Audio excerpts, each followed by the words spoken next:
Hi everybody, it's me, Tim Dodd, the Everyday Astronaut. And guess what? It's Sunday, and I kind of have a little bit of free time, and I had a lot of people asking me when the next Kerbal livestream would be. And I guess that is today. I promised I'd do it yesterday, but, got a little busy. So today, I asked people on Twitter what they wanted me to do today as a challenge, and a lot of people were saying stuff with Duna, and Duna is kind of like Kerbal Space Program's equivalent of going to Mars. For those of you that don't know what Kerbal Space Program is, by any chance, it's basically kind of a simulator slash game where you build rockets and try to go to other planets and stuff. So we're going to go to the equivalent of going to Mars, and we're going to build the biggest ship we can and try to get as many Kerbals, which are kind of like these little green frog alien people things. We're going to get them, as many of them, to Duna as humanly possible. So that's the challenge for today. We'll see how it goes. Well, what do you say, guys? I'd say let's get started. 3, 2, 1, 0, and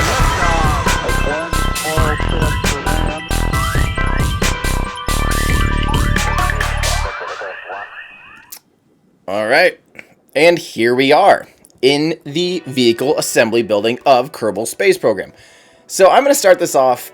I don't know, guys, I haven't honestly thought about this too much. We're just going to wing it, and I think that's going to be fun. You can kind of watch the building process. So, whoa, let's do this, guys.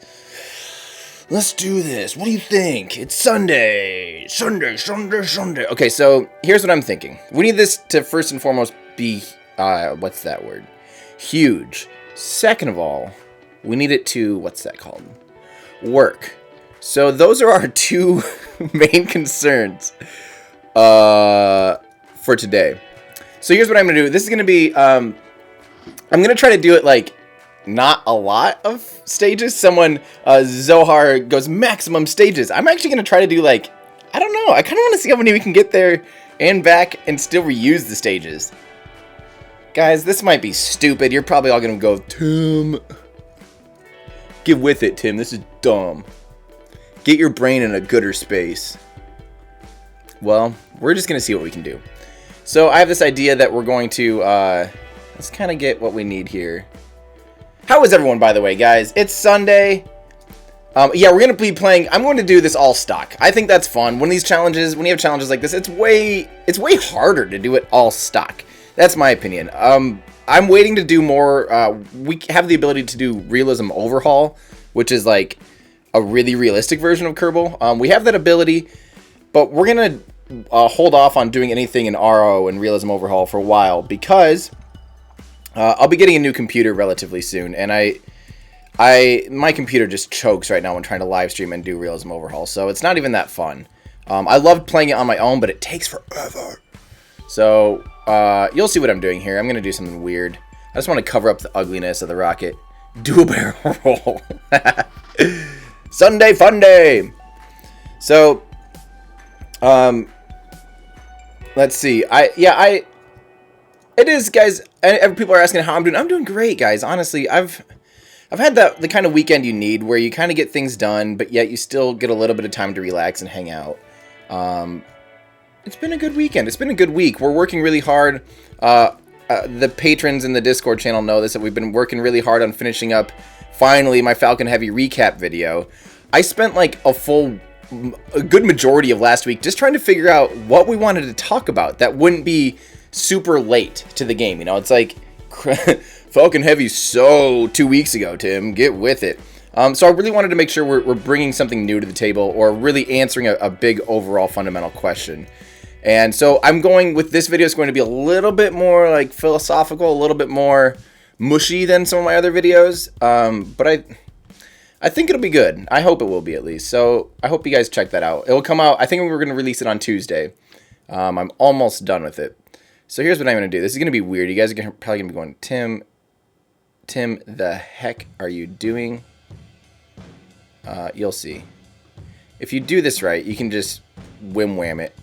Yes, these are technical terms. Whim-wham, shmee-shmaw, all that stuff. All right, check this out.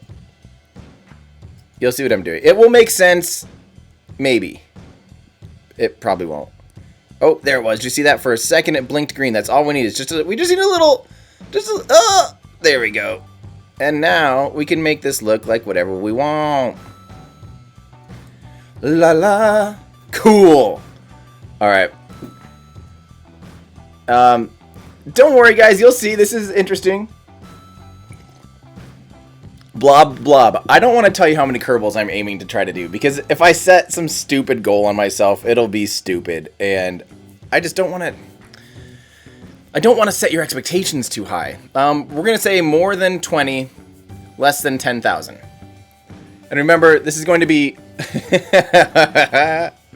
and remember, this is going to be entirely stock, like I said.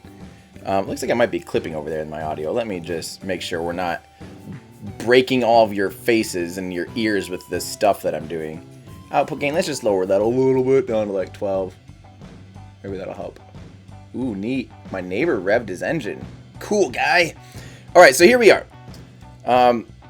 So we're going to do this. We're going to do it kind of like a BFR-ish. And BFR is capable of, what, 100 humans? So, I feel like, you know, if SpaceX can do it, why can't we do it? So what are these? These hold 16 each, right? So that's what? 16 times 4 times 8 is what? 128 or whatever, right? Is my math right? 128. Let's just see if 256 Kerbals. Why not? We have to do something else, though. You'll see what I'm doing. Again, guys, I do stuff dumbly-ness a lot, and you're just going to have to deal with it. So, sorry. Sorry ahead of time. Alright, now check this out. This is so that we still have something on the center to attach to. It'll make sense later, I think. Maybe not. Probably not. And I probably should make sure it's not all totally auto-strutted, but we need some auto-struts. I don't know. I don't know what I'm doing. You'll see. Maybe you won't. Maybe you won't see, and maybe I'm just being completely moronic. Yeah, that's probably most likely. Alright, so do 184 Kerbals.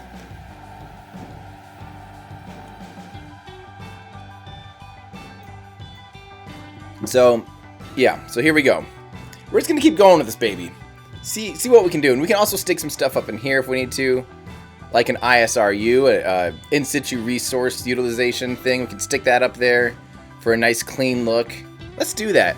That means I'll have to edit this fairing a little bit. I'll just make it huge for now and then trim it back. Something like this. Something like this on a Sunday morning. Okay. Now let's just go ahead and... We probably need like 2, because this is going to be a big old ship. Oh yeah, I forgot. We already used that node, so we're going to have to do something like this. Tim, you're crazy. Uno. Is that lined up-ish?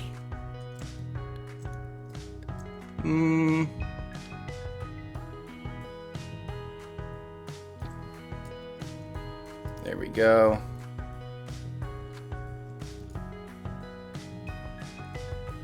There we go. What's the name of this song? This one's Jovian Moon Run.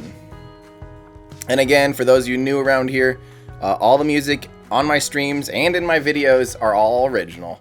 That's been important to me so I don't get flagged for content problems and copyright issues. And I find it a fun challenge to make it so I'm always producing new music, you know? Gotta produce that music. Gotta write music. Unless your name is guy that doesn't write music-ness. Ted Beffersons. Why? What? What are you doing? We're just gonna put some of these guys here. Okay, so what I'm doing here, I'm not really explaining what I'm doing. I'm doing a terrible job of live streaming because I'm mostly just worried about making this awesome. So, again, remember, we're going to the equivalent of going to Mars in this game, Kerbal Space Program. And in order to do so, I'm building, this is a fairing. We aren't going to deploy the fairing ever. It's going to stay a fairing for its entire life. And just so it's smooth and sleek and aerodynamic and sexy. Yeah, it's kind of going to be like a BFR. A big Falcon rocket, like SpaceX-ish. But this is Kerbal Space Program, so it's a billion times easier. The Kerbal system is so much easier to do things than Realism Overhaul and or Real Life. So we don't have that big of a challenge on our hands, guys, compared to Real Life. So yeah, I'm just gonna see how much Delta V this thing has if I stick some engines on it right now, just out of curiosity, see what our numbers are.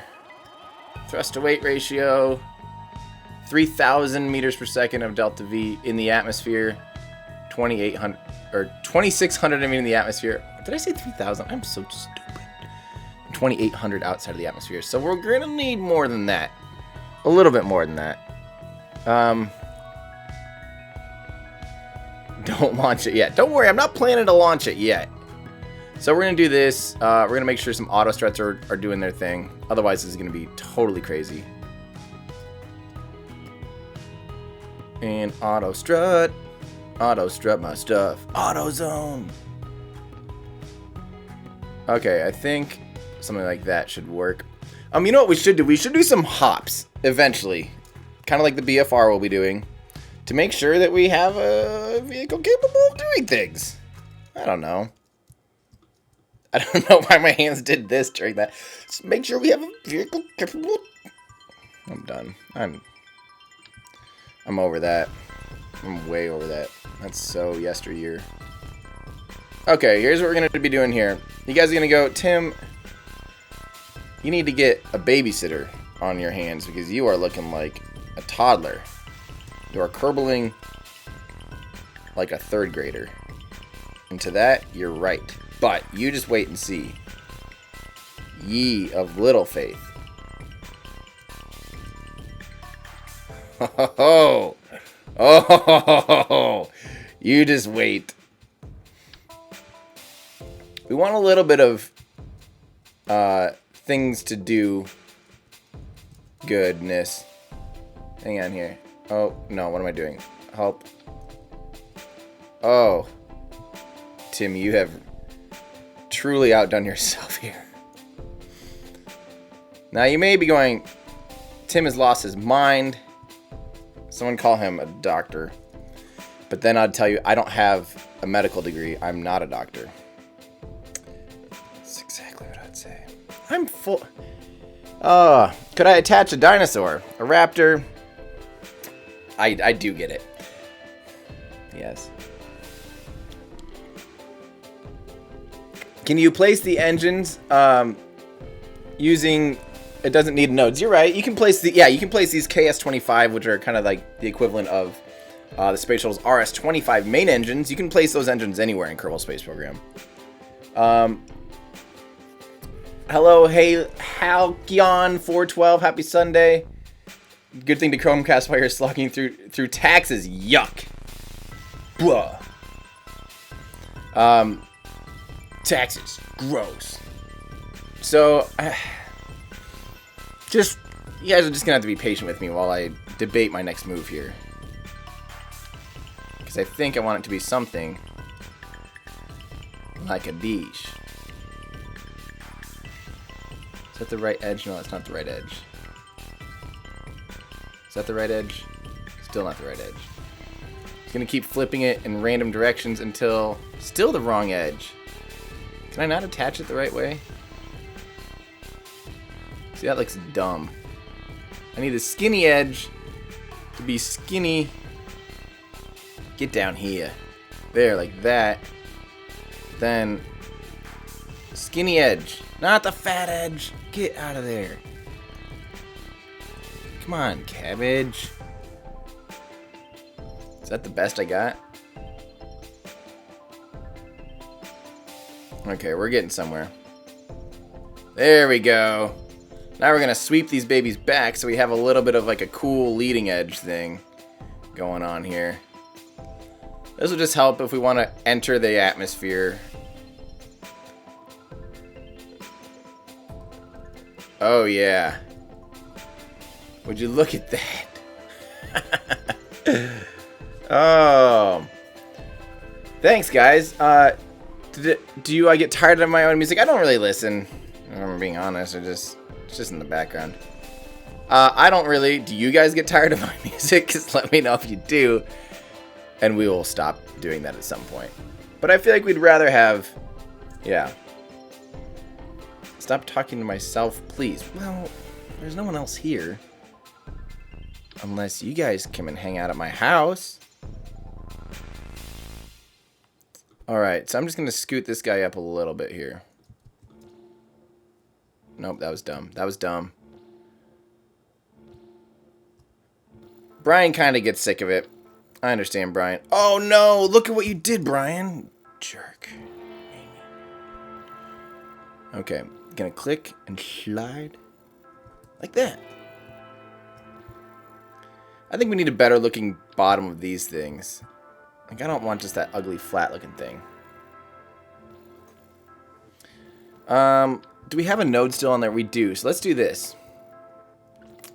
Here's what we're gonna do to make this thing look a little bit sexier. Well, wait a minute. I have to be smart about this here. Something I'm not normally. Just in general, smart. We're gonna do this. We're gonna go back to this. It's gonna have a blunt, ugly looking bottom. Please launch it to Brazil.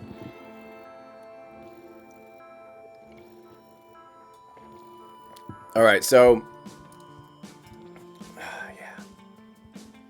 Oh yeah, I'm loving this. So here's what we're gonna do. We are going to throw up some ailerons. I don't remember, that's one of those words I just can't. I can't. I don't know why. It'll never click in my head. No matter how many times. I guess that's the problem, is I don't ever hear it. I only read it, and me no good at read. Okay. Beautiful. Now we're going to turn roll off on these things. On the outer ones, because otherwise it'll get crazy. Hardcore mode, no overlapping. We're not overlapping too much, I don't think, at this point. I'm not trying to, per se. Or I guess that's all overlapping. What am I talking about? Auto strut. Rip part. We're just going to rip part these guys so we don't totally fall apart. I think some of this stuff will be getting kind of flim-flammy, if you know what I mean. Ailerons. Ailerons. I'm glad you guys are here to correct me and or make me not sound like a total moron.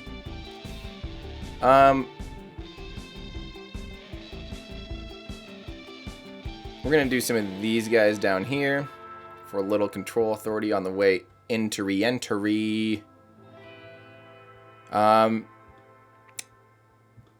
then I'm just nervous that we're not going to have... We're going to need an absolute proverbial crap ton of these Vernier engines. I at least learned how to pronounce that, I think. Probably still wrong, but we're going to put these guys all over the place. Give ourselves a real healthy amount of control authority. There we go. Up there, at least for now. So the big thing is this is going to have to kind of re-enter all winky wonk, and then you'll see. For everyone who doesn't understand everything he has done so far, is just one of 8 boosters. No. This will be a single booster. I mean, there's going to be a lower stage on here, but I want this thing to be realistic-ish. I mean, sort of. I might make it like a... We might have to make it a ultra heavy, like a BFR heavy for going kind of that route. Which I haven't decided yet. We're going to see what it needs. We're going to design this thing based on necessity. I have a feeling, as is, I kind of want to just do like a hover test and like some of that stuff in a bit here. Just make sure it can stand on its own feet and not blow up at the sight of gravity and not blow up, period. That'd be nice. That's a good place to start. If you're ever trying to build a spaceship, it's nice to just make sure it doesn't blow up right away. Alright, we should check this thing out. So, That's true. There's no launch today, guys. That's one of the reasons I'm also live streaming this morning. SpaceX was supposed to launch PAZ/2 of their upcoming awesome satellites, and they had to scrub. They're going to the 21st, which is in 3 days, so Wednesday. So stay tuned on Wednesday. Someone just said they became a Patreon. Thank you, Alex Tutt. That's awesome. Thank you. Tails Evo. I mentioned it earlier, why not RO? We will be doing a lot in RO. I love Realism Overhaul. It's just that my computer chokes trying to do Realism Overhaul and live stream. It does okay if I'm doing it on my own. It's still pretty low frame rate, so I'm waiting until I get a new computer before I actually start doing a lot of stuff in Realism Overhaul. For those of you who don't know what Realism Overhaul, it's basically Kerbal Space Program, but on Earth and in our real solar system instead of playing, which is a lot harder. Yeah. When is NASA launching James Webb Space Telescope? I believe it's next year, so 2019. So, how are we going to land? We are going to land on the tail of it, like this, verticularly, hopefully. And I know that we're not going to have enough thrust at liftoff for now, so we're just going to sit on the launch pad blowing it up. But we're just going to do a test to make sure it can do anything.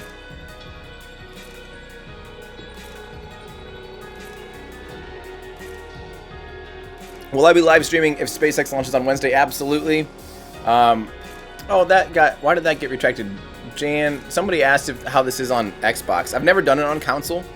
I understand it's definitely not as easy as it is on the computer. The computer, it's like one of those games where you click around and do a lot of things like that. So I would imagine it's pretty difficult, but I think it's pretty great. How do you buy Kerbal Space Program? You can either go to, Google Kerbal Space Program and you'll find their website. Also on Steam Store. I always just buy it through Steam. There we go. I will post the specs of my new PC. I think it's going to be a 10-core overclocked 4.5 gigahertz with 64 gigs of RAM and 12 or 16 gigabytes of graphics card memory. It should be a pretty good beast. So yeah, we're going to be waiting here for a little bit. So the reason the rocket's not taking off, even though at full throttle, our thrust to weight ratio, if you guys can see that here in the top left corner, is 0.93. So that means it's only producing 94% thrust of compared to like gravity. So gravity's pulling down on it. Say it's 1,000,000 kilograms or something, right? So it's only currently producing 950,000 kilograms of force up. So gravity's still pulling down, but as it burns fuel, it gets lighter and lighter and lighter. And so eventually, even though we're using the same engines, it's getting light enough that the force will be able to overcome gravity, and we'll see it actually take off here once this number gets above 1. So at 1, you might start seeing it just begin to hover, which is right about now. We'll just start seeing it get a little light on its toes. Oh, hey! There it is. I'm going to retract the landing gear just to show you. Look at that. So now you see we're slowly, very, very, very slowly ascending. So we might as well do like a, kind of a systems test. Cool. The gimbals work, obviously. That's the vectoring of the engines, and that's how you can produce a lot of force and control just through the vectoring of the engines. So forget all these thrusters that we have on here. The gimbaling of the engines do a lot. Riley, thank you. Riley Pangor, can I post links? A link posted to specific specs of my new PC. Well, I'm being a little bit coy about it because I'm probably going to we always end up with too long of a discussion that's totally not related to Kerbal Space Program or space when I mention that my new PC will not be a PC and it will be another Mac. Yeah, that's right. I use a Mac and he games and he's an idiot. I have many reasons for this. One of them is I write music in Logic, and I have all these tones that I've spent years developing the tones, and they're all, saved and stuff in Logic. I can't get away from that.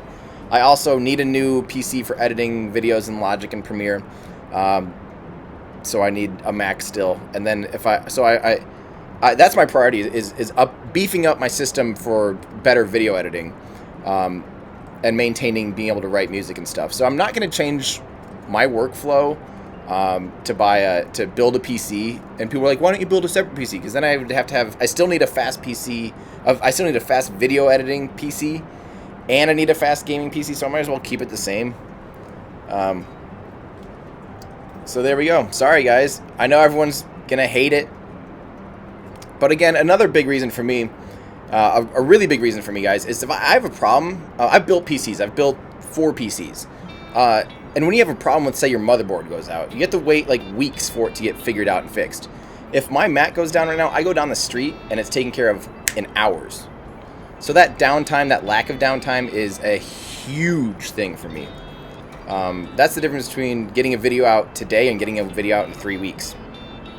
And that's just the truth of it. So I've had problems. You know, you have power supplies go out and stuff. Yeah, that's just my personal preference, guys. So do a barrel roll. We can do some hot spins, but I don't think we have room to do a barrel roll. Maybe at the top. So what we're gonna do, we're gonna save a little bit of fuel. This is gonna be a scary, scary, scary landing scenario. It would be the iMac Pro, yeah. So one of the big things I want to figure out here is if we can descend and maintain. So here's what we're gonna do. We're gonna flip all these around like this, and we're gonna see if we can land. Riley, Hackintosh it. Thanks for the tip. I've thought about Hackintoshing. The only problem is, again, you still run into the issue of warranties and stuff like that. And just as far as me being able to quickly, and if there is an issue, it's worth it to me to have a 20% markup if I can get service that day. That's huge. Howdy, JJ Abrams, and welcome to our Discord channel. Yeah, it will be a beefy beast.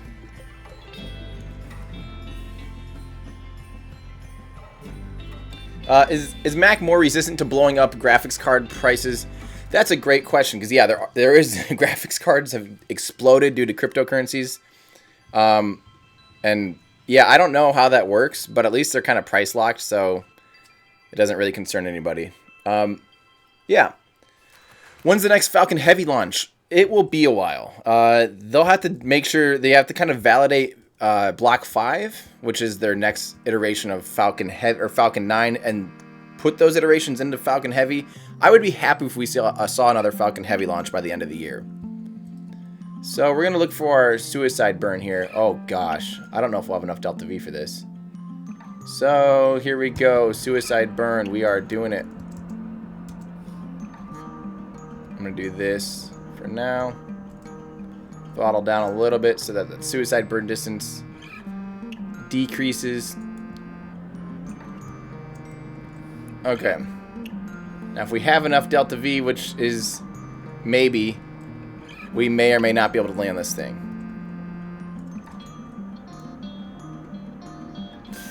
It's gonna be close, so it's more efficient for me to full on slam the throttle on. Uh-oh. We may have gone too negative. No, we're looking good. We're looking good.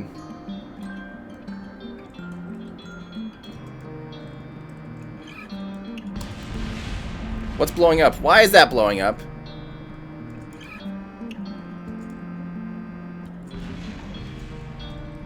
Okay, so we lost all of our landing gear. I came in a little spicy.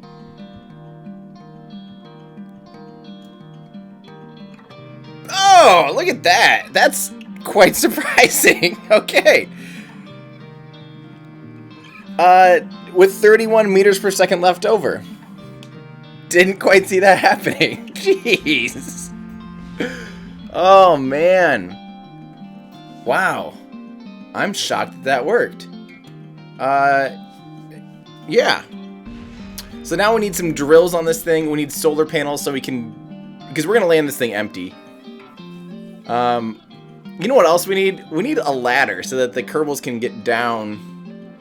I don't want to exit. Is there like a cheat? If, say we load this thing up with 256 Kerbals, I don't want to sit there and click on 256 of them to get them off the ship. Oh. No, man. No, no, no. We're bringing all these babies back. I don't send Kerbals off to Duna to die. So we will be... So this is why this thing has ISRUs up in here, which is the in-situ resource. We can make fuel out of the ground of Duna. Eject them, land sideways, use a rope. Oh, all right. Well, so let's... someone asked when is Block 5 launch. Hopefully April, May-ish. I'm really excited. So only a few months away. All right, let's take this baby back in. I'd say so far we're successful. It's going to work. A rapid deconstruction will eject all 256 Kerbals automatically, says Gregorius. You're exactly right. That's probably the most likely scenario here. Let's not lie to ourselves. Now remind me, I think if the solar panels are stowed, it won't let us... if the solar panels are stowed, it's not going to let us use them. So luckily, Falcon Heavy, we won't really need... great name, by the way.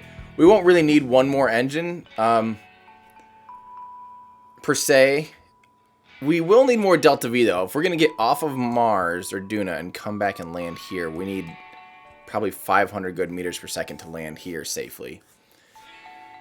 And we need, what, 2,000 to get off Duna and into... Well, we better do a little more. I don't want to short this thing, right? We don't want to wimp out here. Okay, so we're going to add a little more length here. This is going to be utterly, utterly, utterly ridiculous.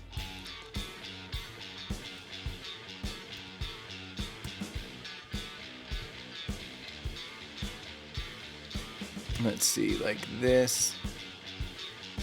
3,100 meters per second. But you know what? You're right. We're fighting a lot more gravity loss when we don't have extra engines. So we could just put an engine here. I'll concede. There we go. This will help. This will help offset all that.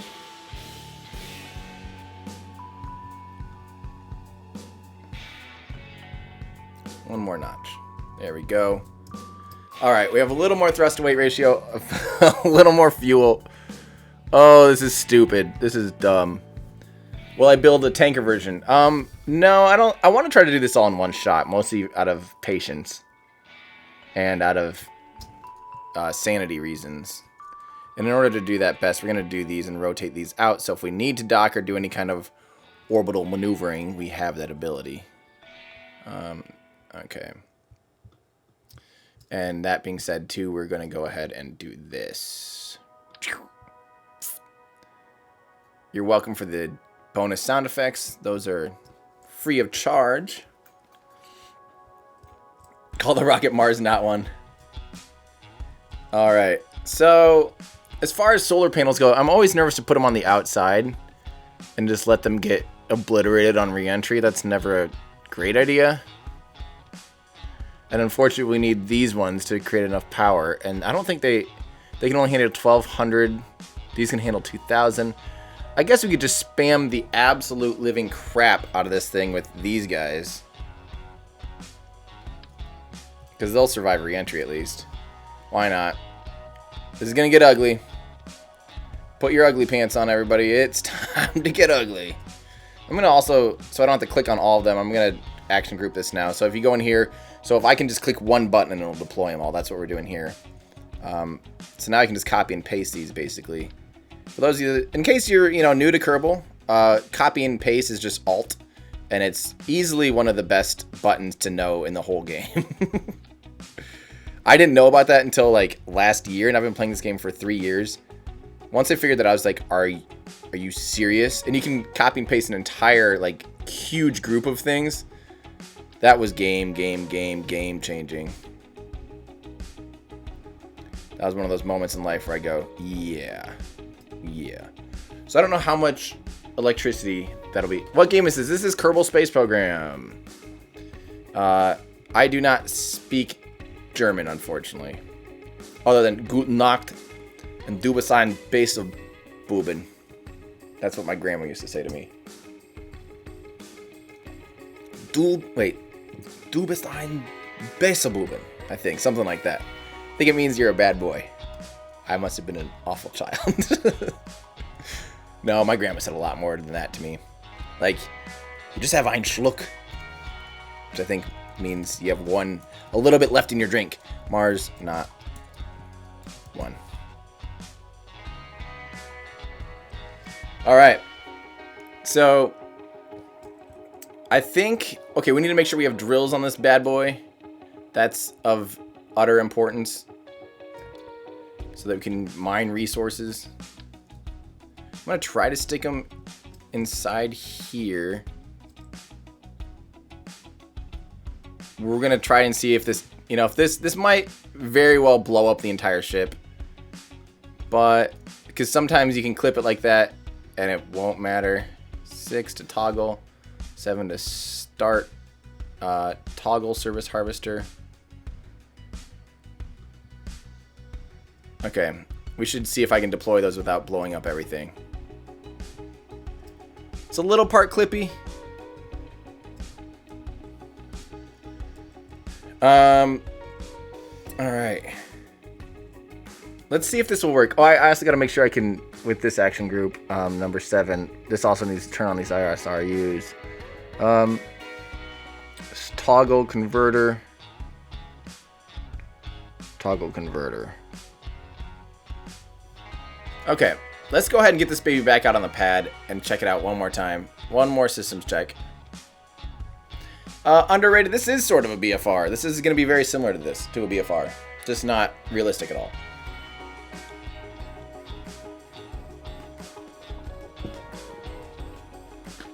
Kung Fu Fat Bear in our Discord channel says I assume, I actually don't know. Sometimes I don't know the people in our Discord. So if you're not a he, I'm sorry, Kung Fu Fat Bear, but I assume you are. I don't know why I do that.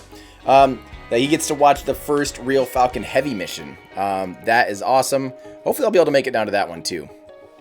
Remember guys, I will be producing, I'm almost done with my Falcon Heavy video. So stay tuned. It's coming out. Yeah, he. Okay, cool. We do have a lot of women in our Discord channel and watching live streams and stuff, which is awesome. We need more women to get as excited as I am. We need a female counterpart that's really excited about Kerbal Space Program and stuff. I feel like we could I think we could get Simone Garretts to get as excited. She's kind of a space nerd. People say that Amy Shira title is kind of similar. But she doesn't like new space as much. And I love new space. But yes, yay for women. You make up half of our population, so. And you make babies.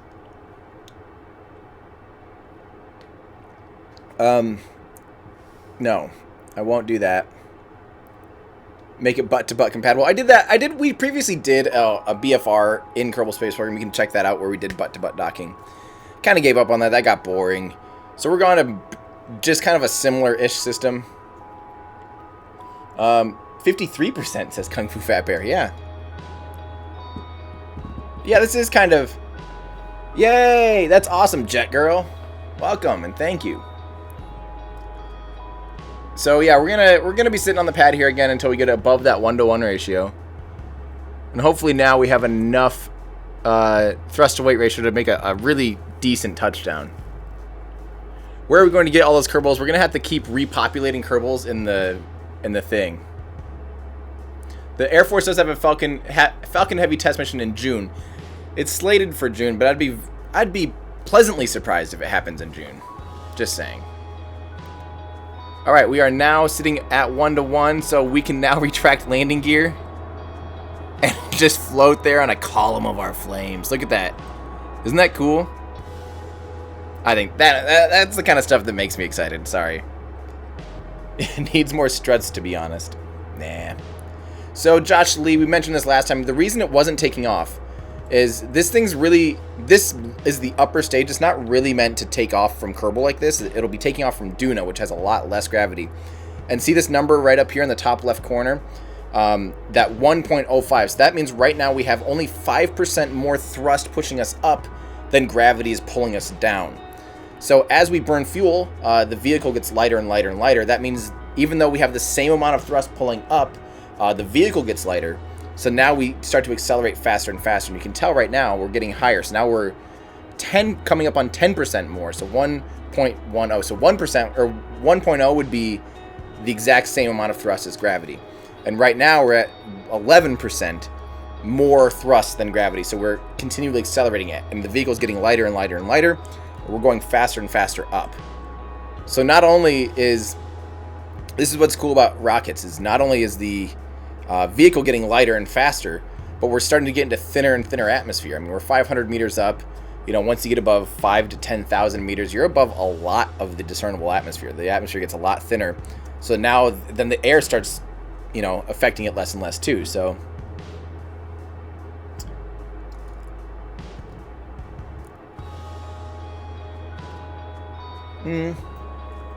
someone says, add 4 more vector engines. I'm just kind of trying to do it minimalistically. I was reluctant to even do 5. Maybe we could do, if we need to do 9, we could easily do that. I don't know, there's something kind of cool about it, just barely doing that. I'm not gonna dab, what? I'm almost 33 years old. Dabbing so, like, 2016. What's my favorite rocket ever? Oh. Don't make me do this, because I have a big affinity towards the Energia rocket, which is Russia. They only launched it twice. Once with the Buran space shuttle on its back, and once without. I really, really, really like that rocket. That rocket is amazing. It was almost as powerful as the Saturn V, which is crazy. Then they also had the N1. Russia also had the N1, or the Soviet Union had the N1 rocket, which was as powerful as the Saturn V. I love both of those rockets just because they're cool. But, you know, I don't know. I don't want to sound biased. And I love the Saturn V. Watching videos of the Saturn V almost brings tears to my eyes because it's so cool, and I'm so sad that I never got to see it fly. But I honestly have to say that I think Falcon Heavy is probably my... That's so... I don't mean to ever sound fanboyish about it, but think about it. I mean, it's a fully... or not fully, but a 90% reusable launch vehicle. It's just awesome. It's such a cool vehicle. It's really, really, really hard to beat for me. So, and then until something else comes along, I think I'll like New Glenn a lot when it comes along. I think that's going to be an amazing vehicle, and I can't wait to see it. But for now, Falcon Heavy probably takes a kick just slightly, or around there. How do they vector thrust engines in real life? Do they put servos on the bell? Nope. So what they actually do, there's a thrust vector control systems, and they're actually hydraulic. So they have just giant, hydraulic arms that gimbal the engines, and they kind of like shake and move the engines. They only have 2 of them, I think, because all you really need is one to go in this direction and one to go in this direction, and they just pivot it like that. That's how they gimbal engines, and then they actually just use, I believe they just use the RP1, so the actual rocket fuel as hydraulics, because that's under high pressure already. And I think they do it after it spins through the turbo pump. Maybe. I don't know. No, maybe they don't do it post-turbo pump. But it's high pressure anyway. And it's enough pressure to move those hydraulics really, really, really quickly. All right. So we're going to try and land. Remember the number we're looking for here. Suicide burn distance. Once this gets to about 100, I'm going to throttle up the engines and then throttle them back down. 3, 2, 1, let's do it. Now throttle it back down because we don't want that to be too high. That would mean we're going to land above. So I'm throttling down now to lower that number as close to 0 as possible. Last time it seemed a little deceiving. Okay, we are now negative. That's not good. Let's get positive. There we go. All right. There, we're now positive. We're centimeters. We're less than a meter. That's amazing, actually. Landing gear out. We might need more landing gear. That may be a real concern. Uh-oh, we are negative again. Fairly negative again.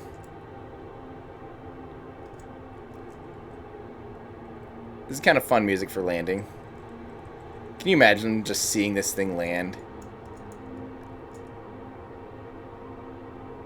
Alright. Oh, wow. We're coming in pretty spicy. Coming in pretty spicy. 30 meters per second. I feel like it was totally lying to us about how fast it was coming in. Oh, look at that. Our suicide burn distance is 18. We need to be 18, almost 20 meters. I wonder if suicide burn distance is calculated from the height of the probe core. That could be. Well, we did it. We did it. Surprisingly, we did that. I don't know how or why. We're going to let this thing settle down. We're going to deploy the solar panels, make sure those all work. See how much electricity we can pull off this thing. See if we can fuel it back up and get ready for another launch. La la la. Look at that. Okay, let's see if deploying the drills doesn't blow it up. If it does, whatever. It picks up the whole rocket. Not ideal, I don't think. The entire rocket is suspended by drills right now. Oh no.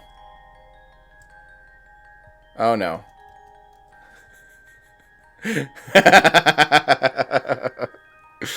Oh. Probably not the slickest design. We're going to need more landing gears, what we're going to need.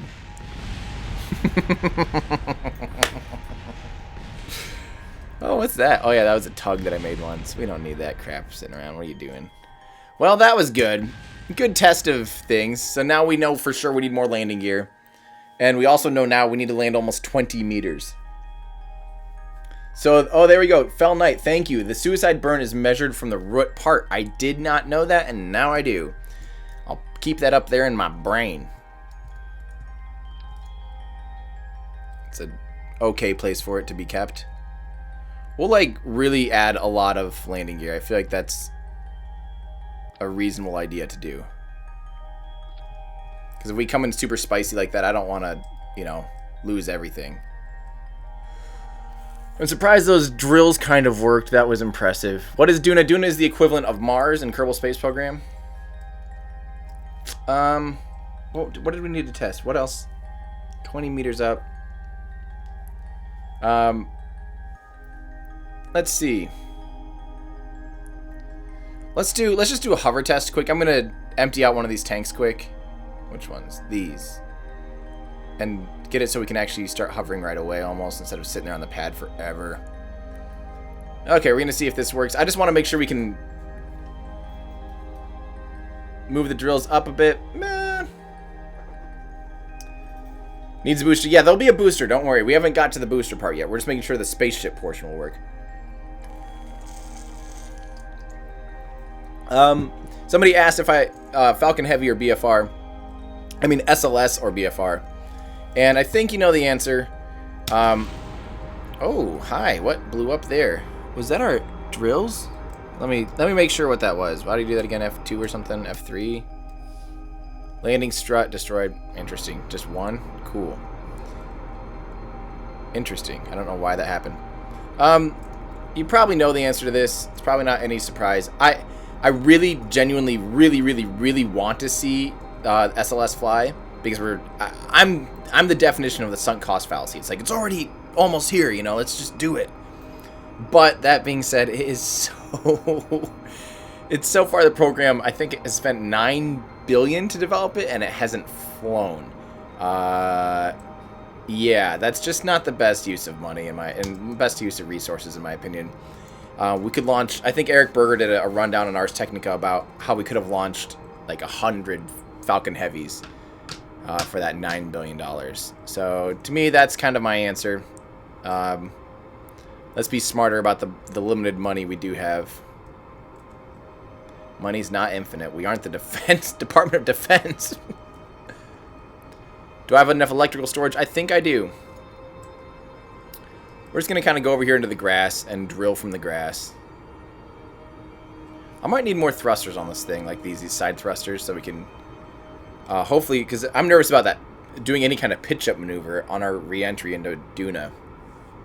Might be kind of scary. When do I honestly think BFR will launch? I think BFR won't launch until 2022. Will be the first flight of BFR. Which would be 4 years away from now, which would be awesome. I hope I'm wrong. But we'll see. We'll have to see, you know. Okay, still strafing over. What do I think about NASA stopping funding of ISS in 2025? This might be controversial. So maybe some of this stays here. But I kind of feel like, you know, the International Space Station, we've been there, done that. We've learned a lot from it. It's been a phenomenal program. But I'm ready for us to do a cislunar, you know, some kind of cislunar station like the Gateway. I think that sounds a lot cooler. That sounds a lot more 21st century. You know, let's do that. Okay, don't tip over. We had some horizontal velocity, but we did not lose landing gear. Okay, we lost some landing gear. A lot of landing gear. We lost a lot of landing gear. I think we all know where this is going. Crap. We lost a lot of landing gear. Those things are fragile. Why would they stop funding? Someone asks Versty. They would stop funding. They would stop funding ISS because it's been up there for 25 years, and quite frankly, it's a Frankenstein of a spaceship. We know we could really do a lot more concise, you know, things like starting fresh with Bigelow HAB modules and doing more of a private partnership, private government collaboration where, yeah, there could just be better ways of going about it. So in other words, we still don't really have enough landing gear here, which is a concern. So has SpaceX ever launched a core 3 times? The core has been reused 2 times. No, Martin, that's a good question. So far, SpaceX with the current iteration, so the Block 3 iteration that SpaceX has been flying, they're finding out, and they kind of knew this, they planned on this, that they weren't going to be reflying those particular boosters that often. And they mostly made Block 3 to learn how to land and how to recover them. And now Block 5 is really them doubling down on, okay, now how do we properly reuse it? So yes, those Block 3s are refurbishable, but unlike the space shuttle where they had a design and it was a really firm design and it had very little, you know, iteration change, the Falcon family, SpaceX's, they constantly are changing until they get it right. And that's a little different philosophy because then you can be evolving so quickly, you run into errors like they have twice with CRS-7 and with that AMO-6 pad anomaly. Yeah, so it's a different philosophy. I would say it's kind of paying off. What about Block 4? They've been flying Block 4 too. Block 4 is sort of a Frankenstein thing where they're kind of testing out Block 5 parts on Block 3 rockets. So Block 4 isn't a firm iteration. It's just sort of like, hey, we need to make sure these grid fins work. We need to make sure this heat shield works. We need to make sure this, and this works. So they're kind of validating those parts and flying them on a Block 3 booster. And then Block 5 will be all those parts, all the culmination of those parts. John Frank asks if I'm doing an SSTO. No, this will have a booster below it. And then he asks, are SSTOs possible in real life? Yes. They are possible, but they severely lack true payload capability. SSTOs don't actually make that much sense, because if you can easily recover the booster and you can easily recover the upper stage, you get so much more into space at once, so much more payload capability if you make a multi-stage vehicle. So yeah, it's cool and kind of sexy to say, oh, we can take off in one launch and go up, but you don't get that much into space, so you might as well just have the booster do a quarter of the work. Yeah. Are there stronger landing gear? In stock form, no. These are the strongest ones, unfortunately. So this is what we're left with. Kind of ugly, but meh. All right, I think it's time. I still didn't validate the mining, did I? We better do that. Make sure it's good. Yeah, LeJules is right. Or somebody says the Deep Space Gateway. Oh, it says is not worth it. When we're talking about going to Mars, yeah, the Deep Space Gateway doesn't really help us get there. But to me, it's way better than the International Space Station. I want that so bad. Okay, we're going full throttle on this beast. Time to take off. And we are hovering magically. So I'm just going to do this. I'm just going to tip this thing over this way. It's maybe a bad idea. There we go. That way we get some actual velocity and sideways. Oh, we're going down. We have that pole to worry about on this side. That wasn't very smart of me, was it?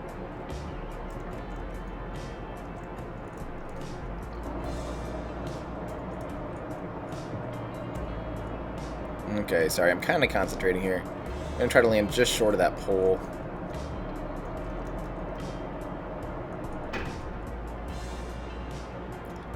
I wonder if you can mine through concrete. Does anyone know? Let's just land on the grass.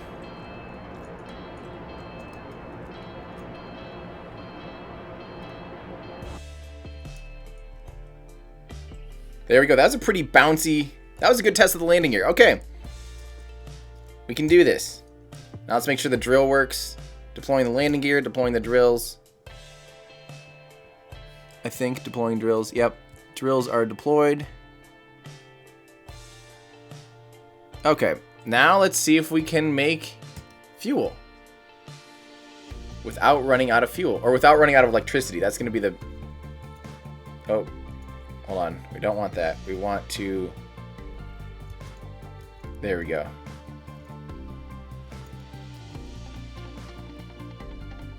So... The answer is yes, we can make fuel. Rather slowly. Wow, that will be a long refueling process. Yikes. And maybe I should put another battery up on there too, just so we can, because Duna won't provide as much electricity. So we also might need more solar panels. What happened to SpaceX's Falcon X? Falcon X was sort of a light name, and really Falcon X is kind of the BFR, so yeah, it just kind of changed names. Oh, that's true. Yeah, Kung Fu Fat Bear, I forgot about that. He says, remind people that when we reach 100,000 subscribers, the people that are Discord members, so Patreon supporters that are in our Discord channel, we're going to have an OG only Discord section. So if you're there before 100,000 subscribers, you'll have access to that lounge and no one else will. So after that point, you're too late. You're no longer an OG. We probably should have done that a long time ago. I feel like there's been some people that have been with me since last year, since the beginning of last year. And you're the OGs. And at the same time, yeah, I think 100,000 is a good cutoff, though, for the OG lounge. So yeah, we'll have the OG lounge coming up here. We're no longer drilling. Interesting. What happened? Did it overheat? I forgot to put heating resistant things on there to cool the baby down. Alright, so let's see. Did these things get real hot or what? Yeah, they're hot. Very not efficient. So, Nightbot is, as you'd think, it's a bot. It is a bot. Yeah, we did forget radiators. We will have engineers on there. That's true. Engineers, I forget, they speed up mining big time, don't they? So, let's get the radiators on here. We might just have to have edge ones. I like these ones because they're awesome. Well, let's put a couple of these on. Why not?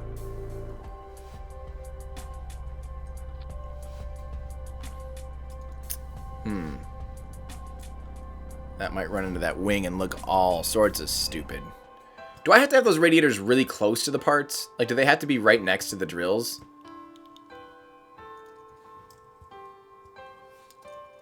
Build the Electron rocket, someone asks. So we basically, that would take 5 seconds. Electron would be super easy to make. Not opposed to it, but hilariously easy to make. We're going to make sure we have extra power so we can make it through the night. Okay, cool. So we can have these, so you're saying we can have these radiators up pretty high like this and they'll still do their job? Let's put these on the same thing. Falcon Heavy, will Nightbot get triggered if I spam? Yes. Yes, it will. That's what it's here for. To keep you from spamming. We're just going to add a few more like this, just to make sure we have as much electricity.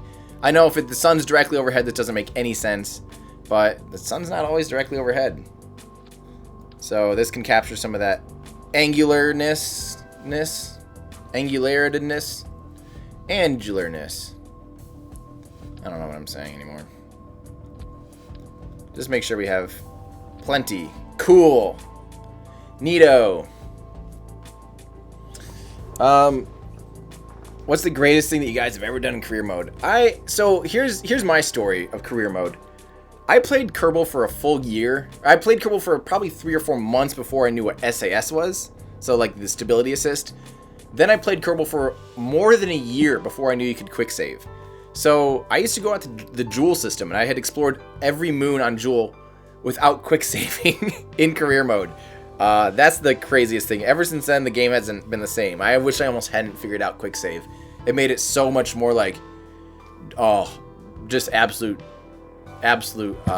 jaw, or yeah, biting. Yeah, someone mentioned the shape. Let's make this more of a lowercase t. Or an upside down T, maybe. Noted. Alright. What do I think of Virgin Galactic? I like Virgin Galactic. I really like the people there. I have some friends that work there. I really wish that Richard Branson would just fund them better. They need more funding. Alright, so we have our spaceship. Let's work on the booster. Large solar panels don't work through re-entry very well, though. We want to make sure this thing is actually reusable. I wonder if these things are going to survive re-entry. That's my concern now.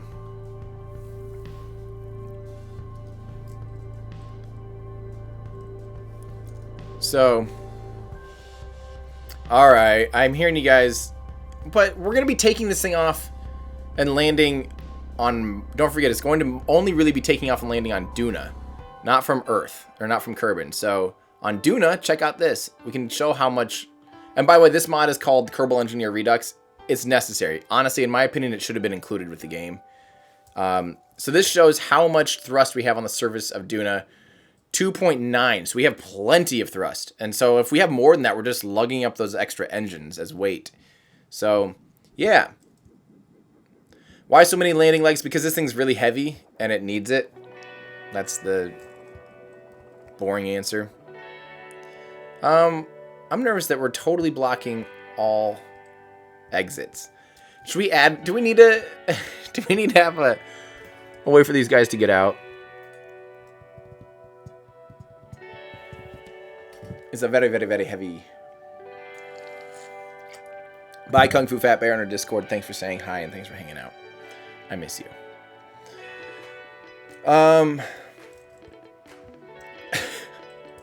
Sometimes the things that get said in there. You know what's an easy way to do this? Actually, it's not that easy, but it might be easier. We could just attach like a single one of these down here somewhere. I could just attach it like over here. Like these. Like a dish. Hello? Like a dish. And then put this right here. And voila. Now we can just transfer people out to this easily. That's so stupid. We might as well put it on the part the section that's not symmetrical, huh? That'd bug me. Like, why make it extra asymmetrical? Come on, Tim. Come on, come here.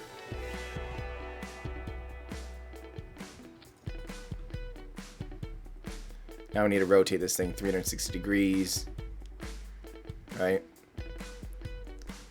And we're going to push it up a little bit here.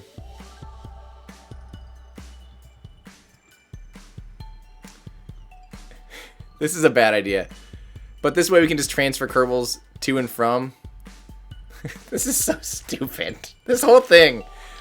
Sorry, every now and then I remember what we're doing and I realize it's the dumbest thing in the world. Alright, cool. I hope that survives. We're going to push these in a little bit. Although then it might interfere with the drills. Okay. So the thing is, you can transfer Kerbals. Oh my gosh. I'm not going to do 256. I'm not going to take 256 Kerbals and click them to... That would take an hour. We're not doing that. But we will get a bunch of them out. Yeah, we will do that.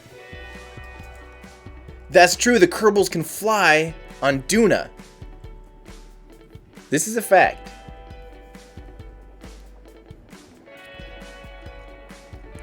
Well, we gotta have the door if they're gonna get in and out.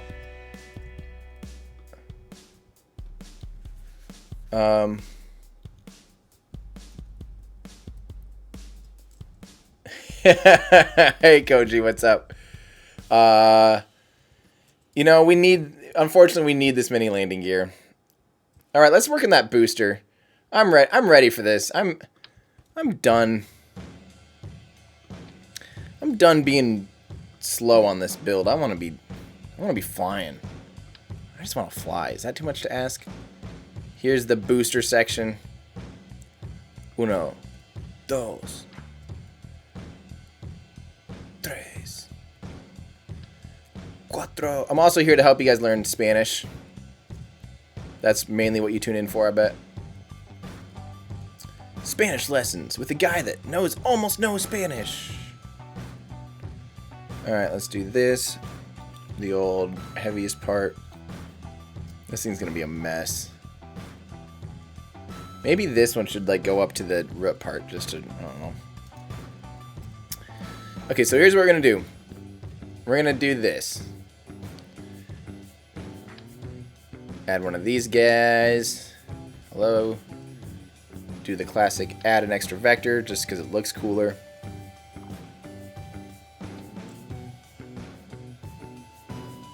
Almost centered it, but didn't. Now we did.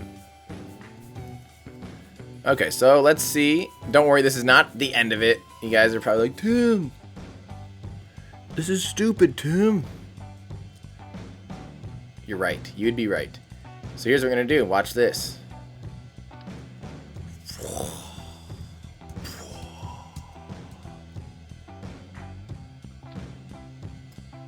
Oh, would you look at that? Look at that. That's enough thrust to take off from. Oh, yeah. Yes. This is so dumb. But now we need to make this thing recoverable.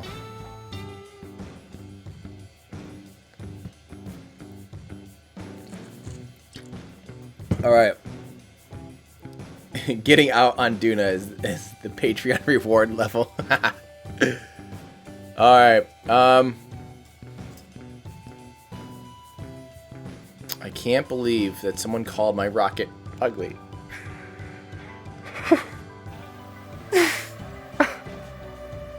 Oops. Get back in there.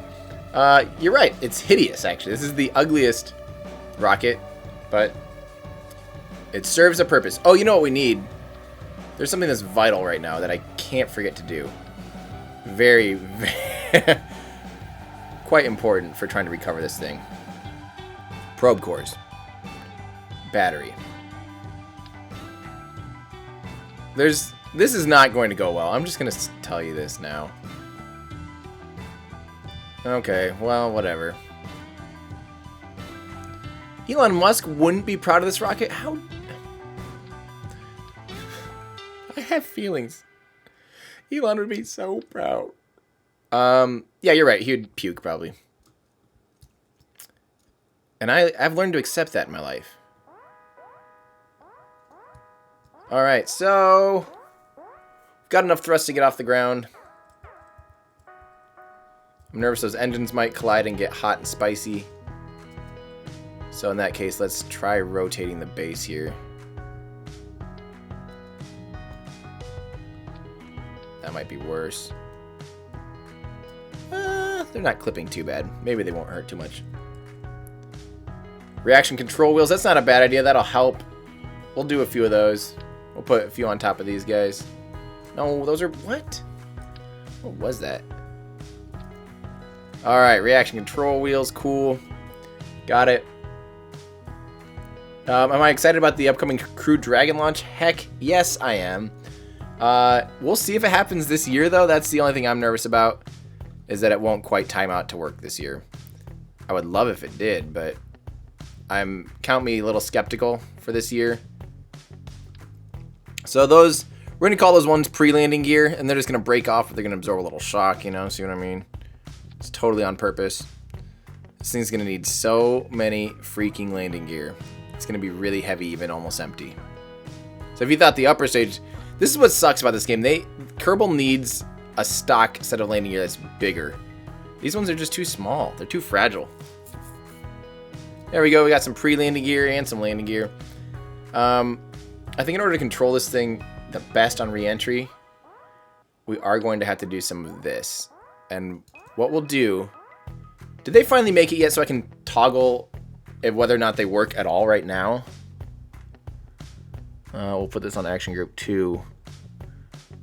See, I don't want them to toggle deploy. I want them to go like positive or negative. What is this game about? You build rockets and send them to wherever you want. Use the landing gear and a side decoupler to push down a homemade landing gear. I've never tried that. Yeah, Kerbal Space Program could definitely use a few little tweaks, and I'm really excited for their upcoming pack that's coming out finally. That'll be awesome. Let's see here. What am I forgetting? Am I forgetting? Oh, I need all of the millions of...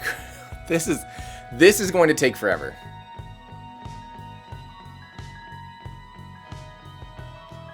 Alright, let's go to the Astronaut Complex and get as many as we can. This is going to literally take hours, guys. I don't know if we really want this. Do we? Do we really want to do this? How do we get more applicants in the sandbox mode? Do we just have to keep doing it like this? Oh my gosh, this is going to be so dumb. Applicants. No, I hate this. What? Do you guys really want me to put 256 on there? Or will you be okay knowing it can do 256? Because we'll be here for a long time. This will take 15 minutes.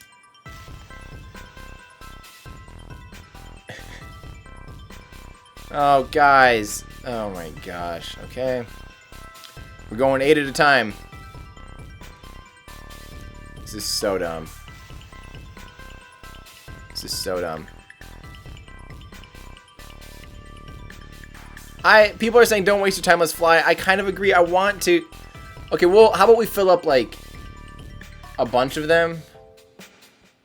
But it's not like they add weight or anything, you know? So we're just clicking to click, you know what I mean? We're only clicking to click. I don't like clicking to click. And I'm not talking about that movie with Adam Sandler. I'm talking about clicking to click.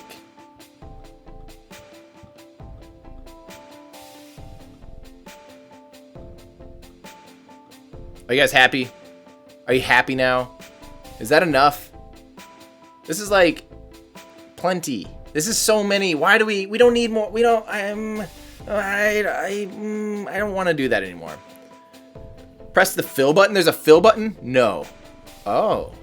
But we still need to do this, right? We still have to do all of these. Okay, fill button will save us some time. Fill. But that doesn't actually fill. So, we saved one step. Clip the app. Okay. Click it in the astronaut complex. This is so stupid.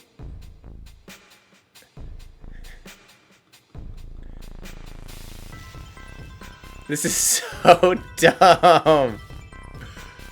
Oh. Guys, I think this will be the last one. We have filled it with a lot.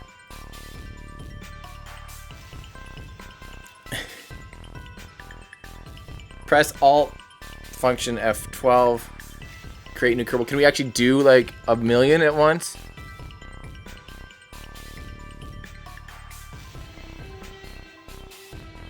Yeah, but this is gonna take even longer. Unless we could do like 1,000,000 of these guys.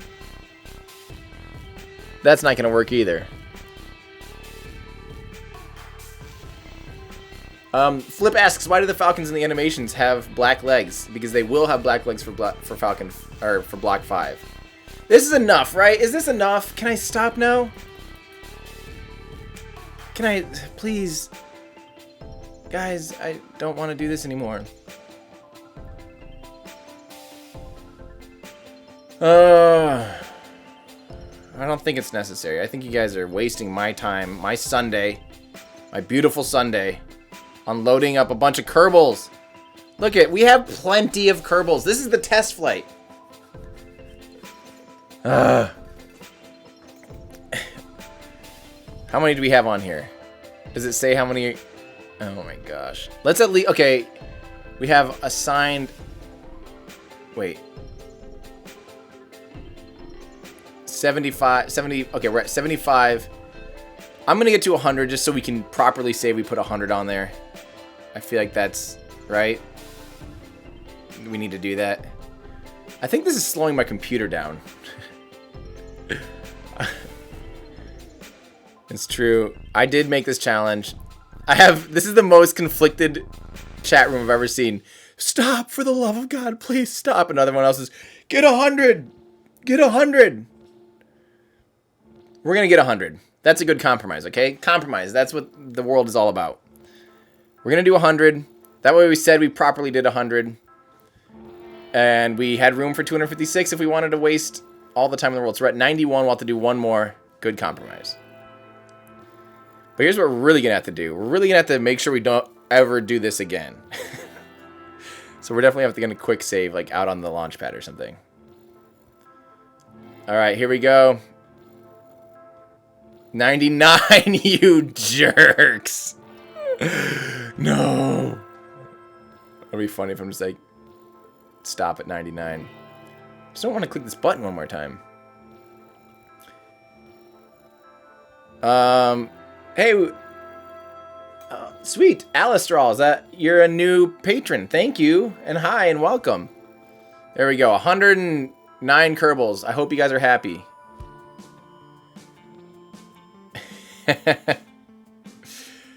Okay. Okay. 156 more. We're stopping. We're stopping. We're stopping. I call the shots. I call the shots. We normally do... Oh, yeah, that's right, Alistral. You're not new to Patreon. You've been here before. You're new to the stream. You just joined. Hi, and welcome. Thank you. We're going to stop here. We're going to... We have 109 Kerbals on this thing.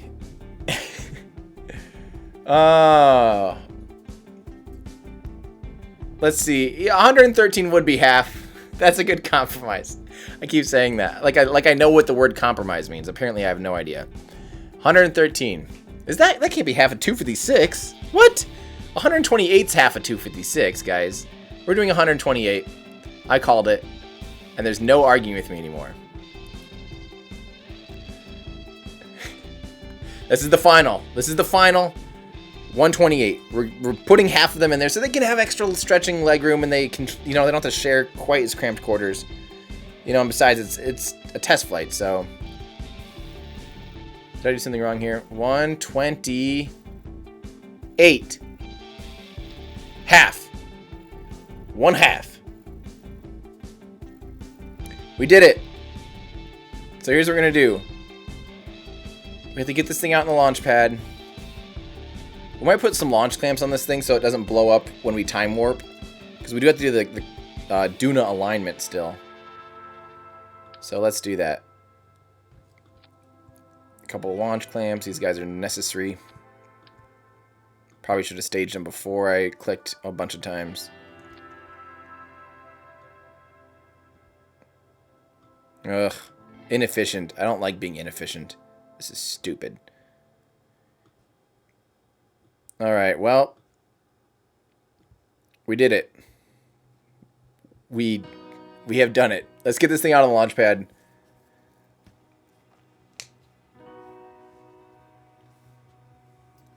We did 128. It's 128 is half of 256, right? I think we did that right.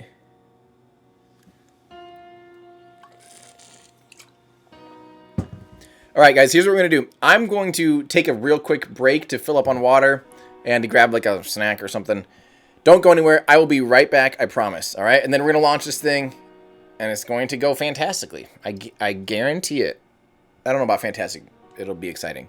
I can promise it'll be exciting. I can't promise it'll be fantastic. So give me 1 second, guys. I'll be right back.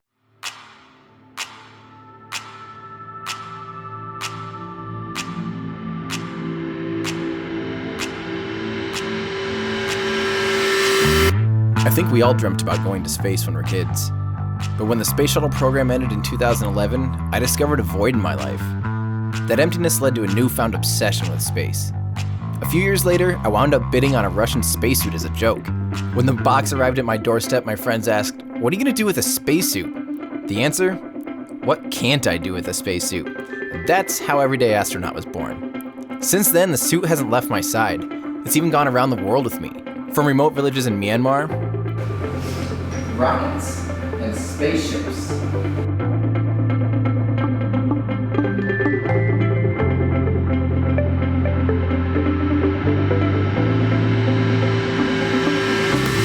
To beautiful fields in Norway. I'm fighting a cow to get a picture right now.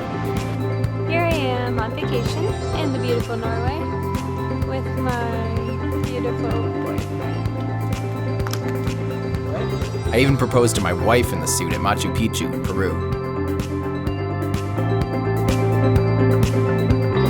These days I work with leaders in the space industry to create fun and inspirational content. I've even been invited to different NASA facilities across the country, all for the sake of sharing my excitement with the world. Hey there, it's me, Tim Dodd, the Everyday Astronaut. Now, I'm not sure if you're aware, but NASA is doing some incredible things. This is church for us space nerds. This is where Gene Kranz was sitting when people first went on. This is with permission. I still don't know how. I love that I'm standing on something that says urine bags. This thing's gonna fly like a cat in heat. Whatever that means. That dog's gonna have a sore throat by the end of the day, I'll tell you that.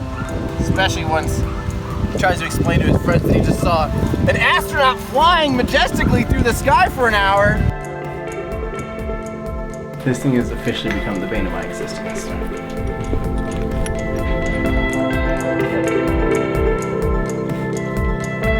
Everyday Astronaut's mission is to bring space down to Earth for everyday people, to communicate science through humor and imagination, but most importantly, to spark your curiosity, to want to find your place in the cosmos. Join my adventures as I seek to find out why exploring space is important, inspiring, and quite frankly, really, really neat. Show your support by visiting patreon.com/everydayastronaut. All right, we're back. I think frame rate has officially crapped its pants, and we're gonna see. This is so dumb. I didn't realize the upper stage is like more than half of the vehicle. That's pretty ugly, but whatever. It's got the Delta V, and that's what counts. So we're gonna quick save here first and foremost, just in case something happens, so we don't have to do all that crap again. So let's go to the tracking station, and we have to get Mars or Duna in the right place. 221B, you're right. Fins are inverted. We're going to turn them off on launch. So don't worry.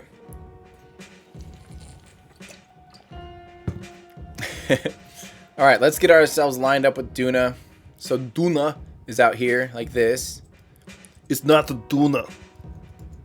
That was my Arnold Schwarzenegger impression. That's never happening again. That is the worst impression anyone's ever done.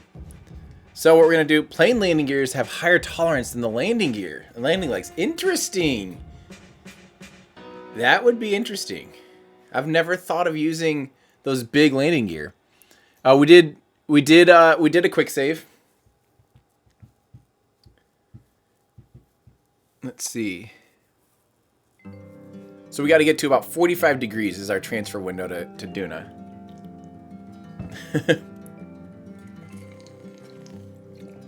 Philip Caesar says that was kind of German. Well, Arnold Schwarzenegger is Austrian, which they speak German.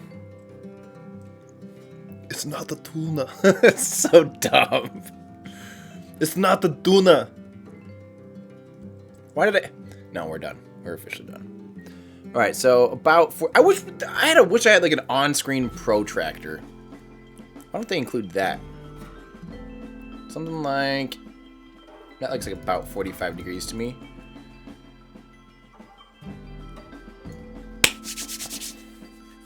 How do you know day 151 will be most efficient? How do you know that?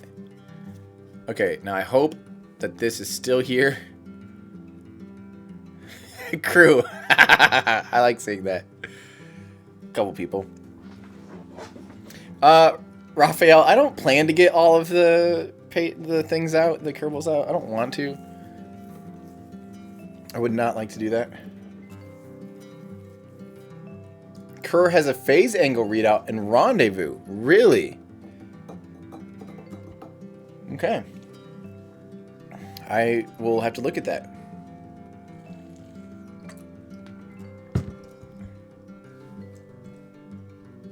Why is there a gray stripe on the first stage when it lands? I assume we're talking about the Falcon 9. We talk about that quite a bit. That'll definitely be in my updated complete guide to SpaceX, because that's a question we hear often. The reason that there's stripes on the rocket when it comes back down is there's ice that builds up on the coldest part of the first stage of the Falcon 9, and that's around the oxygen tank. So the oxygen tank is colder than the fuel tank, and so ice builds up on that portion and protects it kind of through re-entry, and then it kind of breaks off, so it ends up being a clean slate, so it ends up being a lot cleaner than the other parts that don't have the ice buildup. All right, are you guys ready? You guys ready to try this thing? Oh man, I think we're ready. I think I'm ready for this. This is so dumb. So we're just gonna see what we can do. What are we doing? Where's Duna? Set as target. Okay. Okay. Light this candle. You guys ready? Oh, we got to make sure these fins are at 0 right now. That's good. That's important. Okay. Rest in peace, frame rate. You're exactly right. Let's do it with the music. 3, 2, 1, hip hip! I'm way too late. Look at the lag on that.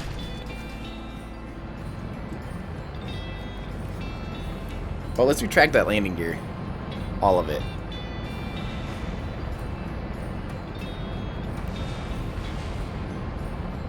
Is that landing gear blowing up? That may have been landing gear blowing up.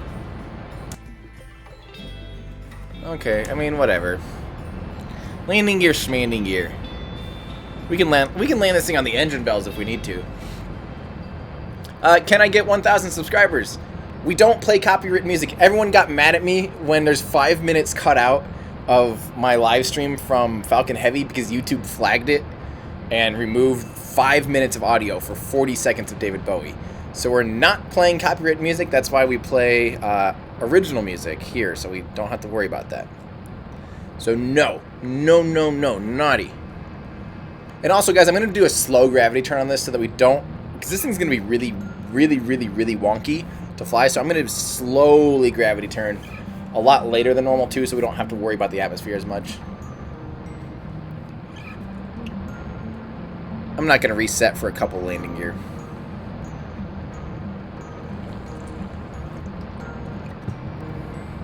Look, the Earth and Moon are tidally locked. The Moon is tidally locked to the Earth because it's not a perfect circle.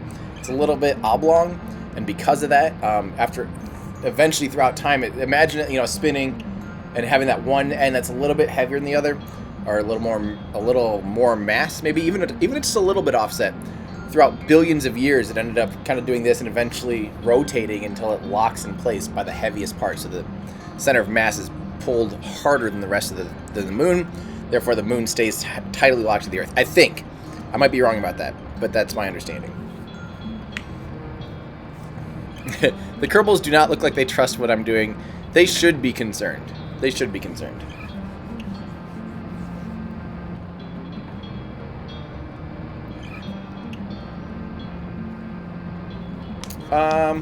No, yeah, we did. I even tagged gave credit to the, I don't know.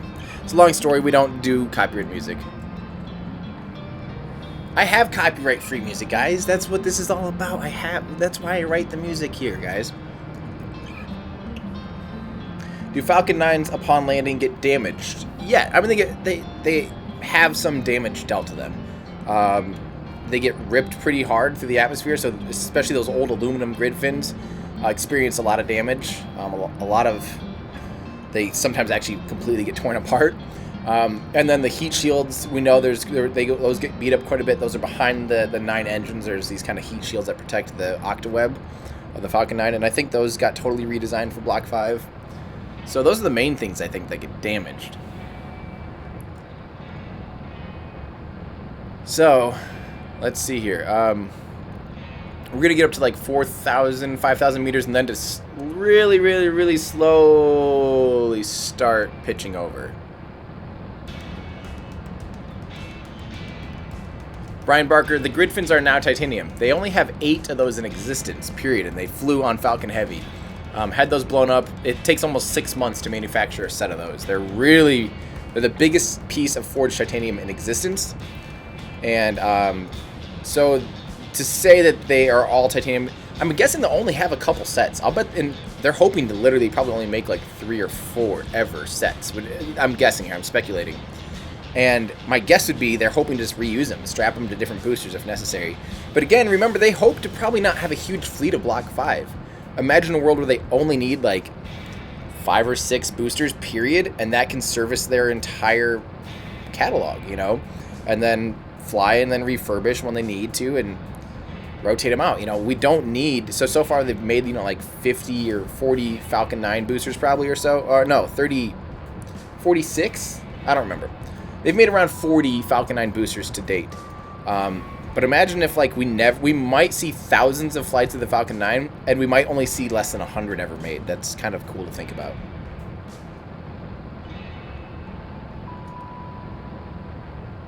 The fake Canadian, what specifically about Block 5 makes it more reflyable than Block 3 and Block 4? I'll be doing a video all about that in the future, so stay tuned. Spoiler alert, basically a lot of stuff. They learned, you know, they've now reflown 20, or landed 20, you know, they've landed 20 Falcon 9s. So they've really had time to research and engineer and figure out what they can improve upon. So they've been doing it for 2 years. And at SpaceX rate, that's 2 years of really valuable data. So, and remember guys, like I said, I'm doing a slow gravity turn because this thing's probably super unstable with some weird aerodynamic effects. So we're just trying to really get out of the thick atmosphere. Will Falcon Heavy fly with humans beyond Leo? Absolutely. Oh no, Falcon Heavy will probably never fly humans. Period. Elon mentioned in the press conference that they are now not planning to human rate the Falcon Heavy. So no, the Falcon Heavy will never, and probably would never either. It doesn't really have the Delta V. It only has enough Delta V to send people on a free return to trajectory around the moon.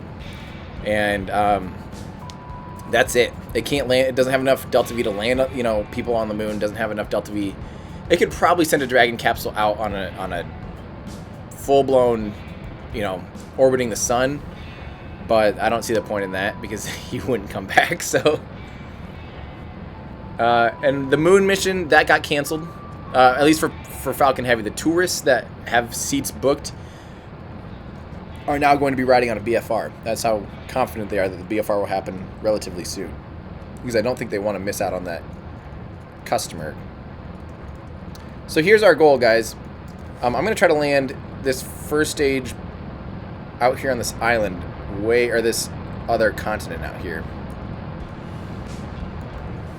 which means I don't know if we're gonna have the Delta V to do that, but that's my goal. So I'm gonna start pitching over a lot more now. We really need to get some horizontal velocity going now that we've got good amount of altitude.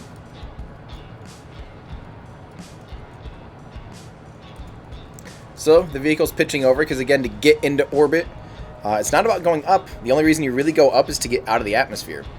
The way you get into orbit and stay in space is by orbiting the planet, and you have to get up to a certain speed to do that. So you notice, sorry if I explain this, but I want to make sure that people that are tuning in new have an understanding of what we're doing.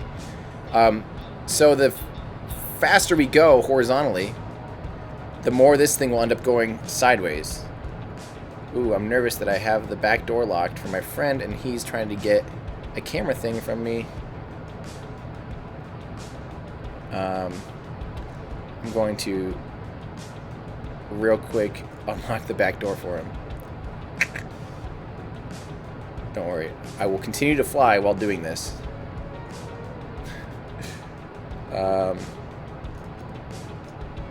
Let's see, sorry. Where is that? It is unlocked. How much Delta V? 900. So we need about 500 remaining. There we go. So we're going to keep going here. As long as we have 500 meters per second, that'll be enough to land, because don't forget there won't be an upper stage on this thing when it gets to that point. So it'll have more than 500 meters per second left over, and that's plenty to land.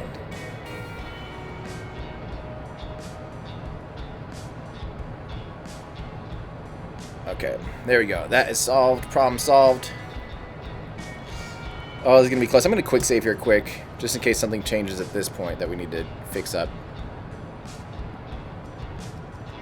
So we need to get that crosshair thing over the land.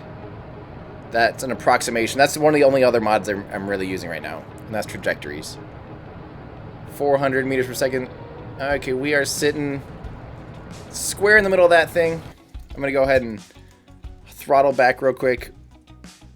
And we're going to detach the upper stage now. And we're going to very gently, because we can't blow up anything, very gently separate here.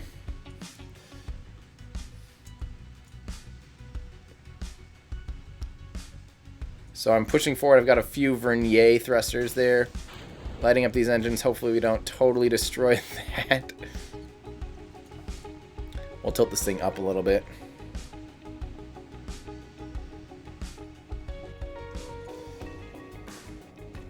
Whew, I probably should have put heat shields on that. Okay, let's get this thing into orbit. We'll just get into a parking orbit quick, and then we'll worry about landing the rest of it. Okay, parking orbit, here we come.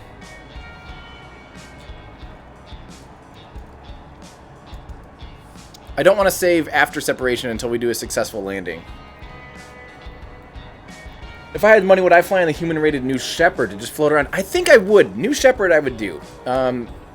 It's a lot less risk. You know, you're only in space for like 4 minutes. You're, you know, the whole orbiting and rendezvousing and all that stuff is still crazy to me, and I personally wouldn't do it, but I think I would do a New Shepard flight without much hesitation. That sounds amazing.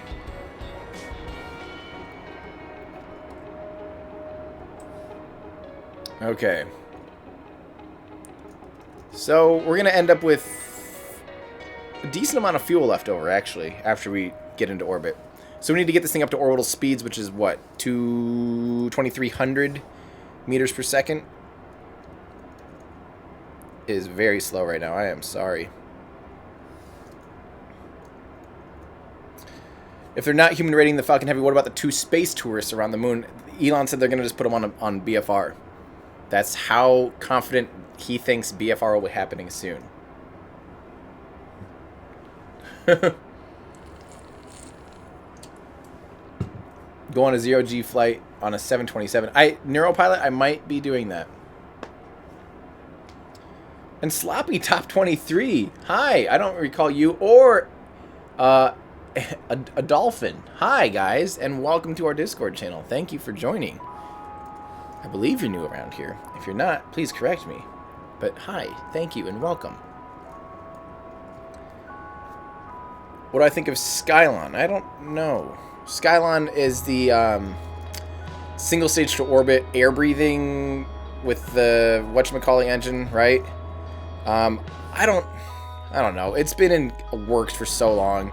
It really needs some funding is what it needs. And then I'll like Skylon. That's my thoughts on Skylon.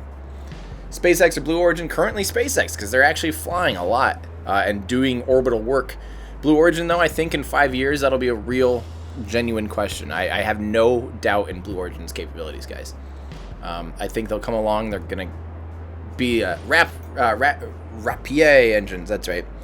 But yeah, I really definitely think Blue Origin is going to be a major player here.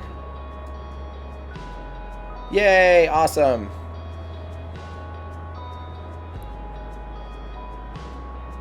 So we're almost up to orbital speeds. We have 2,000 meters per second, which should be enough to get us comfortably to Duna, I hope. I think that only takes about 1,000 or 1,300 meters per second. And then that gives us 1,000 meters per second to land with, which we won't need a ton of delta V to land with because we can do aero capture. So we can use the atmosphere on Duna to slow ourselves down. Okay. Where did I get my Merlin engine? What Merlin engine? If you're talking about... I don't know what you're talking about.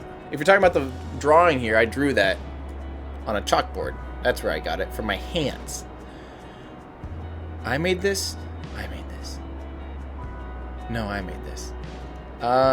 Here we go. We're just going to get into a parking orbit right there. Now we need to switch to this other guy here real quick. So I'm going to quick save here because I believe we can still get onto this guy. Yes. All's going well. My Christmas tree. Oh, Photoshop, obviously.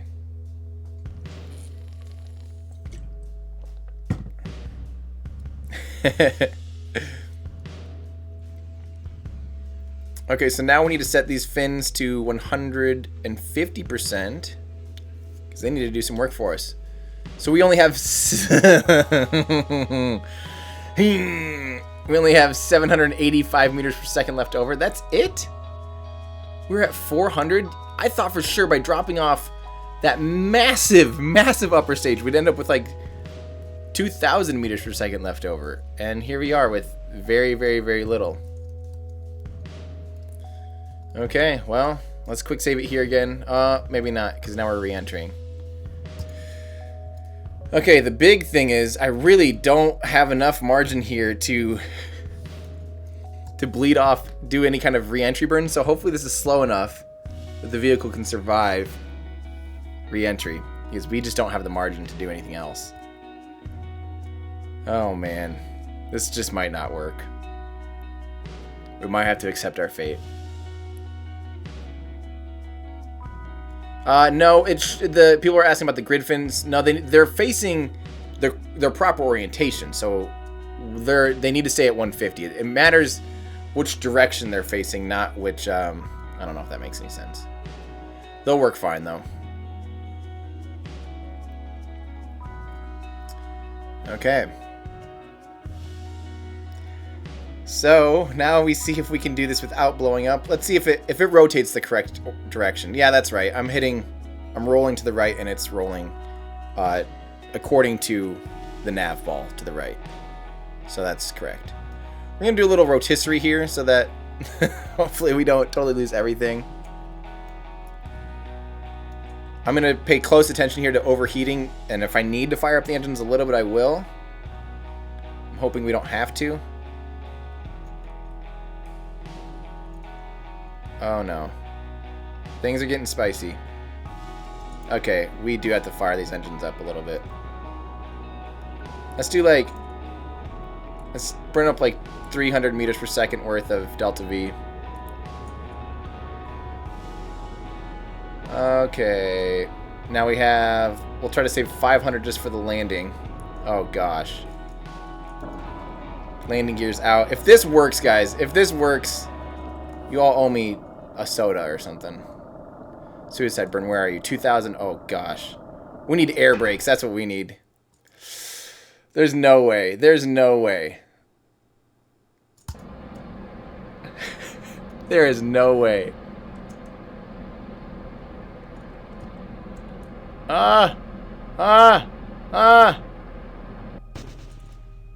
Crap. That wasn't even close. That was not even close. Wow. We needed air brakes on that thing really bad. Air brakes would have made a big difference. Oh, yes. Fell nice. Sometimes you land the booster, sometimes the booster lands you. That's true. Let's just go to Duna. Well, we don't need that booster. Who cares about that? Hey, give me control of this thing, please. Excuse me. Looks like we're gonna have to do this. This is stupid.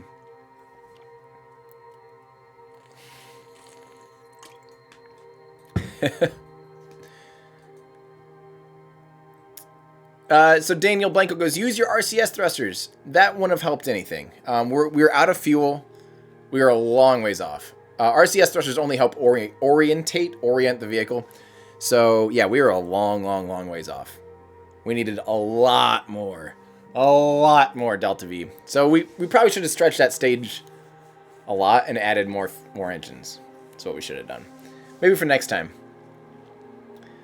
Hey Tim, how does SpaceX control what pad the cores land on? GPS signal or something else? Asks Flip JA. It's basically I'm gonna extend these solar panels and stuff, by the way. So GPS, and once they get close, they have a ground radar altimeter that tells them how far they are from the ground. So, but yeah, GPS is how they target and track themselves. All right, let's get our maneuver node here. Drogue chutes could have helped. I like not using parachutes, mostly for the challenge, but okay, let's get ready to burn prograde here. I'm gonna fast forward a little bit here just so. Yeah. Okay, something like this, and then burn prograde like about like this. I want to play around with this. What? Wait, what? Ah, I hit the wrong button. Set as target. And no. I want maneuver node, not a. Hey, come on. No. Bad. There we go. Add maneuver. My computer's hating me right now. It is not liking what we're doing. I'm sorry. I have a 4-year-old computer, though. Quite frankly, I'm kind of impressed you can still do this, even at 4 years old. Name another computer, another streamer that's working on a 4-year-old computer.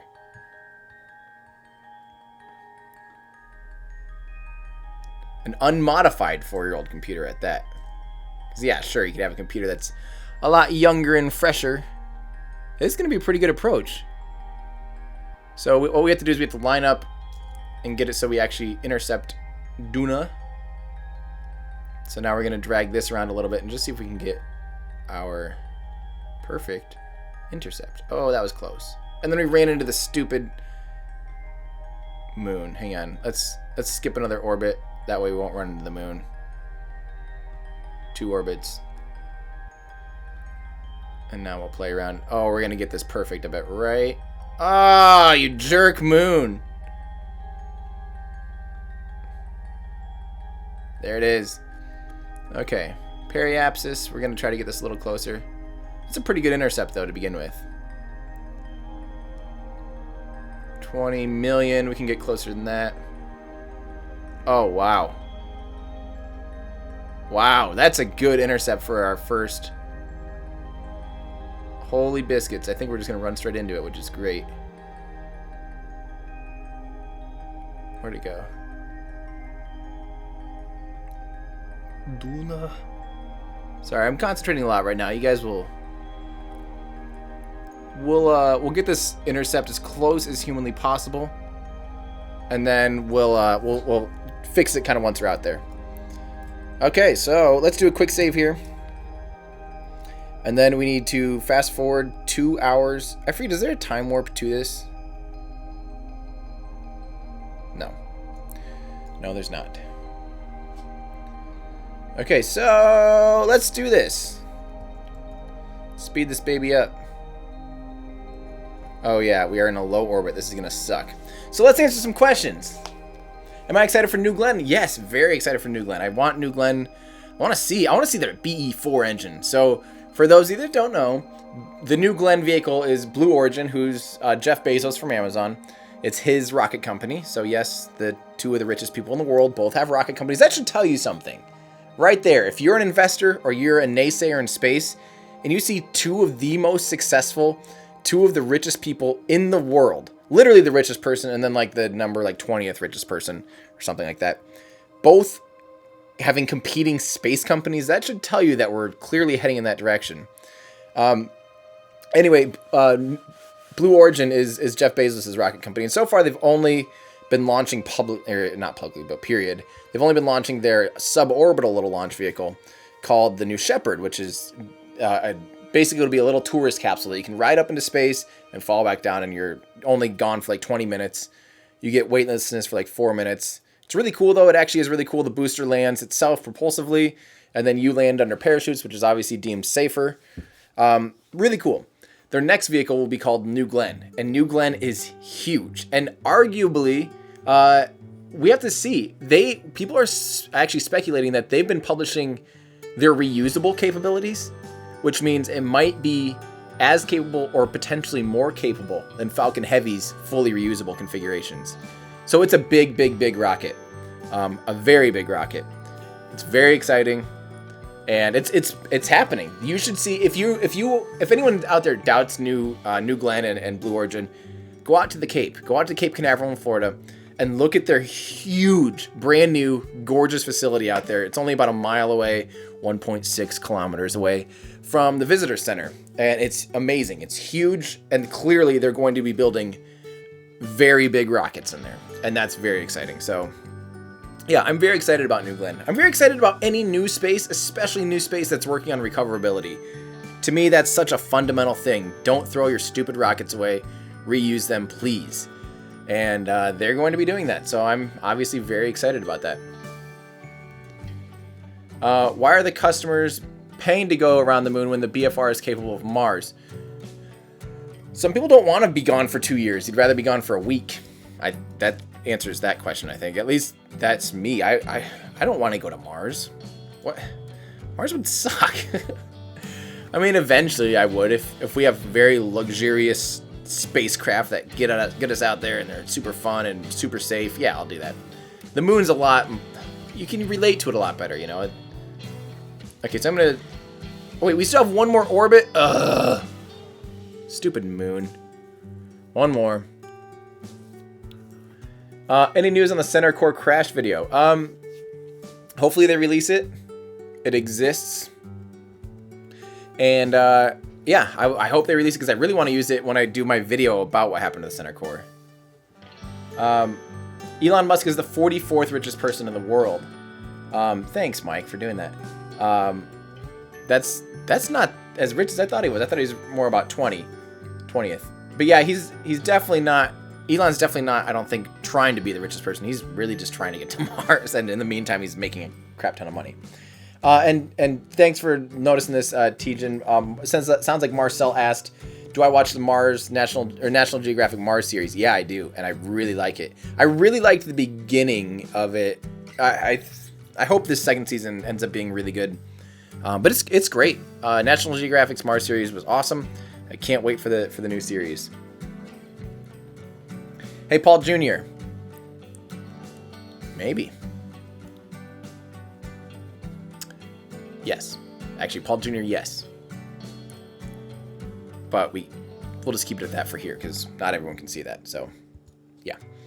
All right, so let's do a quick save right here. We have our injection burn coming up. We're going to go ahead and target. Wait. Yeah, not target, maneuver. So we're going to pitch over here to our maneuver node. And we're going to aim ourselves right up at this beast. I'm just going to do it.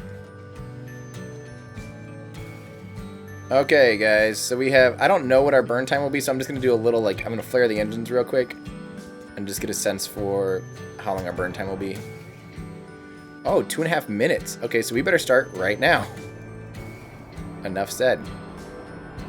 Oh, a minute and a half, so we don't need to start quite yet. You want to burn, you want to do your burns like this at the halfway point, so we'll want to start at 45 seconds. So, quick save.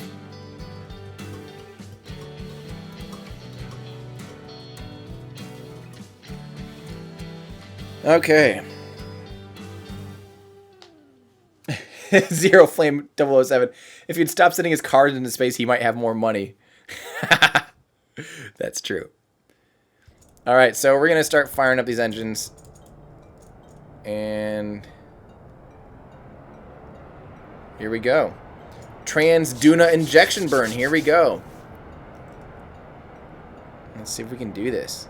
I just realized that I don't even know if this is the bottom of it. Let's line this up on the horizon and just take a look quick at if we're flying this thing upright. Oh, I did put it on the right side. Good. That was luck. What I'm talking about here is, so this is like up in the HUD here. You see it? That up is up, the sky is up. And the wings down here, I kind of put these little delta wings down here to help re-enter. Yeah, those are on the bottom, which is the side they should be on. So I'm glad that I did that right. Because I don't always do things right. You guys know that. Ooh, it's getting all wonky. Let's not tear this thing apart. Let's just do this. Maybe I should lower the control authority, huh? Does that affect all of them or just the one? Okay, good. There we go. That should help. It's getting too silly.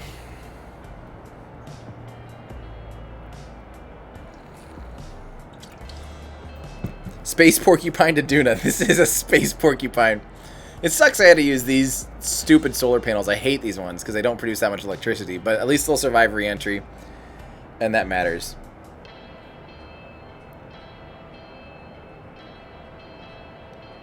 Wait, what did I mix up? He has about 20 billion. What numbers did I mix up? Sorry.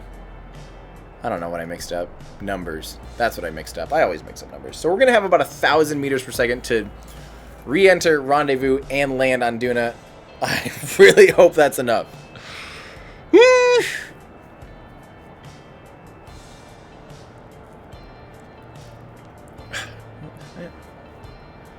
Alright, so... Oh, I mixed up him being top 20 versus his valuation. Oh, well, he's worth about 20 billion and he's like 40th or something. There you go. Ooh, a dolphin doesn't think 1,000 meters per second will be enough to land on Duna. Well, that's what we've got. I think it will be because we'll be able to do a lot of aero braking. Don't forget. We're not going to be propulsive landing the whole way. I think we're going to be able to be okay. The problem is here if I can stick on my maneuver node without it going crazy. This thing is... I want to make sure we don't totally mess up this final part. This is kind of the fine maneuvering part. Okay.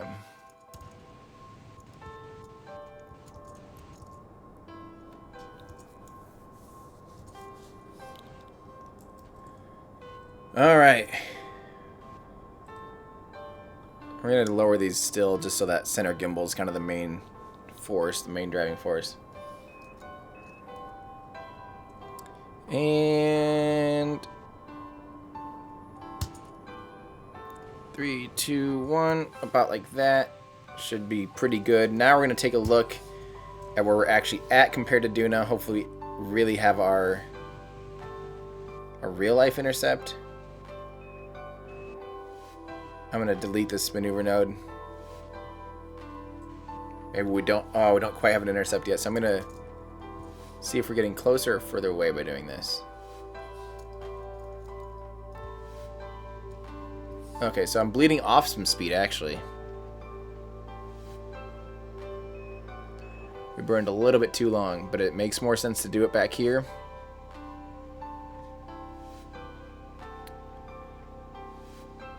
Interesting. I probably should have paid attention to that instead of having to back up like this.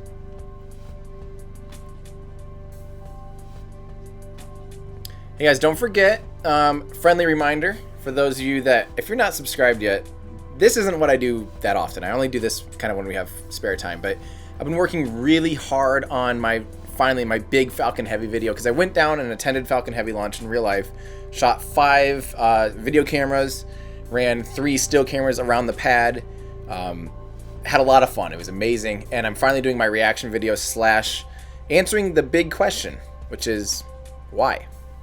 Why Falcon Heavy? Why launch a Tesla into space? That'll be coming out on Tuesday. So as soon as it drops, guys, share it on Twitter, share it with your friends. Especially if you have friends and family that watch Falcon Heavy or saw the news headlines and are like, why? What? Why did he launch a car into space? What? That's so frivolous, so stupid. That's the question I'm going to be answering. So make sure you subscribe, make sure you stay tuned, and the second it drops, check it out. I'm really excited about it. It took me a long time to figure out to script it, because I do a lot of, that's what me and then the people in our Patreon and our Discord, they help me script as well and give me feedback on the script. I write the script and then they make sure it's awesome, or ish, good, I guess. So I worked all last week on it and shot it yesterday, finished editing the dialogue cut, and then we'll be dropping it on Tuesday. So get ready, it'll be good. Control W opens the secret fuel menu. I got tricked once by hitting Z, because I changed my throttle controls I have over here on my right hand. I have like return shift and like quotes and question mark for my throttles. So I forget that Z is max throttle, because I use my left hand to kind of steer, my right hand to do throttle inputs. And someone, Corey Neward, one time goes Z for victory right when I landed, and it just made the ship flip, and it was quite amusing. Okay, let's see how close of an approach we can get without even doing anything.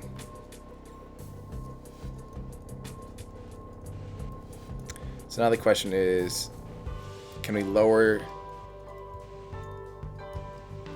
Come on. We might have to get to our ascending node to fix that, which is the point where our 2 orbits cross. I might have to fix it there.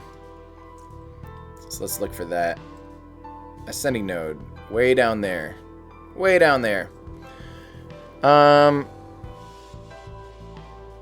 That's where I could absolutely correct for it, though. I'm going to do a quick save here, because we have a really good intercept. How much storage do I have to retain on my video? So I do shoot everything in 4K. That's a good question, Zero Flame. I have, up here attached to my computer, I have a Thunderbolt 2.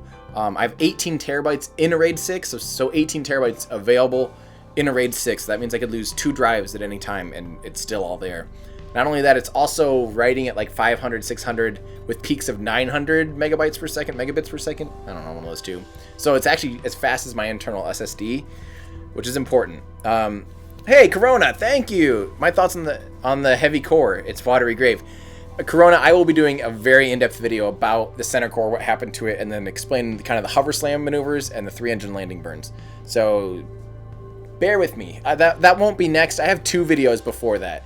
But that'll probably be the first after those 2 videos. So thank you for the tip, and I will answer that. Very in-depth. Don't you worry. So yeah, that's how much storage I have here. And then all that, even though that's a RAID, is backed up again to my basement in a RAID 5 with like 30 terabytes, constantly backing up overnight. So yeah, that's my storage solutions. It's worked out pretty well for me. It's constantly full though, so I need to beef it up someday. All right, so let's get this baby out into deep space. Here we go. Bye, Kerbin. See you later.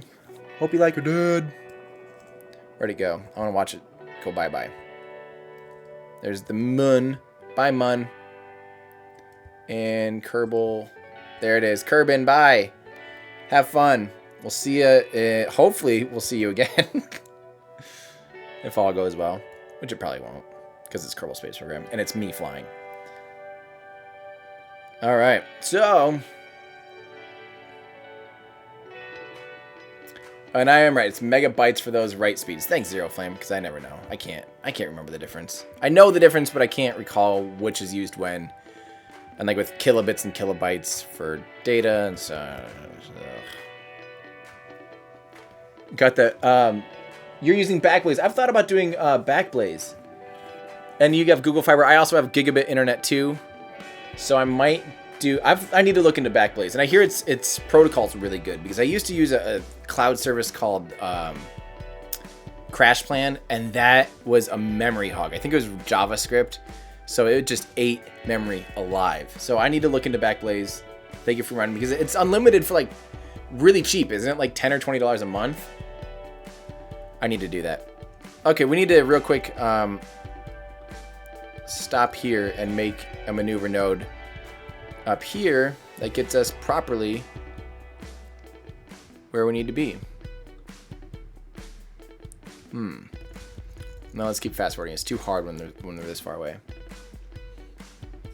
Do I know the price difference between expendable, reusable, and reused Falcon 9's Falcon Heavy? It's everywhere, just 62 million and 90 million written. Yes, the 62 million quoted for Falcon 9 we think is expendable. But they aren't really offering price breaks yet for using a reused or reusable ones. So SpaceX is kind of doing that internally. They're just kind of saying, hey, your flight's 62 million. And it's up to SpaceX to try to, reuse, recover, and do whatever so that they can take that profit. Because it shouldn't matter to the customer. They just are providing a service. Now, Falcon Heavy, on the other hand, that we've seen 90 million for reusable, 150 for expendable. Yeah.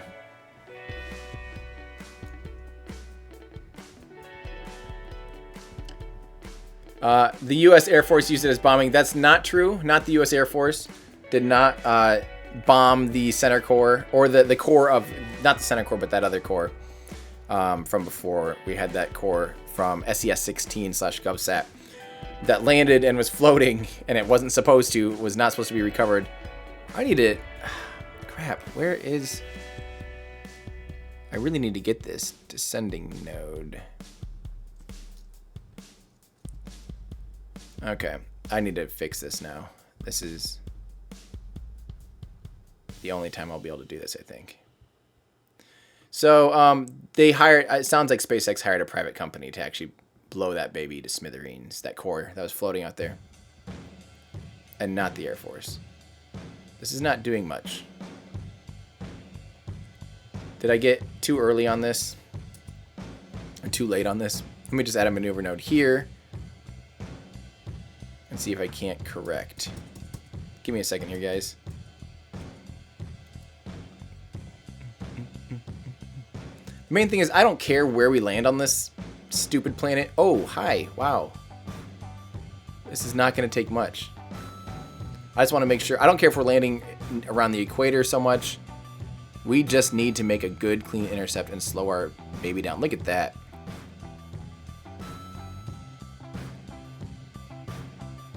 Wow.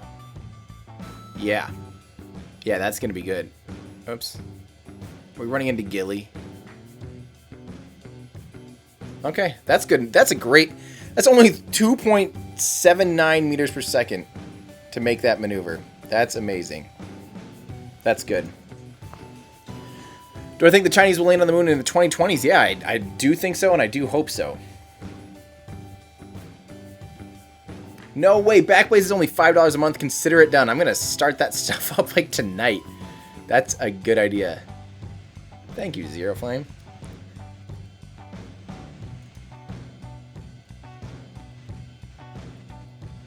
What do I think about Elon Mars' spacesuit? Well, I don't know if that's... I mean, the SpaceX spacesuit, I don't think that's really an EVA suit. Like, what you can wear around the surface of Mars. I don't think. I don't know, though. Okay, so let's just do this maneuver correction quick. I'm glad this is such a small amount of delta V.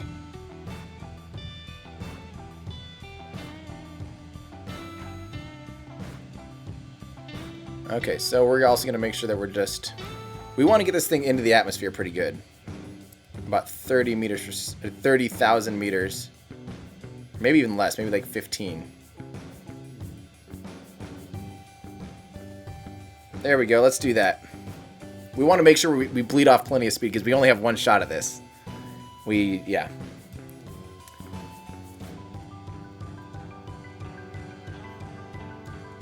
That's cool.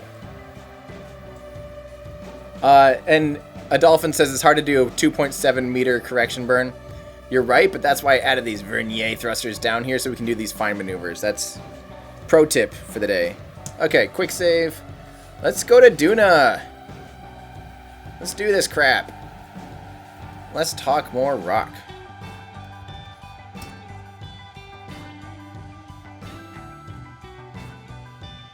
This is we're gonna land on Duna song. Am I orbiting westward? That's a good question. Did I hit that wrong?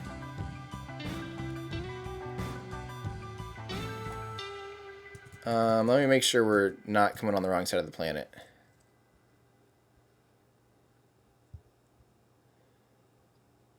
That's correct. We'll come on this side. Yeah, that's right.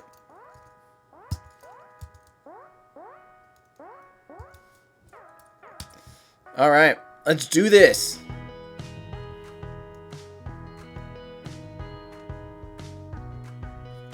Another quick save here. Woo!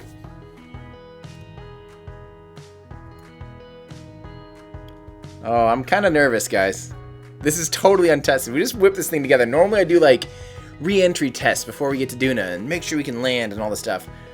We're just going for it. And this is going to be interesting. This is very cowboy of us. Let's do another quick save here now that we're properly in the sphere of influence of Duna. So we don't actually have to bleed off that much velocity, which is good, to get into orbit at least. What's the name of the spacecraft? This is called Mars Not One. Because, yeah, that was a good idea. Somebody thought of that. Noah Stevens asks, is this accurate to how we would actually approach Mars? Yeah, this is pretty similar. We're especially like something like the BFR. Oh my gosh, guys, this says we're going to do a direct intercept. That's great, actually. Our trajectory planner. Which, by the way, prograde kind of... Okay. So, yeah, this is similar to how BFR plans to intercept and land on Mars. So, yeah, we're looking at it. Again, this isn't meant to really be a BFR per se, but it turned into one because... Whoops. Because it's a good design. And we're able to get 128... We packed it full of 128 Kerbals with room for 256. Somebody thinks that's going to be too hot. I think we can do it. If not, we can always, you know, go back to our quick save and raise ourselves, no problem. What is going on? Okay, we do want to orient ourselves correctly now. Come on. This is frustrating. There we go. Okay, so let's pull these guys in before we get too close. And then we're going to want to face kind of prograde. That's retrograde. Great. I'll just let it get me in that right direction.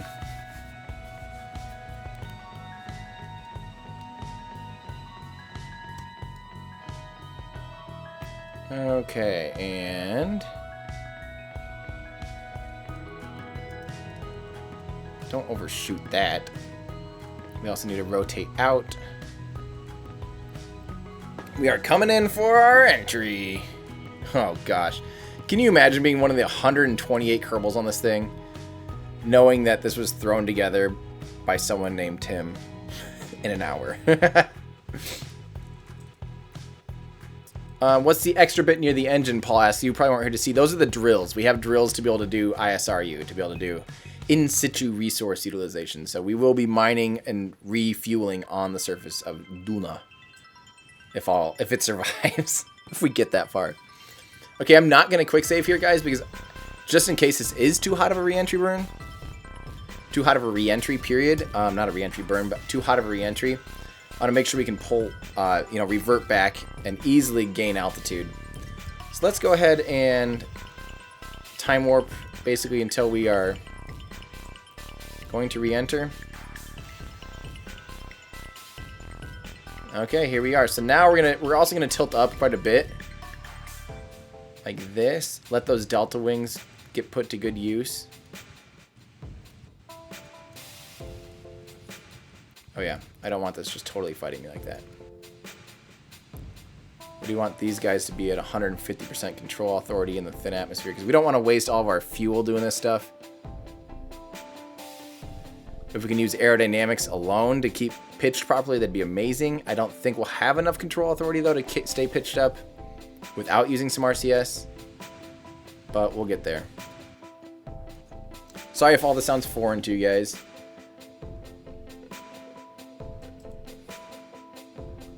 All right. Let's do this. We're coming in. We are already on a good amount of fire. That's always fun.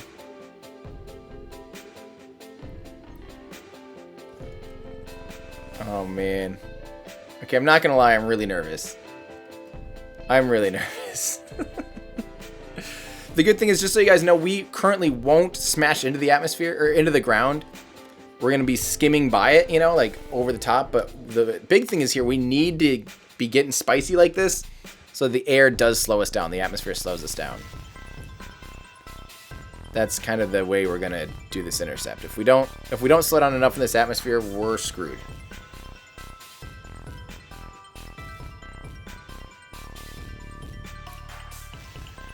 What do I think of the latest delays of the Falcon launch? No big deal. If you've been a SpaceX fan, you know delays happen all the time. 5-day slip is no big deal at all. We've had to wait months between launches before when there's an anomaly. So it's much better to wait a couple days for a slip and for them to reevaluate everything and make sure everything's okay than it is to have to wait months for them to re-engineer and validate their systems. So it sounds like they're mostly double checking their new fairing, because it sounds like this is fairing 2.0, which is really exciting. So I'm pitching up a lot here, guys, on purpose to really, really, really slow ourselves down, because we really need to slow ourselves down. If we don't do an aero capture and get into orbit, we're screwed. This is our one shot, basically. So I'm going to be using some fuel because these thrusters are being used right now to keep ourselves pointed like this. But it's going to be worth it if we slow down enough. So stay here, baby. Like I said, don't worry, we will not be smashing into the ground, but we might overheat. Our big concern is overheating. Our two big concerns are overheating or not slowing down enough and not getting into Mars orbit. That would be our next biggest concern. How do you view thrust to weight ratio? So it's up here, and you have to have a mod. So this is a mod. That's one of the only 2 mods I'm really using right now, and they aren't part mods, just so it's easy to get to. So that's Kerbal Engineering Redux, KER. It's one of the most common mods for Kerbal Space Program. It shows you your thrust to weight ratio. You can customize it to show you anything, any parameter you need, and that's stuff that should be built into the game, in my opinion. And then the other mod we're using as a trajectory. So. Hey, thanks, King Joe. Hello, Australia. Thanks for joining, and thanks for the tip. I really appreciate that. Sorry, Duna orbit, not Mars orbit. You're right. All right, so let's let the spice get us and do some work. I don't think it's going to be too hot, so that's good. I think that's very good. Sorry, frame rate's tanking. I could lower. I think we have our graphics kind of high right now. Let's actually lower that right now when we're doing this. Or not that high, but like texture quality could go down to quarter res and you're not going to notice that. Aerodynamic effects quality we could go down to very low. That'll help. We don't need this stuff that high.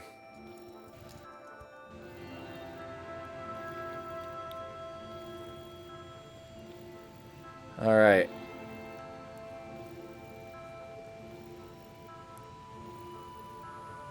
Yeah, that's right, John Ellis. There are a lot of Australians. There's a lot of Australians and a lot of Europeans, which is really cool, that are in our channel here and in our chat.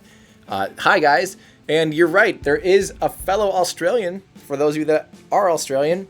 She is now in Hawaii doing an 8-month Mars recreation, which is awesome. Lisa Stojanovsky. She's on the show Tomorrow sometimes. If you guys are not familiar with Tomorrow on YouTube, TMRO. TMRO. Find them and subscribe to Tomorrow for the love of all space, because they are awesome. They're a good reason for me getting so into space. I started watching their show probably 3 or 4 years ago, I found them, I think, 3 years ago, and it really helped my space obsession. It really helped stay on top of space news. It's an awesome YouTube show, and they need way more subscribers. They should be at 1 million subscribers, and they're at like 20,000. They've been doing this for 10 years, and it's because they used to have like 100,000 people that would watch their show back when they were Space Vidcast, and then they kind of changed direction, got new jobs, and now they had to start over with Tomorrow. And so on YouTube, they still put out the best show. They put out the best space news show, period. And they need your love. So go find them. Watch their shows live on Saturday when they film it, and then they release that on like Sundays. I love Tomorrow. Then they're great people. Yes.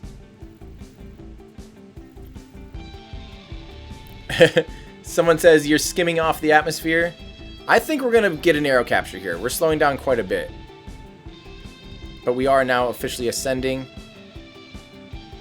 But, oh man. It's going to be close, guys. It's going to be really close. So we might actually have to go lower. So you guys thought I didn't... You guys were worried that I went too low. We might actually have to dip lower into the atmosphere because we're actually increasing in altitude right now, which means we may not have done enough.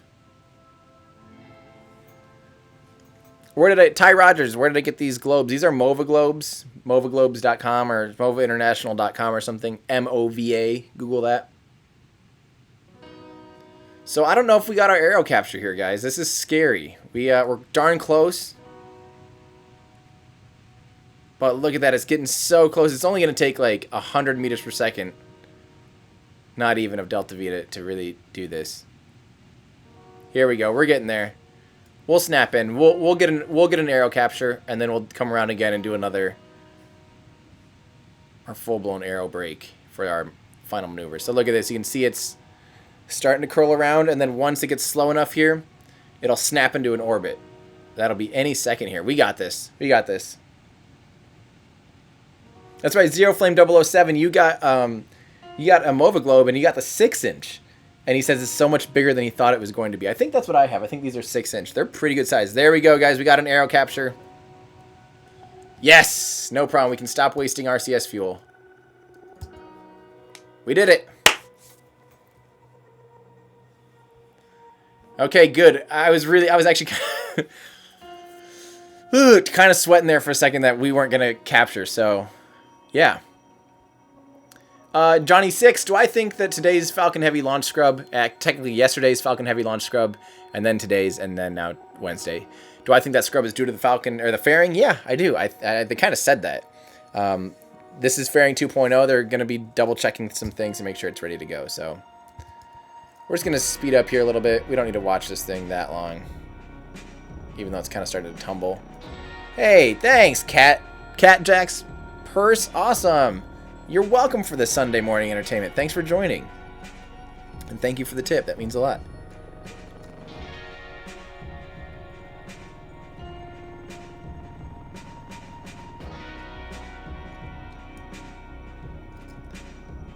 Okay. In Poland, it's still today's launch? No, because it was scheduled for Saturday. So unless Poland's in the past, which Poland's not. It was originally scheduled for Saturday, so yesterday's launch. Because today is Sunday for me, too. What's new in Fairing 2.0? We haven't heard much about it, because we don't know that much about it. I don't exactly know, to be honest. Pedro. Oh, no, I didn't, Pedro. Thank you. Thank you for reminding me. I didn't see your super chat. Hi from Brazil. We love your channel, and you really inspire you. Thank you. Have a nice day and good luck with your mission. Thank you so much, Pedro. I sincerely apologize that I missed that. I'm actually really glad that I happened to catch you in chat here, because I absolutely should have seen that. I'm so sorry. So thank you, Pedro, and hello, Brazil. Thanks for saying hi, and thanks for joining me today. Okay, so let's do this, guys. I think we're ready to... Our next pass will have us landing. As a matter of fact, we could lower ourselves a little bit more so we do a quicker. So once we get up here to apogee, I'm going to do a little burn. Little deacceleration burn.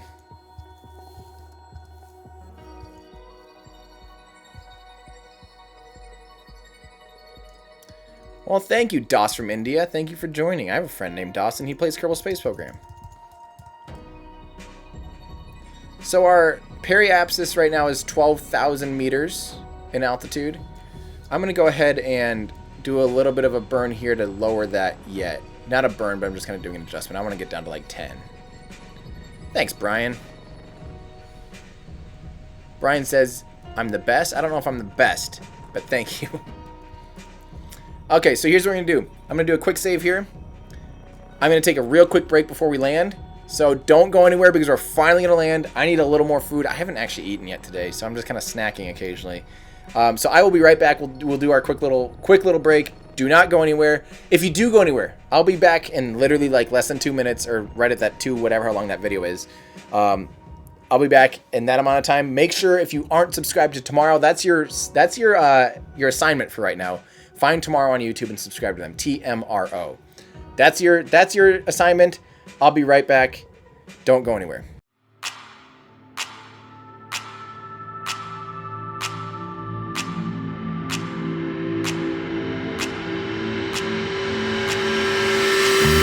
I think we all dreamt about going to space when we were kids. But when the space shuttle program ended in 2011, I discovered a void in my life. That emptiness led to a newfound obsession with space. A few years later, I wound up bidding on a Russian spacesuit as a joke. When the box arrived at my doorstep, my friends asked, "What are you going to do with a spacesuit?" The answer? What can't I do with a spacesuit? That's how Everyday Astronaut was born. Since then, the suit hasn't left my side. It's even gone around the world with me. From remote villages in Myanmar, Rockets and spaceships.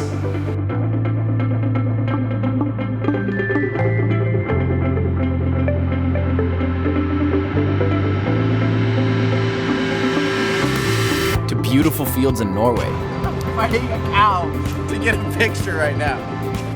Here I am on vacation in the beautiful Norway with my beautiful boyfriend.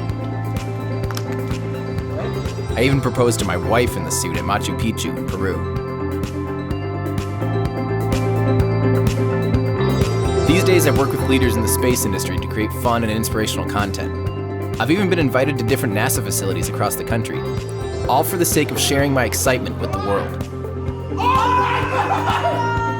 Hey there, it's me, Tim Dodd, the Everyday Astronaut.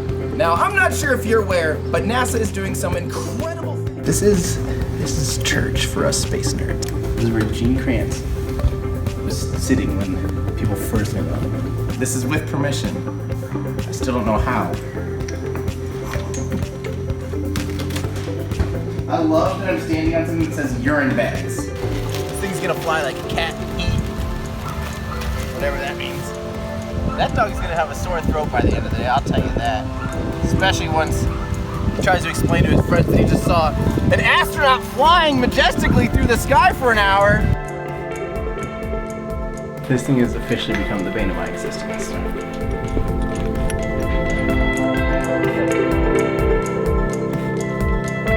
Everyday Astronaut's mission is to bring space down to Earth for everyday people, to communicate science through humor and imagination, but most importantly, to spark your curiosity, to want to find your place in the cosmos. Join my adventures as I seek to find out why exploring space is important, inspiring, and quite frankly, really, really neat. Show your support by visiting patreon.com/everydayastronaut. So guess what, guys?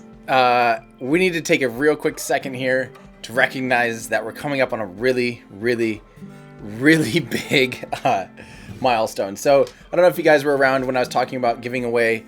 We'll be shipping out the 200. So at 200 patrons, 300 patrons, we gave away pieces of Space Shuttle Discovery. That little bit down there, that's titanium from Space Shuttle Discovery. I have a lot of new patrons to thank. We're coming up on 400 already, which is mind-boggling. And I just real quick wanted to thank Christopher, Bastian, Chase, Rob, Lee or Leah, Non-Revade, Alex, Miles, Johannes, Chris, Yannick, Stefan, Ben, and Justin. Thank you guys for just pledging today to help support in Patreon and to join our Discord channel and or our subreddit. At 400, we're going to give away another piece of Space Shuttle Discovery. This is the last piece. So if you want a chance to win this, become a Patreon. Consider becoming a Patreon. And it's weighted, so if you contribute $1 a month, you get your name kind of put once in the hat. We use an Excel spreadsheet to weight it. If you do $5 a month, you get 5 chances, $10 a month, etc. So thank you to all the new Patreon. You guys, that's amazing. That really is so encouraging and literally is the reason why I continue to do this. So thank you. You guys are awesome. But now, guess what? Even more exciting potentially than that, definitely. It's time we land on Duna.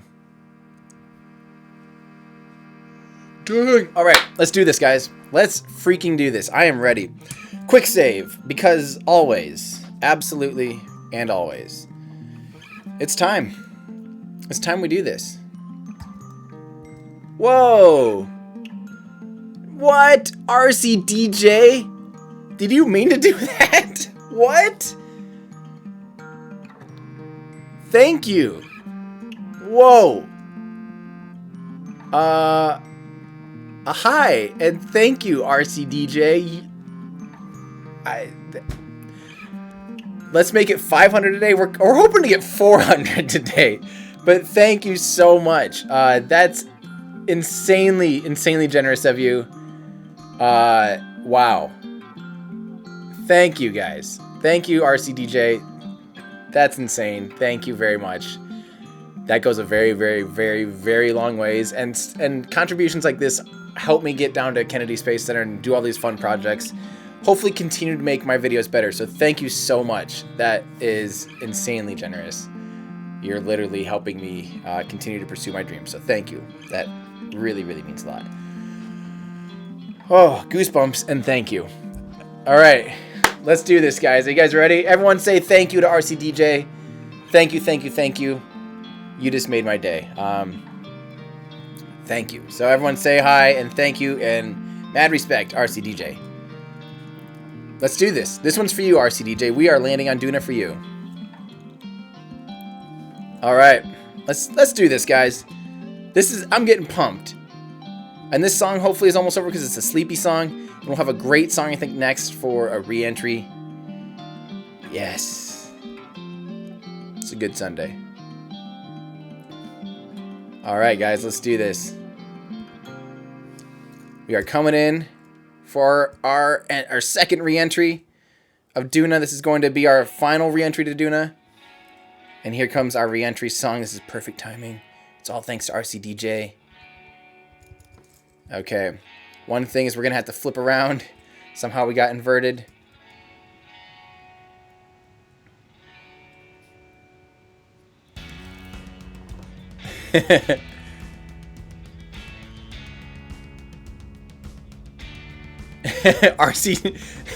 Alice Strahl says, RCDJ, you officially funded the Duna mission. That's awesome. Oh, is RCDJ in our Discord channel? If so, hi.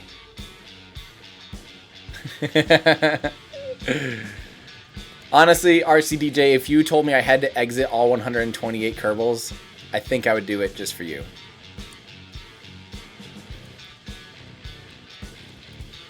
So this is... Oh yeah, sorry. Good call. Good pedanticism there, Big Rat Killer 1. This is entry number 2. Well, this is technically actually re-entry, because we've already entered the atmosphere of Duna once. But this is the second time we're entering the atmosphere. Not the second time we haven't landed yet. So this is technically our first re-entry of Duna's atmosphere. But it's our second entry of Duna's atmosphere. How do you like that for pedanticism? WeText, we already mentioned this a few minutes ago. These are MOVA globes, or MOVAinternational.com, the spinning globes on the desk. I need to put those in my shop. That's what I should do.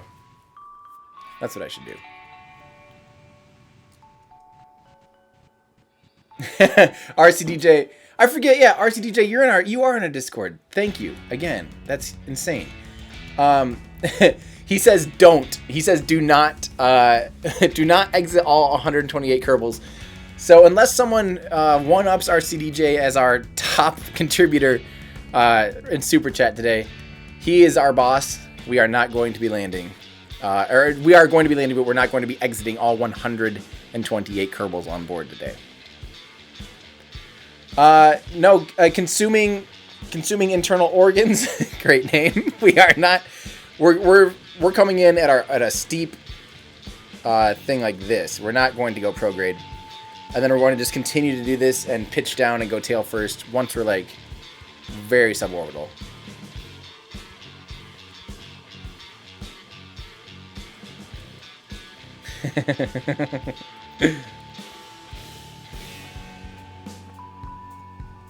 All right, so we are now. So watch this. So this is what's happening here. As we are coming into the atmosphere is slowing us down.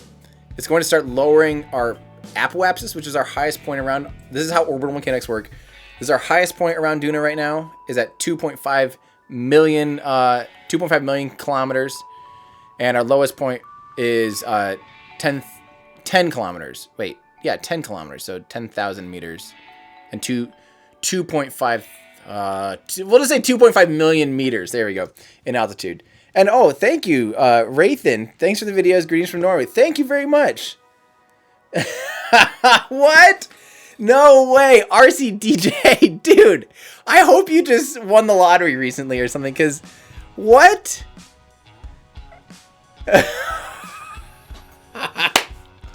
What are you doing? You really don't have to do this. That's insanely generous of you. I really hope that you just came up a big amount of inheritance money or something, but wow. Thank you again, RCDJ, for the, again, insanely generous tip. So you are still the commander of this mission. Yeah, you're still commander around here. You're gonna get what you want, and he's apparently really genuinely not wanting me to have 128 Kerbals exit. Oh man. That's amazing. Thank you. And again, thanks again to Rathan. And hello Norway. I love Norway. It's beautiful. Oh, well, hi, Gianni. What happened to the custom rocket trailer? Gianni, great question. We worked on that for a little bit, and I had that all kind of lined up. Come to find out, the whole... You'll see why, actually. I'll be having a big announcement here, hopefully really soon. Hopefully in the next month I can make it public. What's kind of been happening for the past year. A lot of stuff changed. So if you've been following me, so apparently, Gianni, you must have been around here last year when we talked about the rocket trailer a lot. That's kind of no longer a thing. I really shifted. The big difference is I shifted from trying to do a lot of Instagram pictures and kind of traveling around doing pictures and stuff to really trying to produce video content. So the whole mobile thing just isn't as necessary. Although it would be cool to redo someday in a lot bigger scale than that little rocket trailer. That one's cool, but I think we can do better. I still want to do something like that in the future. But yeah. Gosh, I still can't get over you guys today. Thank you. Let's land this thing. We got some work to do. So if we look at our orbit now, you can see that we're getting into thicker and thicker atmosphere. Oh, is this gonna... It's telling me we're gonna be going a long ways downrange. I really want to bleed off some speed here.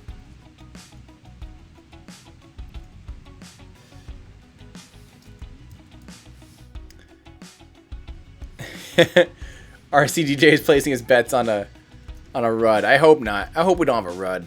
A rapid unscheduled disassembly, for those of you that don't know. Yeah, Neuropilot. So last year I kind of had this rocket trailer all figured out where I was going to get this little trailer that's a little tiny trailer you can kind of sleep in that can be pulled easily behind a car, and I was going to make it look, it kind of was the shape of a rocket-ish. And my plan was to take that and do, yeah, like a mobile streaming thing, potentially, but it wasn't the right solution, and especially since the streaming stuff has changed.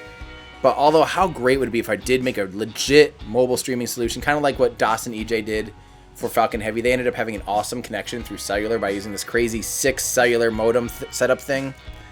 That'd be awesome if I could actually mobilize something like that and have these really great streams and pull the trailer out. That'd be great. Alright, so I hope it's still saying we're going to fly all the way around again. I hope not. I don't want to. I do not want to do that.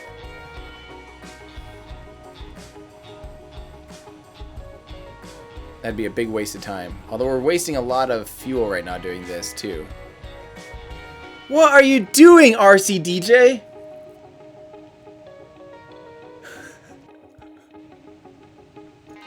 What are you doing? Seriously. I can't handle this. Oh. Oh, RCDJ, I love you. And I feel like, honestly, if you want to spend money, which I really appreciate, you should at least be doing something cool like shopping and getting cool things to hang up around your house or something. This is very appreciated. Very appreciated. Very appreciated. But I'm just thinking, like, you're being very selfless. At least make it, like, worth it to you. To, like, you know, if you want to support me, head on over to the shop and do something crazy and get, like, some prints or some shirts or something. But, dang. Wow. RCDJ, I want you to explain to us, did you just recently come upon a bunch of money or something, or why are you so crazy generous? This is amazing. I really appreciate that. Again, everyone say thank you to RCDJ for his another insanely generous donation. Oh, looks like you're wanting me to start up my own actual rocket company. You're putting me in pace for that, so you're crazy. Just a good job and too much free time. Well, I really appreciate that. If you can't tell by the color of my skin right now, and yeah, thank you. Thank you, thank you, thank you. This is for you. We're gonna do this. We're gonna do this for you. This is for you, RCDJ. Scott of England. Darn you, RCDJ. That's awesome. Alright, so we are coming up on, hopefully we do a full-blown re-entry here without having to skip around a few times. I hope that this, it looks like this settles soon. I hope that our, yeah, okay, we will not be exiting the atmosphere again at this point, so that's good. I think for now, just so we preserve fuel, I'm going to turn off RCS, and I'm just going to glide. Oh, man.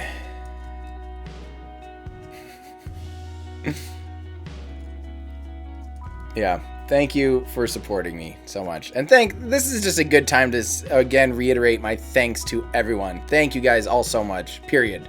Even if you can't financially contribute, although that means a lot, I really appreciate just even tuning in, subscribing, showing your friends my videos. That support has made this all possible. I can't tell you enough. A year ago today, I mean, literally, here's a fun fact for you guys. You ready to have your mind blown? My birthday is February 27th, which is a week from Tuesday. That also happens to be the day that SpaceX announced those moon tourists, right? That was the first time I stood in front of my camera in this room and made a video on YouTube, right? It was a quick little announcement. I think I had less than 1,000 subscribers last year. I challenged myself that I wanted to get 50,000 subscribers by the end of the year.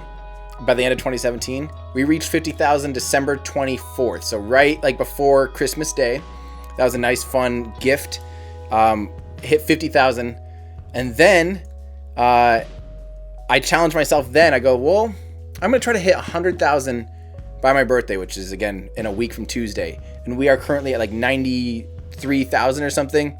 Still pretty ambitious, but if you guys can help me get to that 100,000, show your friends my videos, tell them, hey, we're trying to get to 100,000 before February 27th. That'd mean a lot. We have two launches before then, which help a lot because those launches drive quite a bit of traffic. And we hopefully will have 2 videos coming out before then too. So hopefully we do it. And also, by the way, thank you, Interdimminate. Thank you for your tip as well, and thanks for thanking RCDJ. I like how the tips now are probably just going to have to be thanking RCDJ for his contributions. That's amazing. Oh man, that's hilarious. Whoa, look at whatever the Gillies at the, what's the planet around Duna? I forget already. Ike in on the horizon is really pretty. Thanks, Paul Jr. I appreciate that. Trying to follow RCDJ $2 at a time. Nice and slow. Okay.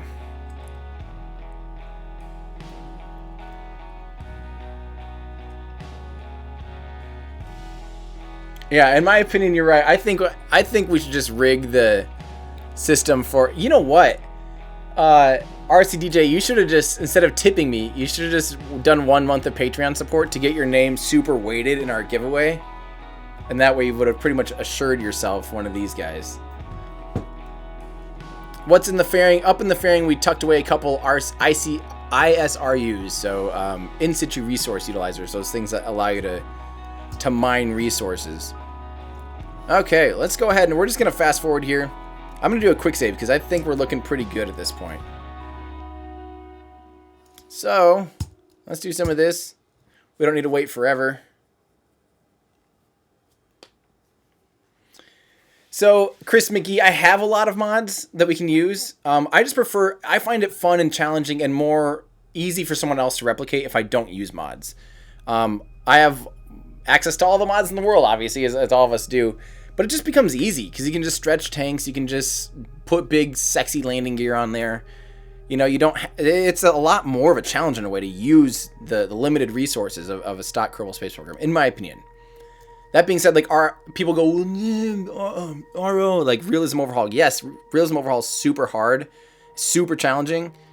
But at the same time, you can just stretch stuff out and make them bigger, and it makes things a lot easier. So, in a sense, some of the biggest challenges is building using stock parts. And EJSA, again, on Twitch, does a really good job with that. Okay, so we're just letting this thing tumble for now.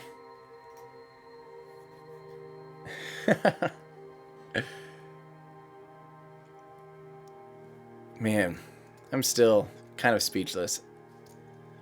So right now, guys, it says that our delta V to stop would be 330 meters per second of delta V in order to land for a suicide burn. That doesn't sound too bad.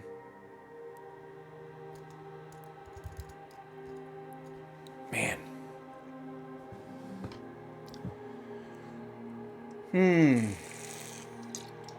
You're right. I would be tumbling the 128 Kerbals on board like crazy.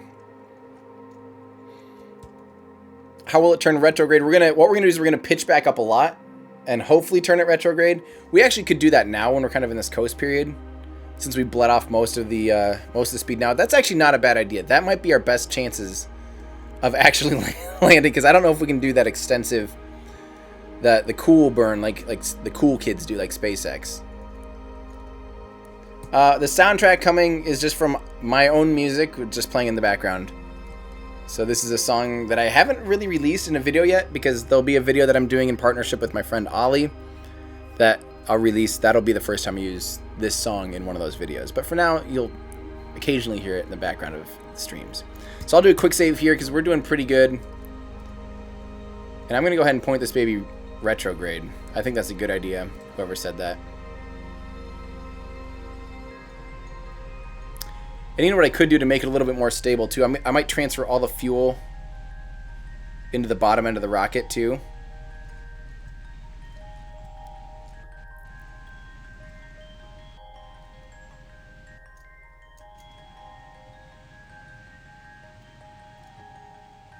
Hopefully we're not getting too... I might need to start doing that now. We might have a hard time fighting this, actually.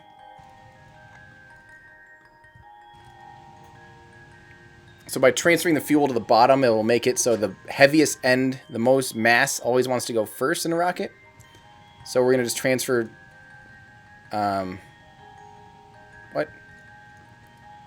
Transfer fuel out of these lower ones, or in from the upper ones and go to the lower ones. Great. We might be have to fight this quite a bit, actually.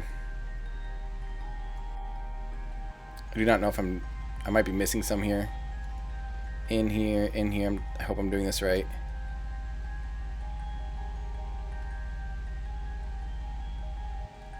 What? I said in.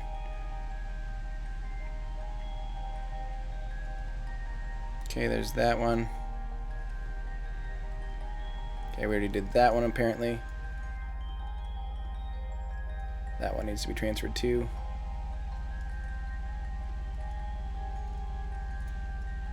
And I really got to flip this thing around now. This is getting kind of scary.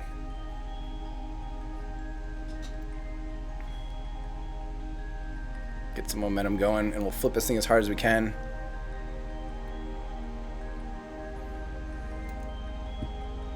There we go. This should be enough inertia to flip it all the way around. Because once it's flipped, it should be pretty stable. I will have to reverse all these, which we'll do now.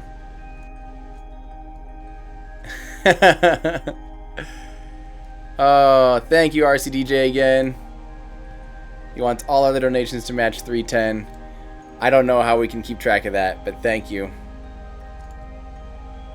How many play hours do I have on KSP? I think I'm probably about 1,500 because I played a lot before I had Steam, and I just opened the game, you know, the game file. I bought it from the website before I knew Steam existed. And so I probably had 500 hours or so on that, and now I'm at like 1,100 on Steam. So I'm probably between 1,500 and 2,000. RCJ, you're crazy, and I appreciate you, and thank you. Oh, we gotta start looking at our suicide burn distance. We're getting kind of close here. We're gonna have to negate these. Okay. I'm gonna quick save it here, because this is our... We're getting pretty close. Now remember, we need to land about 20 meters above what it says, so... Oh, do you guys think we can do this? I want to know. I want you all to place your bets. Now don't crash. I'll try not to. You know what? It's not efficient, but I might bleed out a lot of our horizontal velocity quick by doing a little bit of this. It'll make it easier to land if we slow down first, so we're not having to land really crooked. It's better to just kind of make it so we're landing more straight up and down. But again, we have pretty limited fuel, so we really have to be gingerly with this.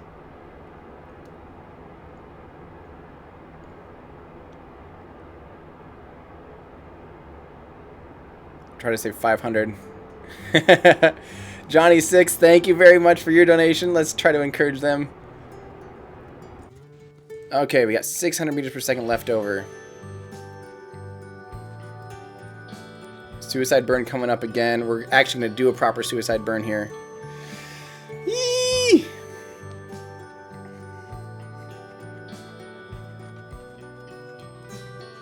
So we're gonna start our suicide burn at like 200 meters, giving ourselves a little bit of leeway. And I'm nervous it might snap too. This looks awfully close. I'm gonna start at 500 meters. Julio, thank you for your tip. I'm gonna start now. I'm getting nervous.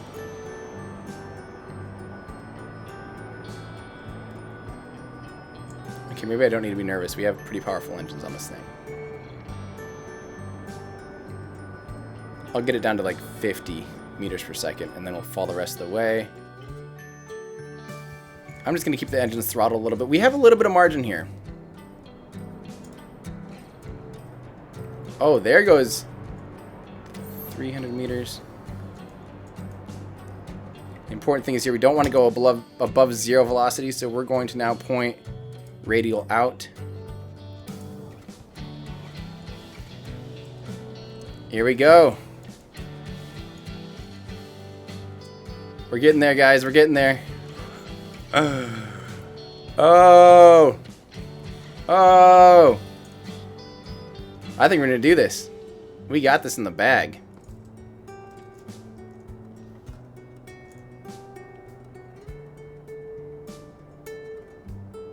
Oh, yeah. We got this all day long.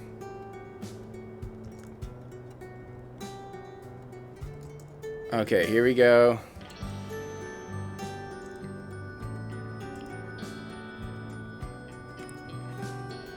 We're doing this. We're doing this. Oh, look at this. This is gorgeous. parachutes. Who needs parachutes when you got this kind of control? Oh, man. Touching down at like 1 meter per second. Yes, please. Look, Ma, no hands. Oh, this is great.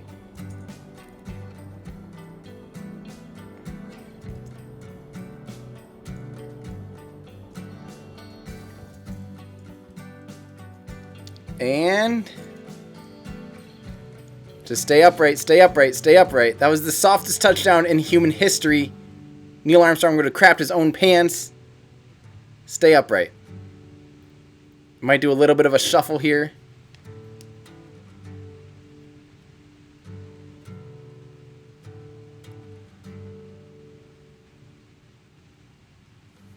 I think we did it. Yes! Yes! I think we did it. I'm nervous to turn off RCS and SAS. I'll read you guys' things in a second here. RCS off. And we are stable. Quick save.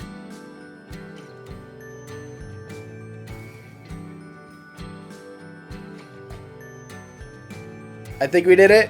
First try. First try, guys. First try, we did it. Woo! Yes. Oh, wow. I'm gonna quick save again because we definitely landed. Like, we definitely did that. Woo! Oh man. I'm very happy. Okay, so first off, thank you, Julio. Thank you for your tip. McFunPants. You love your content. I was hoping to get a Falcon Heavy mission pants while I was in Florida for launch, but had no luck. No luck.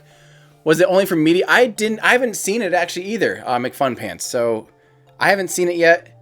And thank you for your tip. And then GP Trees 1. You're welcome for my science outreach, and thank you so much for the generous tip. Thank you, that means a lot. I'll continue to do what I do because you guys help me and encourage me to keep going. So I will. So woo! All right. Oh my gosh. Ali Strahl says we reached our 400 patrons. Holy cow, guys. Well, it looks like we're gonna have to do another giveaway then. Wow. I'll get my friend who crunches those numbers to do that. So where did we stop last time? Wow, we did get... Thank you, guys. Thank you so much. I don't remember who all we said thank you to. So just in case I missed anybody, Miles, Johannes, Yannick, Stefan, Ben, Justin, Simon, Zach, Dench Rowland, Real, Indrit, Stefan, again, Bradley, Eric, Chris, Ivan. Thank you, guys. And Penn Bike, best Sunday in Tim's life. Yeah, I think so. Now if we can get off Duna, then that will be amazing. So thank you, guys. Thank you again to those patrons. Thank you. Thank you. Thank you. Thank you. Thank you. And again, I'm trying to find something awesome to do for 500. I think what I'll do is I'll put together a cool box, a cool package, and like put shirts and prints, sign them, and lots of stickers and stuff like that. So yeah. Thank you, guys. Okay, we did it. We did it. We are, again, on the surface. Looking pretty. Oh, wow. We did it. 400. Thank you, guys. Okay, so what do we do now, guys? Plant 10 flags. Let's do this. Let's get a couple of these guys out here. So what we can do... I think it's more fun to fly them down, isn't it?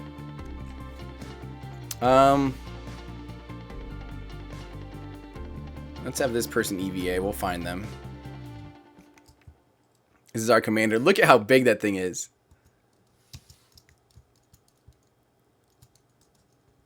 I kind of forget how to do this. It's been a while since I've done an EVA.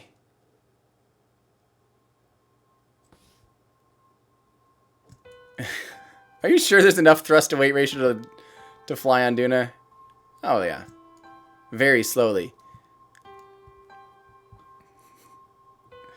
Oh, this is crazy, guys. Okay, so let's plant this flag. I can't believe we did that. 128 flags. No way. 128 souls safely. How do you say it safely? I don't know. Safely on Duna. This mission is for you, RCDJ. Yes! RCDJ, you have now been commemorized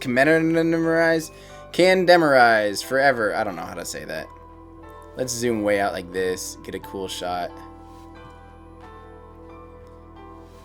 Yuck. Look at that fisheye. Oh, that's disgusting. Ooh.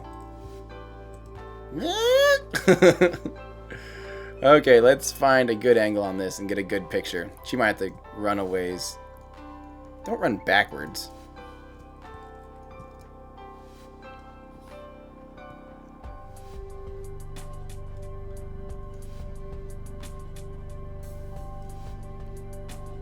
Run towards the moon. Run towards the moon, young Kerbal.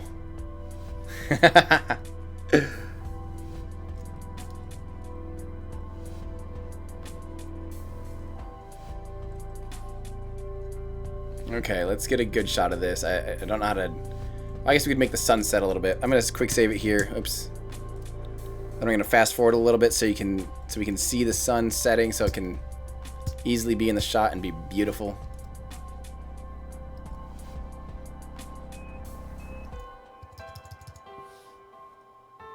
Uh-oh.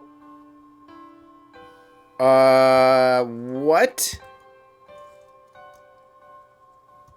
This might be an issue. This might be an issue, but it's not an issue we can't solve. What the heck?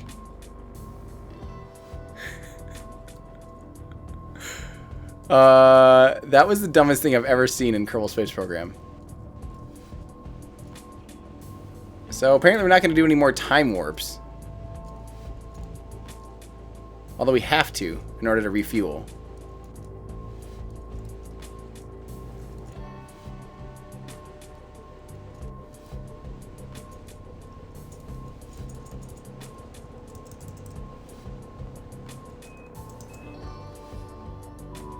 Okay, let's land this thing again.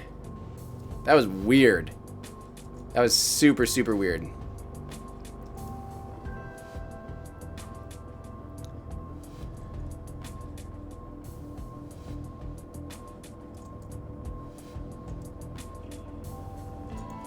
Okay, come on. Nice smooth touchdown again.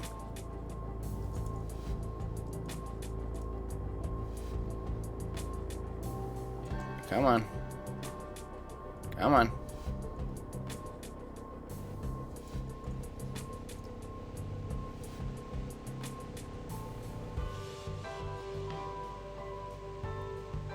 Let the dust settle a little bit here. That was so weird.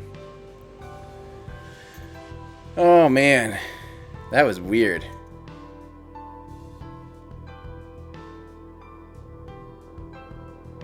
I'm nervous that if we reload any quick save, it'll do that same thing.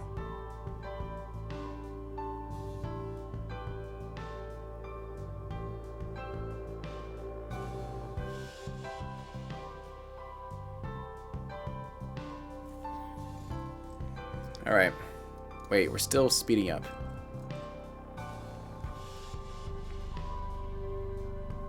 We're just settling. Oh, man. Yeah, I thought about expanding the panels.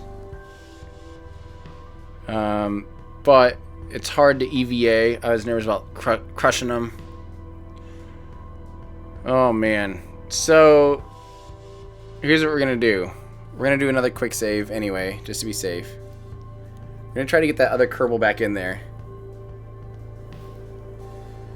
Oh, man.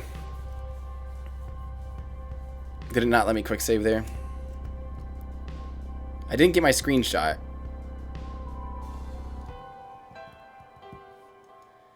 Okay. I'm gonna switch over to that Kerbal. Get my stupid screenshot.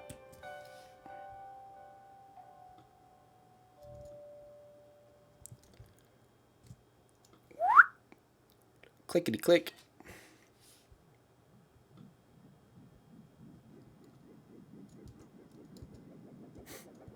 Oh, look at me.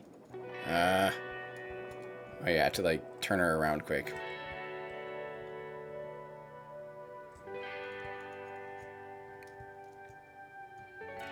Okay.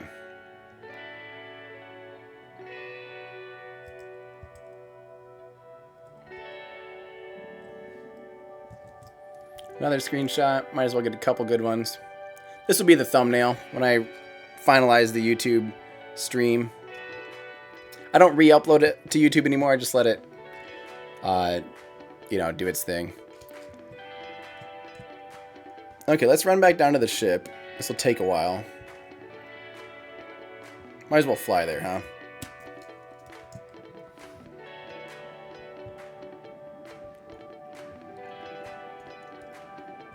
Very slowly fly there.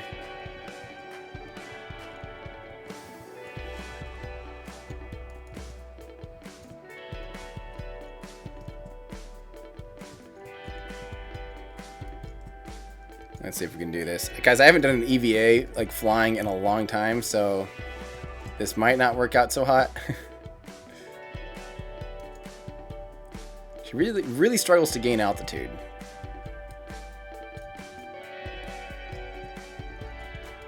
I'm almost just holding down shift.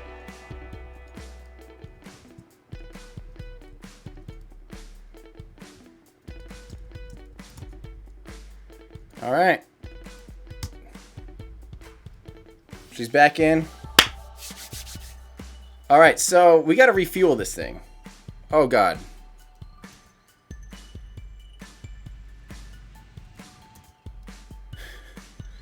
We have to try to refuel this thing. Deploy the spikes. Could you build a colony there? Of course. We could build anything we want. It's Kerbal Space Program. We sure could if we had enough time. Okay, so this stuff's deployed. Let's try to do another quick save. I don't know why it's not settling this time.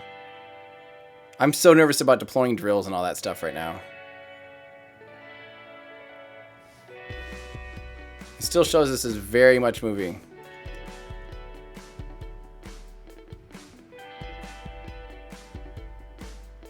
Okay, come on. Oh.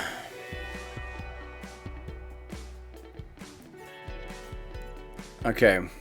Let's try to deploy the drill. I don't know if this will work without tipping it over. Drill's been deployed.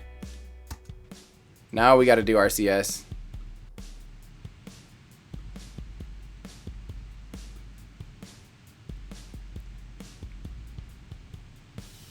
Maybe this will make it better. Maybe this will anchor it. Okay. I think we're settling in here. Let's try and fuel up now. Let's see if we can actually refuel ourselves. You guys can't quite see that, so maybe I'll move my head for a minute. Okay. Let's try and fill up our... let's see, that was 6. 7 would be the beginning of the fuel process.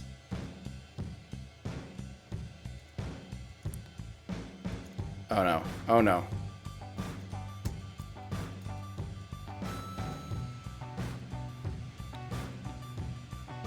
This is like The Martian. At the beginning of The Martian, we're like, we're tipping too far! We're tipping too far! Ah! Stop. Just do your job. Apparently we're on too much of a slope. We're on 5.6 degrees, 5.7 degrees. I don't like this. I don't like this one bit.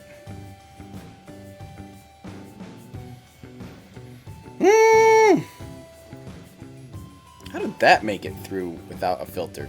Okay. We're going to try to speed this thing up at some point. We're going to have to. Not a good time now, though, I don't think. Not a good time. Why is this thing not settling down either? Man. Hey, RCDJ just became a sponsor, too. Thank you, RCDJ. You're crazy, man. RCDJ, again, official sponsor of Everyday Astronaut, RCDJ. Wow. Now, I think you can do emotes now. Now that you're a sponsor. Custom Rocket RV is RCDJ. Elon Musk. So, yeah, and thank you for the tip, Gianni. Remember, yeah, so the Custom Rocket RV won't be a thing anytime in the near future. We have a lot more cool stuff to do. Yeah, you're right. Maybe I'll start decreasing some of the landing legs, retracting a few of them. That may help our cause. Adding a little more friction.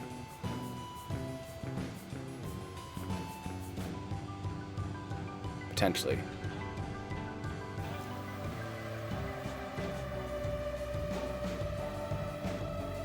Is that working?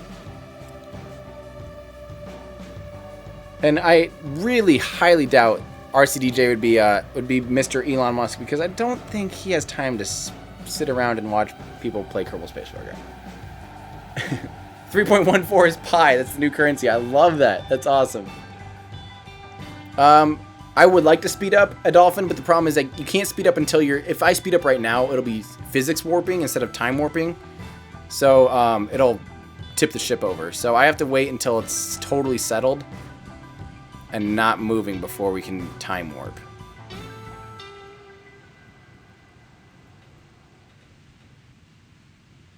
So let's see if we can retract enough landing gear to actually make it stop moving.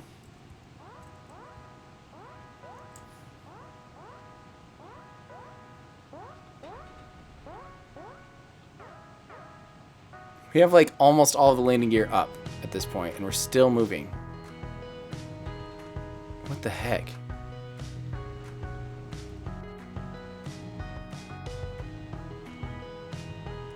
It's just like walking down this mountain at this point.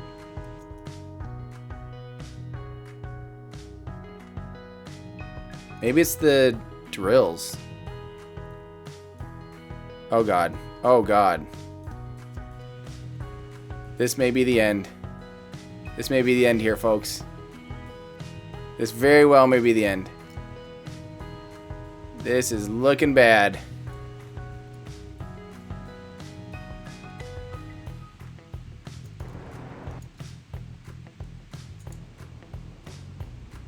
Retract the stupid drills, please.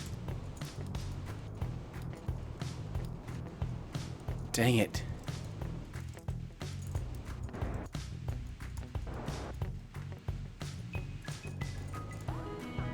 Okay. We're gonna stomp out this fire with almost no fuel left. This might be flatter terrain too. There's no way. There's no way. This is gonna be even worse. I'm sorry, guys. I've let you down. I'm sorry, RCDJ. Please forgive me. Please forgive me.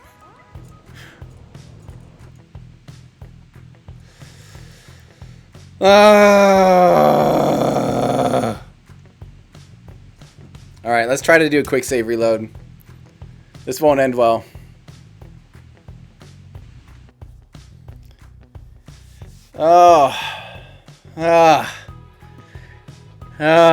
We did what we could.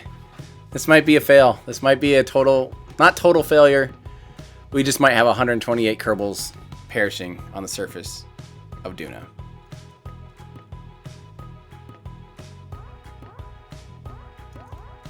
Okay. Is this a clean quick save reload?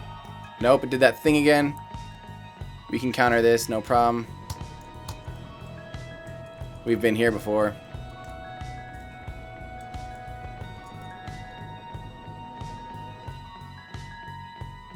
Oops. We're still at that 5.7. I almost wonder if we could find flatter ground somewhere. It's hard to tell. I'm going to try. While we're at it, So while we're in a new quick save, I'm just going to try floating over somewhere new.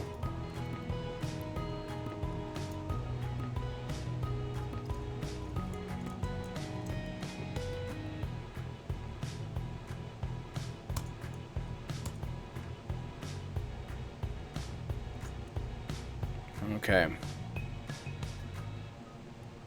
Matthias, thank you. Guess who missed the first 2 hours? Thank you for your tip. I'm guessing you did. You missed a lot. You're definitely going to have to rewatch this one. We have been doing a lot. We've had a busy Sunday. Maybe this will be flatter. Flat Duna.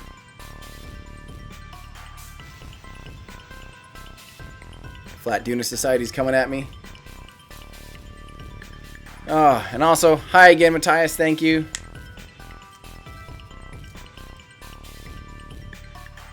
It just wedged some Kerbals under the gear. Says Titan 2. It still says it's 5.7 degrees of slope. That's just bad.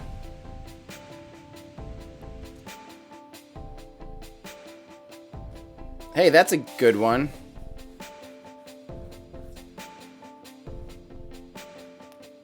Let's go get what's her name back in there. We stranded her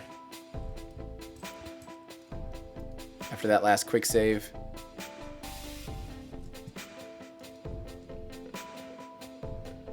Have to do this again since we couldn't quick save last time.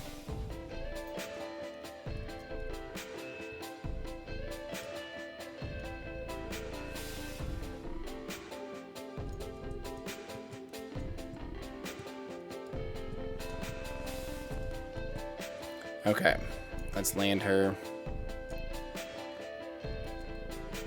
Man, these RCS thrusters are not quite powerful enough. It's MMU, I mean, not RCS. The maneuvering units here are not quite powerful enough for Duna.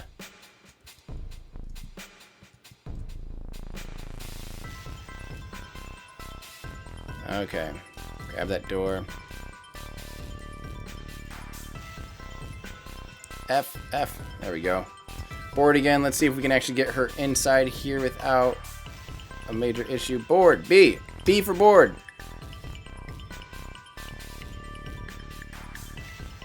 What? We may have a problem. Is this one full or something? Excuse me. Yes, I'd really like to enter, please. What is going on? New subscriber, thank you. Just wanted to say thanks for spreading your passion for space exploration. Lots of cool goes ahead. You don't have to try and pronounce your name. Well, thank you for giving me a pass on the name pronunciation, SF. Oh, no! Ah! Thank you, SF. Oh, she's alive for now. Everyone's asking about the weird money. Yeah, it's just HUF. Everything's fine. This is normal. Let's go up to I don't trust that door anymore. Let's try this one.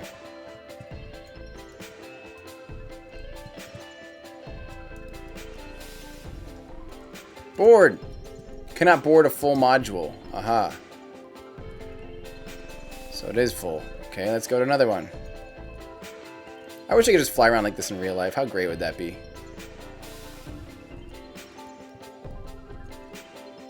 Okay. Guess worst goes worst, we could have her board on that lower thing. Why is... Okay. Finally. Wow. Okay, we lost a radiator. No loss of life.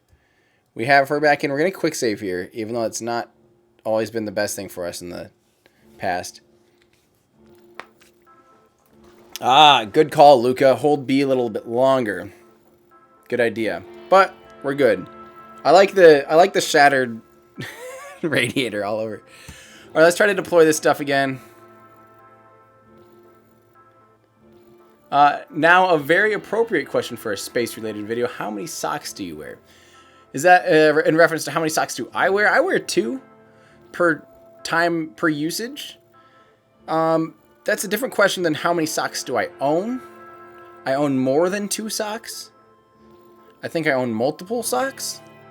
Factually speaking, I know I own multiple socks. But yeah, I only wear 2. I tend to only wear 2 at a time. All right, so there's an auto level on the legs. What are you talking about? There's an auto level where I can just have it automatically level? Or you're just saying it automatically does? I think it just kind of does, right? So let's try, and we are going to just do another quick save here, and we're going to try to retract that drill again and see if it doesn't totally knock us on our butts. Here we go. Drill retracting in 3, 2, 1. Hip, hip to the drill. Don't screw with us, drill. I hate how the drills do so much ridiculousness. The drills have brought back the crawling. So why not? We're just going to start mining. Mining on the move. All I have to do is, if it slows down to like 0.2, I think we can fast forward. Yep. Got it. No! Oh no, this is bad. We don't have enough power to make it through the night, even though I added a bunch of batteries. What are you talking about? Don't do that jump thing. Do not do that jump thing. Do not do that jump thing. Oh my gosh. You're impossible.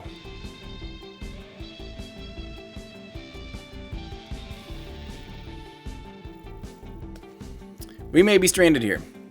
There's a good chance we are stranded here.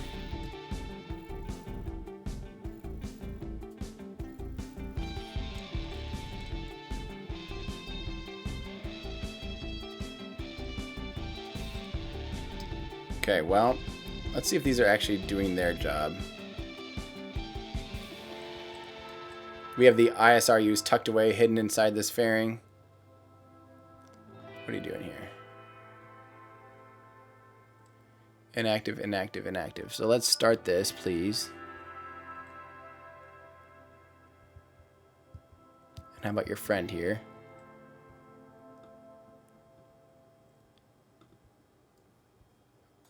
So my concern is that we actually are not able to produce enough electricity, even in broad daylight with this thing. We should have tried to bring some of those big solar panels along. They just do so much better. This is going to be a long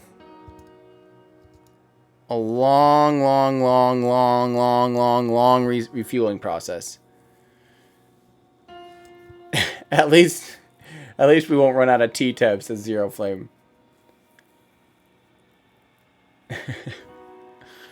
Oh, I don't know how we're going to do this, because we're not going to sit here and reload 34,000 units of fuel.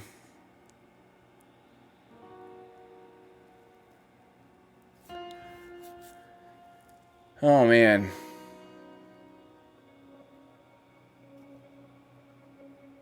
Let's see. Has Solar City evaluated this region yet? Good question. Man. And we're not moving, so at least we can speed this up a little bit. Until we run out of power. Which is now. So it's probably quicker for me to stop the drilling for a second. I'm getting tired of your bullcrap here.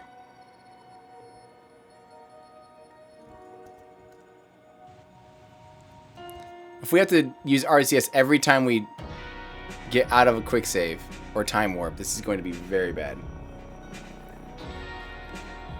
Flash asks if there's a way to know what the Roadster Falcon Heavy is up to right now. Yeah, you can go to whereisroadster.com. It shows where it is, but it's dead. It is no longer transmitting. It's just out there floating space junk at this point. Cool space junk, but out there floating space junk. Bring him home. Oh, Indrid says, did he accidentally build a bungee rocket, not a space rocket? It really appears that way. It really genuinely appears that way. I don't know if we're going to be able to refuel, guys. That's the scary realization of the day. Is I don't think we can refuel. 500 meters per second is just not enough.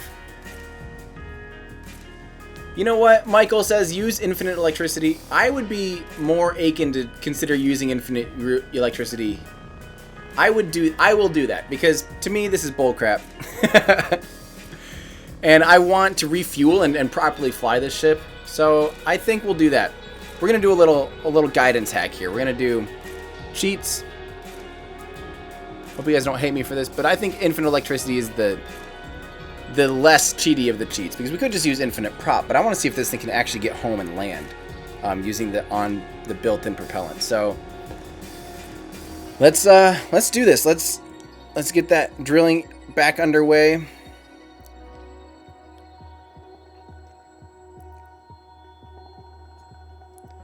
And try to refill our tanks.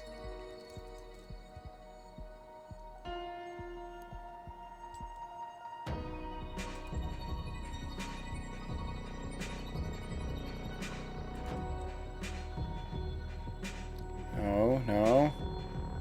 Still moving around a lot. It's moving around even more now. Okay. Okay, you know what? You just made a powerful enemy.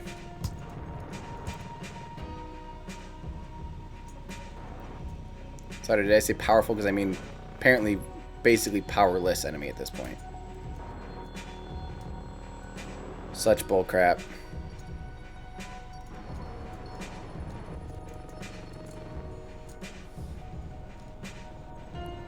So stupid.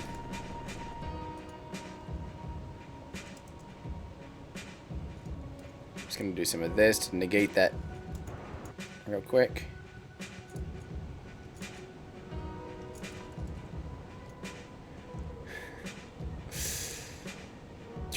We're trying.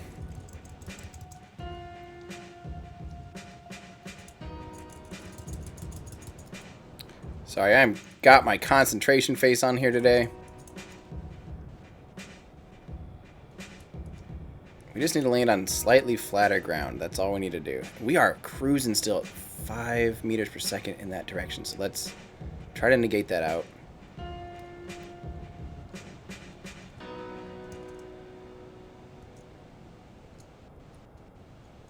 Okay. This should be closer. There we go. There we go. All velocity is negated. We're on only 3.9 slope now. I like that better. Woo! There's been some Top Gear flying here, guys. Holy cow. Top Gun, I mean. I don't know what it is. That one movie. Goose and stuff. I don't know. Okay. There we go. We landed for like the 90th time. We landed again. Let's see if it will just stay settled this time. Ooh, Falcon Heavy says use just one drill. I like the way you think. And then we can turn off infinite electricity and just do it that way. You're right. You're right. You're absolutely right. Let's try this.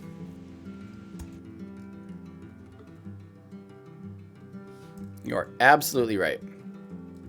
So we only are deploying one drill. This game, I think, is 30 or 40 or something. Not this again. Do not tip over, please. Just, please, just don't tip over. Man, these drills are jerks. This is definitely, yeah, RCDJ, this is definitely a little bit of a flatter spot. It says 3.9. I think we were at 5.7 before, so hopefully this is survivable. That'd be an interesting concept. There we go. We are now actually refueling. We are tipping quite a bit. I'm gonna quick save right here. I like the way this is going.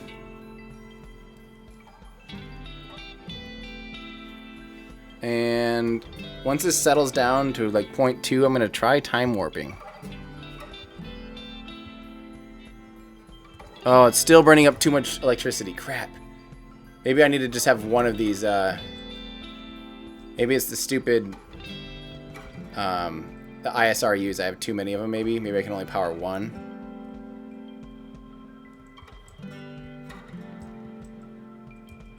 Try and turn one off.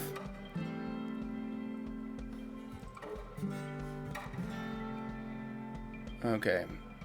Stop. Okay, we got one stopped. Let's see if we can stay positive with our... Well, now we have none. Maybe our drill stopped. Oh, we are physics warping instead of time warping. Okay, start surface harvester. We're staying positive. Okay, here we go. There we go. We are increasing the amount of fuel and electricity. Oh, yeah, we can do this.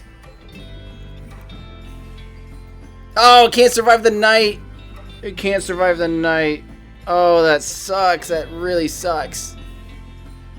Okay, okay, so we know factually that we could do this. I just don't want to waste all of our time. So we are going to do infinite electricity, just so we don't have to sit here and wait forever for this stupid thing. I just think that's boring. We don't want to sit here and have to stop it every time we do it. Right? I mean, we're just going to do this, because I don't want to sit here and have to stop it every morning and restart it every stupid morning. There we go. We've refilled right away. We know that it's physically possible, so we didn't, like, change the parts or anything like that. Okay. I feel okay about that. We are now fully fueled with 2,900. Let's turn off infinite electricity now. Refueled. 128 Kerbals have been... we'll pretend that they got out a couple times. Alright, guys. Let's do this. I think it's time to bring these guys home. What do you guys think? Okay. Let's do this. Let's launch and get ourselves properly into orbit. We're pretty high up. That's going to be a very inclined orbit. But whatever. Shouldn't matter too much.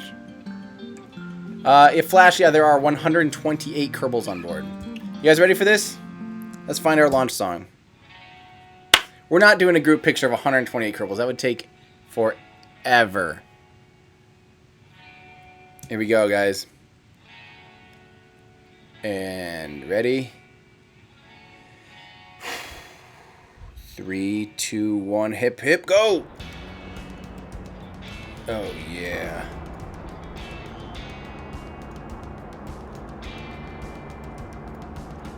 Oops, apparently we deployed half the drills. We have that one drill. SpaceX, take notes. We might blow up a drill. We lost a drill, but it's okay. We're gonna lose another drill, no big deal. We don't need those drills anymore. Where we're going, we don't need drills.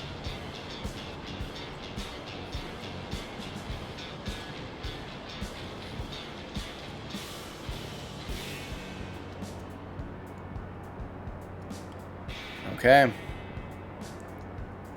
We're doing it. We're Duna it. We're Duna it. I'm going to increase the gimbals on these things so we have a little more control here again.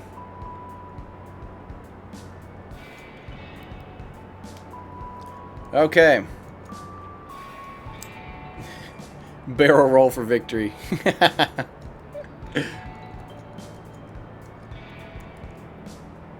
We're doing a pretty early gravity turn because this is Duna, doesn't have nearly as much atmosphere. We really, really, really want to start getting our velocity going horizontally. The Kerbals, they're not even freaking out. What are you talking about? They're just hanging out. Pretty dull-faced to me.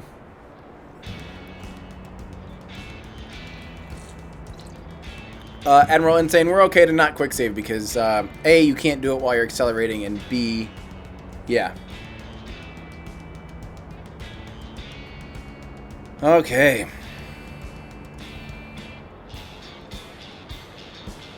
Let's get this baby going. This one's still for you, RCDJ.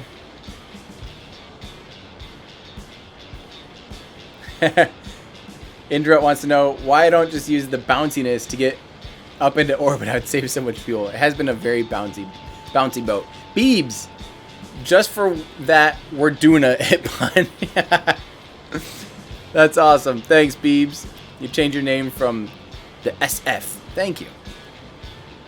We're Duna it. Okay. Don't encourage that. You shouldn't have encouraged that, because now I'm just going to try to be funny, and then I'll be hopelessly not funny. I want to remind you guys that stay tuned, not now, but like Monday, Tuesday, or whenever I end up releasing our new Falcon Heavy video with lots of behind the scenes. You get to see my reaction, my full reaction to seeing Falcon Heavy live in person. It's a fun video. It's awesome. Again, it's also going to answer the question of why Falcon Heavy, why a Tesla in space.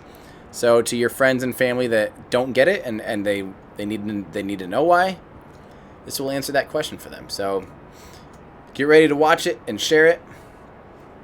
Yes.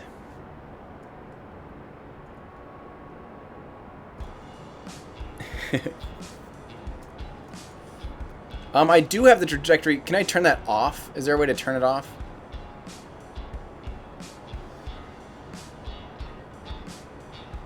Oh, that will increase the frame rate. You are right. Also, when Kerbal runs too long, I think it runs into some kind of memory issue.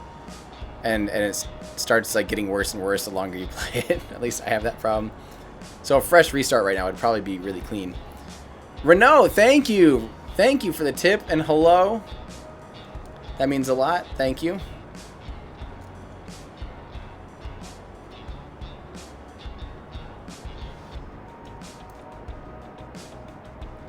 Can I make the plume bigger? I can't without modding it. You can do it with mods. Silt wants to know why I'm not wearing my spacesuit right now. I have a video on here titled How a Spacesuit Almost Killed Me 3 Times. Watch that and you'll understand why I just don't like to wear the spacesuit. I do have some patrons bought me like one of those spacesuits you can get at the gift store, which is awesome. I think I'm going to customize it and like try to make it look like my other spacesuit with like the valves and stuff. Before I start wearing that on air, because it's really comfortable for me just to be able to wear like a casual shirt and hang out. But yeah, long story short, too hot and terrible.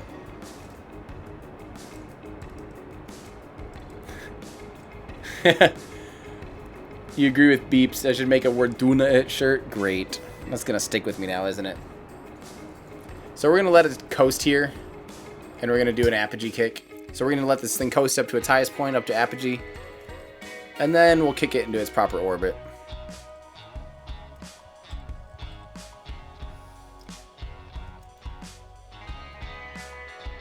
Oh, we're actually going to gain a little bit of extra delta V because I forgot that we left some ore in the tanks.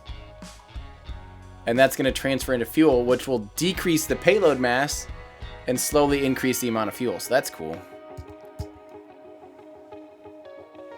What do astronauts do on Mondays? They do it. I don't know.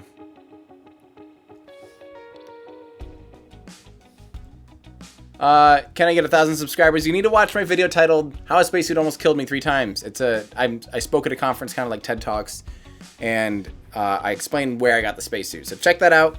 If you guys need an introduction to me, who I am, what I do, why I do what I do, watch that video. How a Spacesuit Almost Killed Me 3 Times. You'll get a good sense of everything I'm about, everything Everyday Astronaut is and is trying to accomplish. A lot of the behind the scenes fun facts about like the original way Everyday Astronaut got started and how it started on Instagram as an art project and turned into educational videos and content on YouTube. Check that out if you haven't yet. Duna is the Kerbal Mars.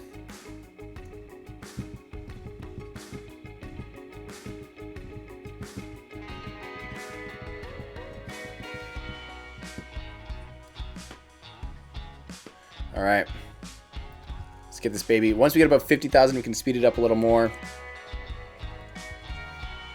Time warp, get it up to that apogee. Okay, here we go.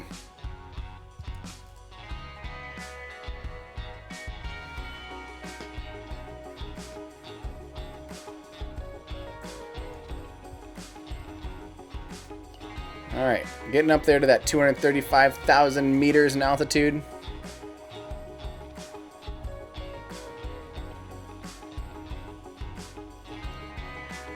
And then, again, once we get up there, we're going to do an apogee kick and put ourselves into a circular orbit around Duna. 230, we'll start our flip now, because we have to flip around. Oh, interesting. Well, look what I forgot to do. I can't deploy the solar panels because I don't have any control modules. These are all passenger things. Oh well. I'm not above doing that. Who cares? In real life, actually, wait, I could have done that without cheating. So good, I didn't quite cheat. I could have put someone down here, which is a control pod.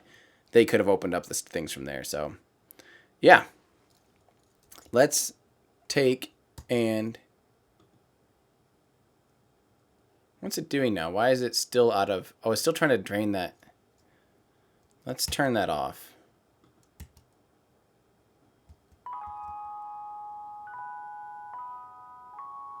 What's happening? Why is it still processing ore?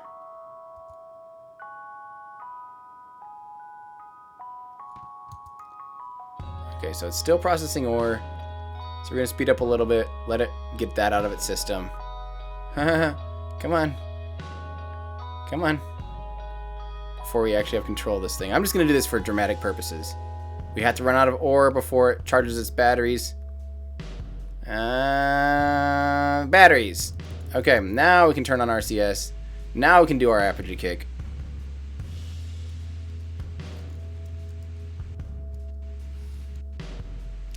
Yeah, the radiators are not solar panels. Those are heat exchangers. And the reason we use all these little ones instead of the big ones is because we had to do a really, really, really hot re-entry, which, come to find out, probably would have been fine with the big ones. That's my mistake. I just wanted to make sure we could for sure get into orbit or land and still have solar panels.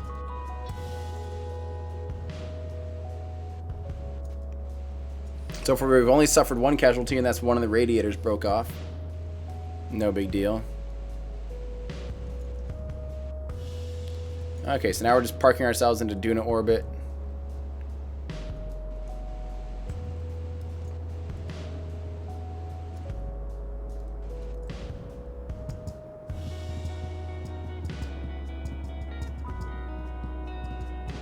Someone wants to know if I'll go to Ike.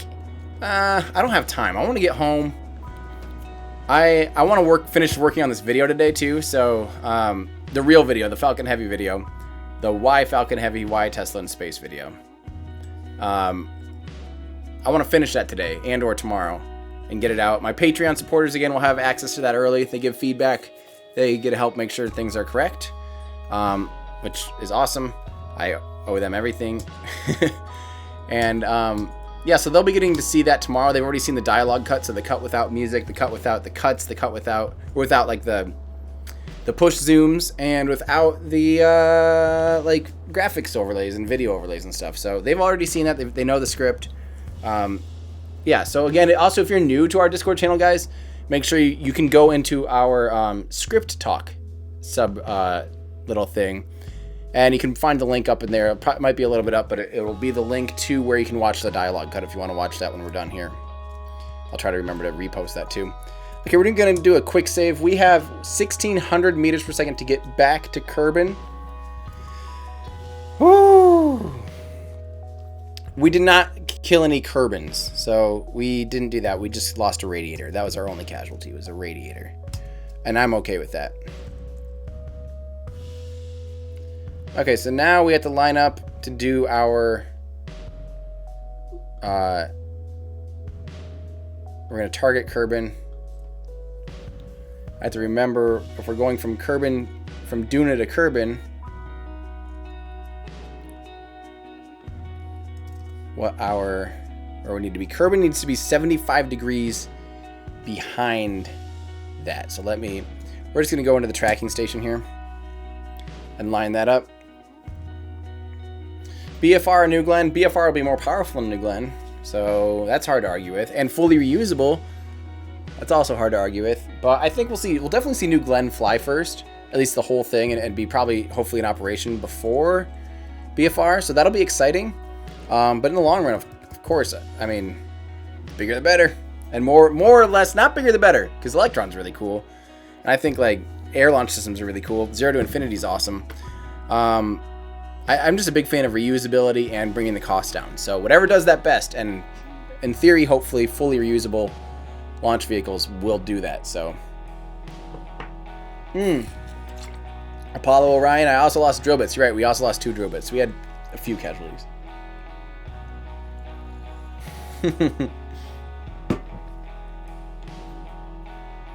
Yeah, Paul Jr. wants to know, and I'll answer this because he wants to know what's the deal with the Fisher Price binoculars that I have in all my videos. So, it happened at some point in my series when I was working on the original Everyday Astronaut, where I was trying to really tap into that childhood awe of the cosmos and like really tap into like the man-child, the excitement of a, you know, when you're a kid and you just get really genuinely curious and excited about things. And I found at my parents' house my old Fisher Price binoculars that I used to sit out and stare at the moon and look through when I was a little kid. So I found those and I decided I'm going to start wearing those in all the pictures. And that just kind of helped become part of the character of Everyday Astronaut. So I almost consider Everyday Astronaut to be a character, really, who's a man-child who's super, a spacesuit owning man-child who's super excited about space. And that's just, those kind of help represent that man-child aspect, that curiosity, that fun aspect. So that's why those Fisher Price binoculars. All right, so we're going to line this thing up. So what we're doing now, we need to get Kerbin to be 75 degrees to Duna. Duna's over here. Kerbin's over here. So we need it to be about like this.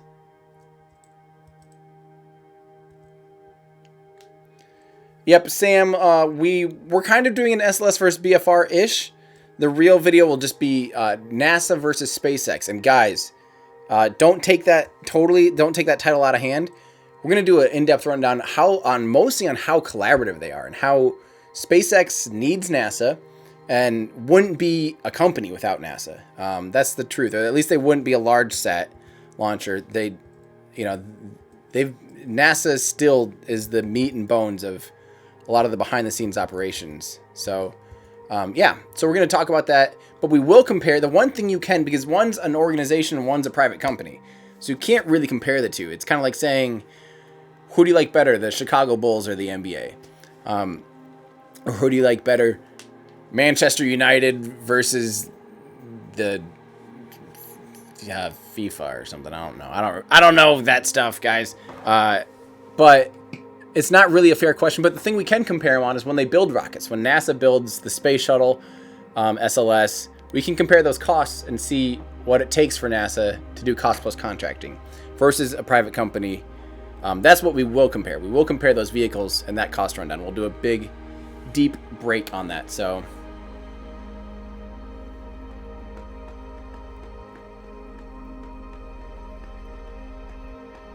yeah, we definitely need to remember that NASA put $1.3 billion into the Falcon 9 and the Dragon capsule. So NASA has basically funded SpaceX. So, yeah. SpaceX obviously secured NASA contracts when they successfully launched the Falcon 1.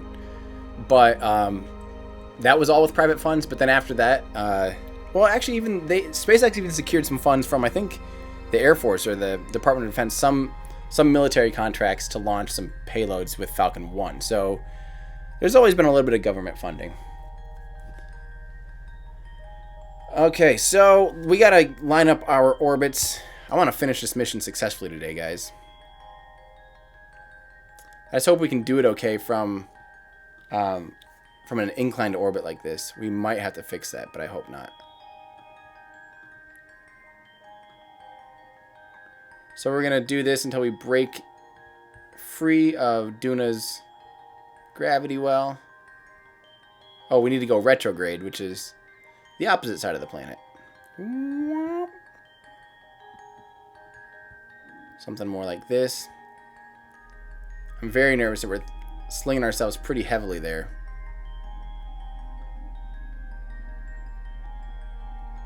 A little bit more like this. Let's see if we can actually get a rendezvous or an intercept here. And or how far off it'll be. Whoa! Whoa, that's not good. Let's play around here more. That's very not good.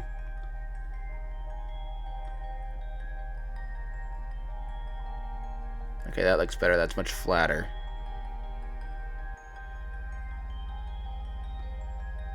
But wow, that's going to require a lot more delta V to actually... Oh, maybe a lot less delta V.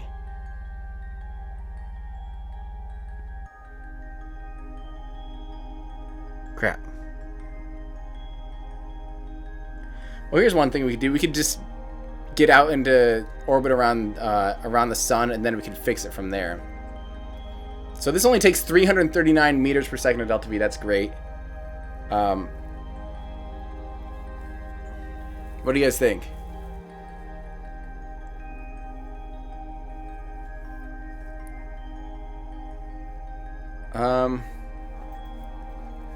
Never go full home and transfer.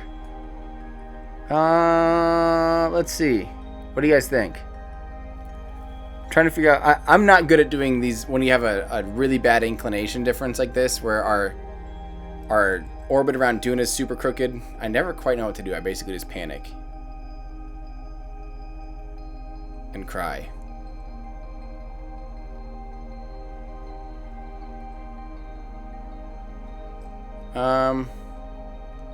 I'm thinking, just to make it easy on myself, I'm going to do this burn. It's only 339 meters per second. Then I'm going to do an inclination burn slash an orbital burn. That's what I'm going to do. That's what we're doing.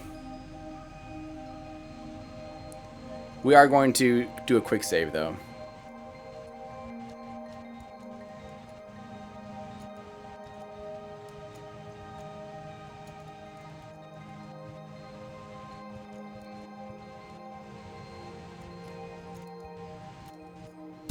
Okay, so I'm gonna quick save here before we do this burn in case it's a terrible, maneuver. So at like 1 minute out, maybe less than that, maybe like 30 seconds out, we'll ignite. Actually, we probably don't need too much to do here. Oh, only a 20-second burn. We'll wait a second then. Okay, here we go.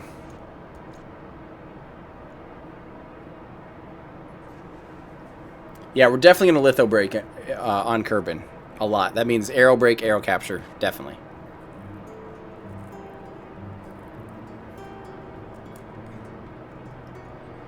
That big of an inclination may not have a window. You're right, but we're actually not too far off. Although it would be really expensive to do a solar inclination change, wouldn't it? Well, we're going to try this first. As soon as we brake. Okay. So let's now see if we can just get a clean maneuver node, or a clean intercept with Kerbin. This isn't the most efficient way to do it, but I don't know the most efficient way to do it. And we have an okay amount of delta V. Maybe not. Yeah, this might be bad. I might be messing up big time.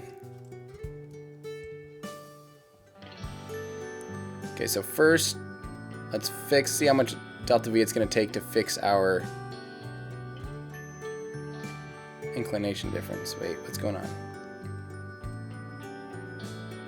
Why is that flip so quickly?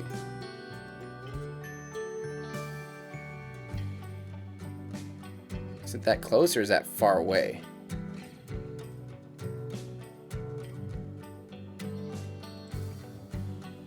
Come on, baby. Can't quite figure out what? Oh, wow. There it goes again. Is it that? Are we that close on inclinations? Wow, we must be. Okay. So that's a good sign, actually. That it's this sensitive. Come on, just a little bit.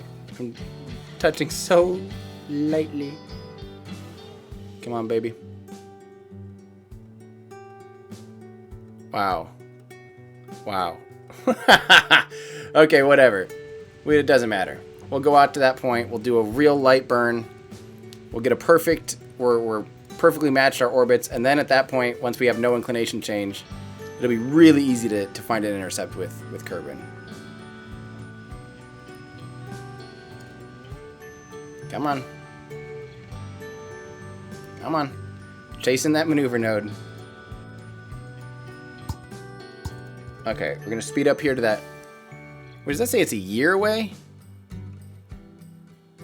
What? What are you talking about, a year away?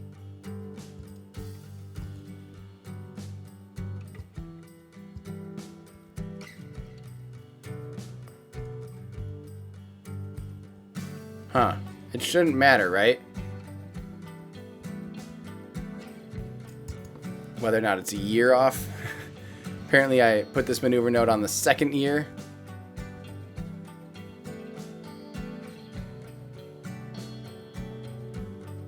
Shouldn't matter, right, guys? Can I just change this down to 1 orbit difference? Like remove an orbit?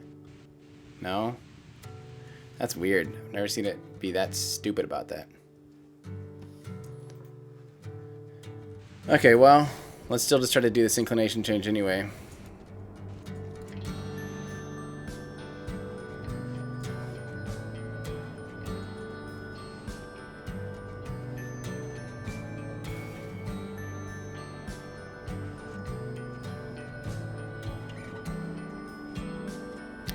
I don't know if I trust this.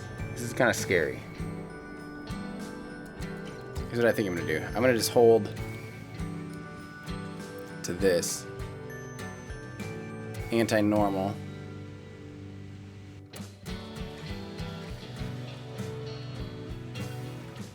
I think I think I apparently set it on the second orbit around, but we'll just see if I can move this ascending node this way.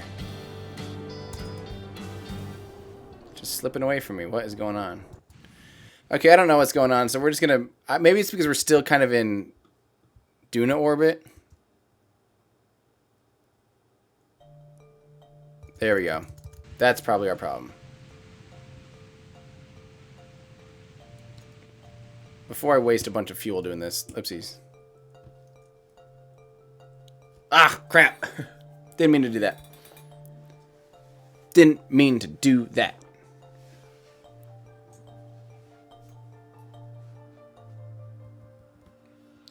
We're doing a return from Duna.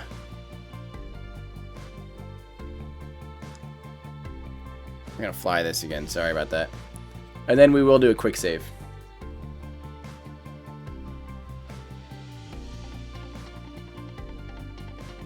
Also, while we have some downtime, thank you, Dominic, another new patron. Thank you very much for your support.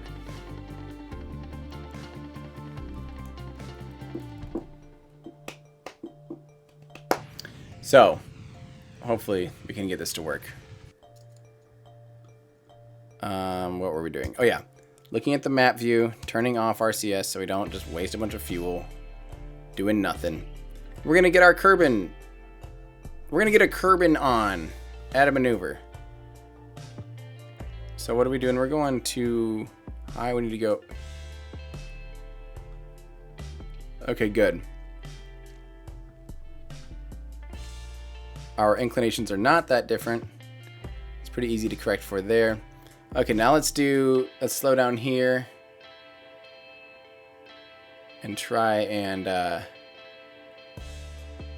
oh, there it was. That's our intercept there, hopefully. We're close to it.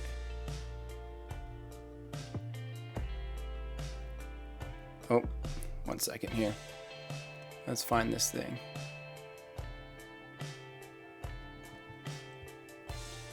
Okay, so why are we still missing it? Closest approach.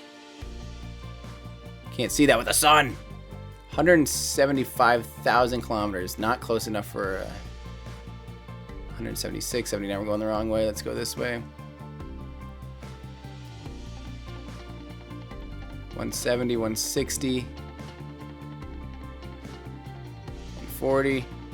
Come on, baby. Get a clean approach. There it is. 80,000. Let's get that going first. We'll do this burn and then we'll do a correction burn after. I just want to get this, you know, time's ticking here.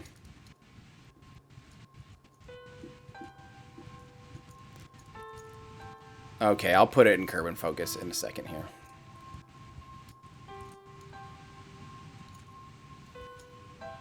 Oh man, this burn's gonna take 719. Yeah, we're not gonna be able to do this, guys. There's no way. Just telling you now, get ready for failure because we will be completely out of Delta V when we get to Kerbin. This sucks. We only have like 450 meters per second to land on Kerbin. I just don't think that's gonna be enough. We can ditch it in the ocean or try. I don't know. We're gonna almost. Worst goes to worst, we can maybe just park it in Kerbin orbit and then refuel it later. Not doing that today. I'm tired of this. I'm hungry. Soy. What's the word for hunger? I don't remember. Something hungry. Okay, so let's do this maneuver now. Turning off RCS. We're gonna do this burn right now. And then we'll correct for it a little bit more in a second. Tango hombre, that's right. Yeah, I have, not I am. 450 is enough, you think, Fell Knight, without parachutes? Come in shallow. Oh, we can come in once we do an aero capture. The rest is history from there. I think we converted all the ore. We got all the ore out of there. Yep, ore is all gone.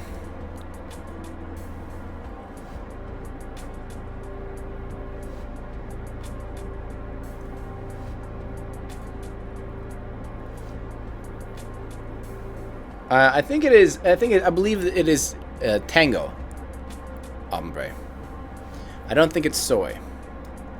I think that would mean literally I am hungry, not like I think it's I have hunger is correct in Spanish.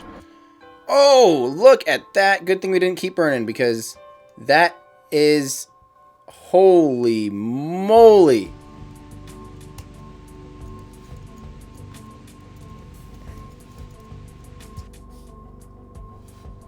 $80. Oh.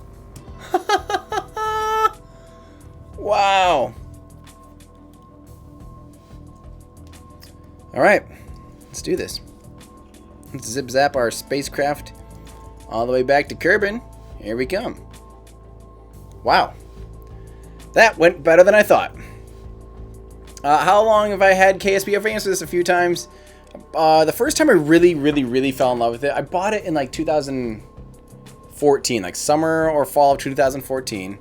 And then it was on the trip when I was down in Florida watching the Orion EFT-1.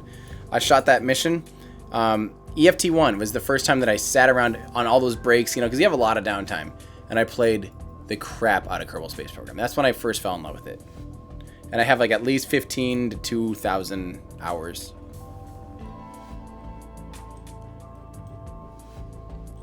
Henry, stay tuned. We will be doing a video all about what happened to the center core. So stay tuned. Don't you worry. So we have 474 meters per second of Delta V. May cut it a little bit close there. I agree. Quick saving's not a bad idea. This is now more than a 4-hour live stream. Hi. Wow. The hunger is real. And if we don't do this part, this will be boring. Who cares about re-entering Kerbin with 128 Kerbals on board? Boring. When's the first Block 5? Probably April or May-ish. It's currently testing at McGregor, or it's heading out to McGregor for testing.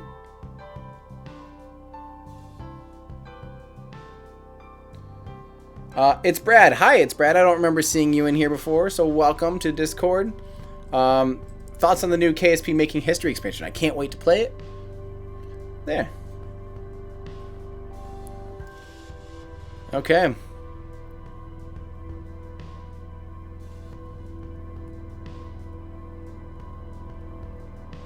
So let's see if we can... Remember, we do have to do one more little tiny adjustment at some point to just make sure that we get below the atmosphere of Kerbin. Right now, we'd miss it. We're going to come in pretty spicy on this one, guys. I'm going to come down to like 30,000 meters. What do you guys think? What should be my re-entry? elevation, altitude.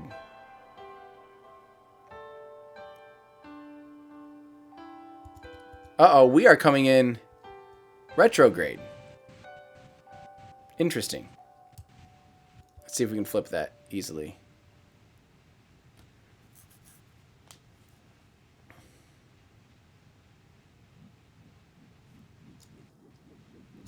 Maybe we'd be more efficient doing it anti-normal, right?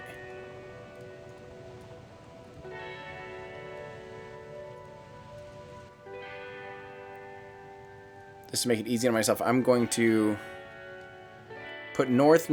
I learned this from my friend Carl Groover. I don't remember how to say his name. 38,000, you guys think?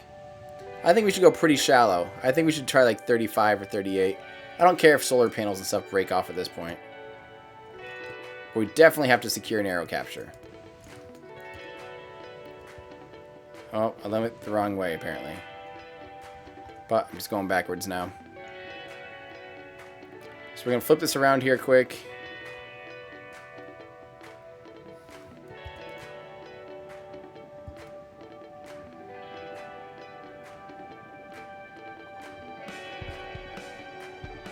Yikes. We're kind of burning through quite a bit of fuel to do this. We're just going to flip it around here.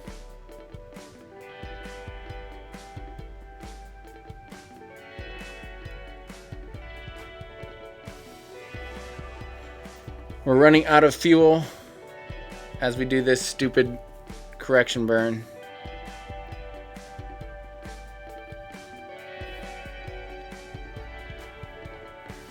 Falcon Heavy Why did SpaceX now put solar panels on the Roadster?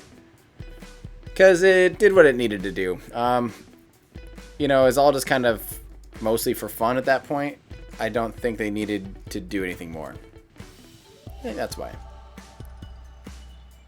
Crap, we're just chewing through Delta V to do this. You're right. We might need to fix this earlier. We're just wasting way too much Delta V to do this. When in doubt, hacks.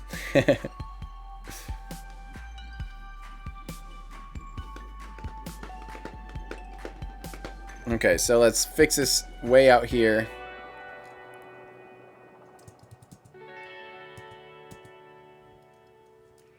Okay, I should have known better. Much less Delta V, now to flip it around. And whoop. Flip. And now we're on the correct side of Kerbin. We will be coming in and exiting out the correct direction. Let's just go ahead and lock in our altitude too. So I'm going to aim for... Maybe I don't need to do that yet. I'm going to aim for 35.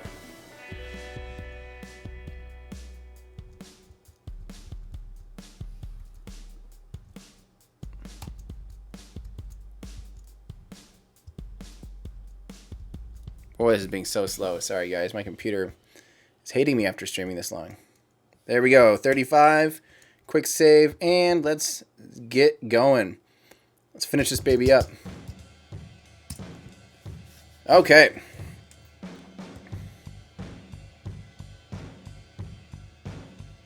A retrograde air capture breaks stronger. That's true, but you have to actually bleed off the delta V of the rotation of the planet then too, or the velocity of the planet, so.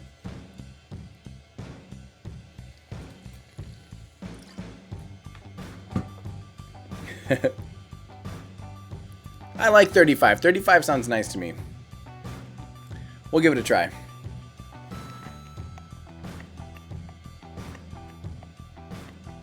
Yeah, dihydrogen monoxide. What are we talking about here with AMOS 6 in 2016? September 1st, 2016, AMOS 6 anomaly. Yes. I don't know what you're talking about, but they did lose during a static fire, or about to static fire, so the prop loading procedure leading up to a static fire. They lost a Falcon 9, and that was very bad. Very bad. Bad. How do I think SpaceX will start recovering second stages? They won't. Not for Falcon 9 and Falcon family. They won't. They've mentioned that they kind of have toyed around with the idea of maybe trying, and they might do some like propulsive testing and stuff, retro propulsive testing in the upper atmosphere with an upper stage. But BFR will reuse second stage, and that's exactly how. That's how that'll work. Okay, let's see if we can land this thing. Let's see if we can survive re-entry.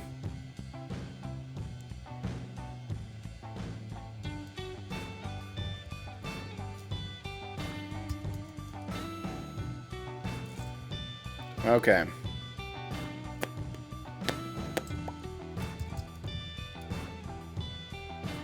Let's get a little closer than 1 million.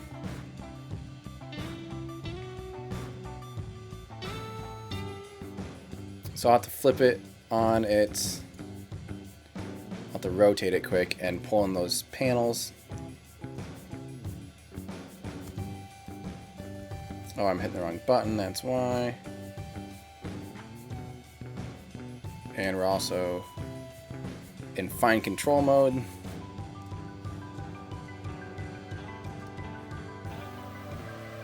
Okay. We're gonna see if we can survive this. We might lose a lot of stuff in this, but if we can re-enter and not just totally lose everything, I'll consider that fine. We're gonna come in pretty darn spicy, so get ready for some minor fireworks. Henry, I would love to wear one of SpaceX's spacesuits. I've touched one of their spacesuits. I was there. I spoke at SpaceX almost exactly a year ago. A year ago, 2 days ago. I spoke at SpaceX, and I got to see their spacesuit. Got to touch it, feel it. It's awesome. I love that I can finally talk about that now. Yeah, it's unbelievable. It's really exciting. And we'll see if someday I can wear one. I don't know. I would definitely, it's not like I haven't tried, so don't worry.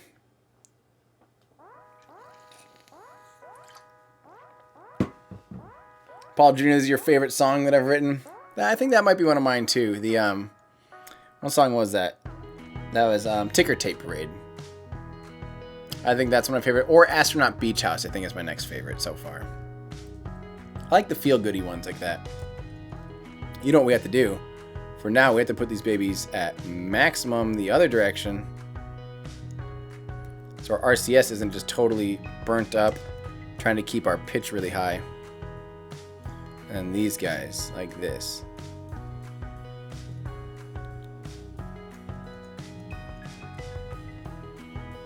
We don't have enough spare RCS to, yeah.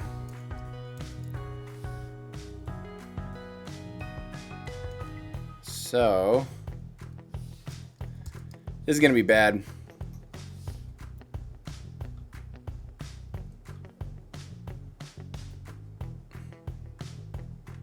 We might lose some landing gear. Rotisserie time. Yeah, I'm gonna probably hang mostly nose first because you're right, the fairing will be able to take this. The fairing has a very high heat tolerance. Something in here doesn't though, I don't know what that is. That makes me a little nervous. The big thing is we have to secure our aero capture. We have to get into orbit here or else we are screwed. I'm gonna go ahead and enter a spin. I think that'll help us dissipate a little bit of heat if we get into a little rotisserie. There we go. We secured an orbit, or yeah, we secured an orbit. That's good. We haven't blown up for now. 35 might be a little bit shallow, but so far nothing's blown up, which is surprising.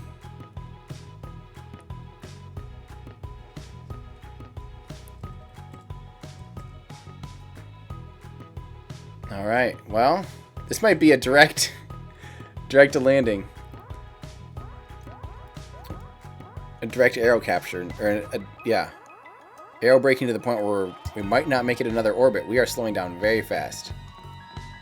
Still haven't lost anything, which is surprising.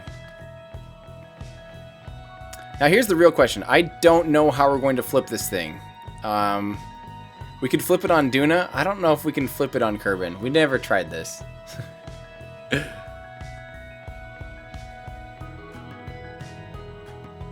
on, baby. Spin more, spin more.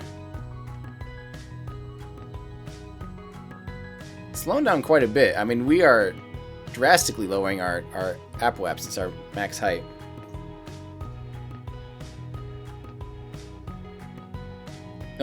Yeah, good question. Alistral asks, is it generating lift? Because it seems like the periapsis is raising a little bit. It must be generating a little bit of lift. We will probably... I have no idea where we're going to land this. We're at the mercy of everything right now, so yeah. We might have to land it on water. I don't even know if we're talking about landing it. I don't know if we can even flip it around to consider landing it. I don't know if we have enough delta V to actually land this thing. Although it does say... No, it doesn't have a suicide burn distance yet. I'm going to speed it up a little bit. This is taking way too long. Like I said, this might actually be a direct arrow capture. We might have to come in retrograde next time. Because I don't know how else we'll flip it or when else we'll flip it. See, that's litho break, you're right. If worst goes to worst, we could park it in orbit and then send a claw up to refuel it. Still, we could have landed on the moon and refueled again. It's true, actually. Paul Jr. Yeah, this is a long stream. Thanks for hanging out. Thanks for saying hi.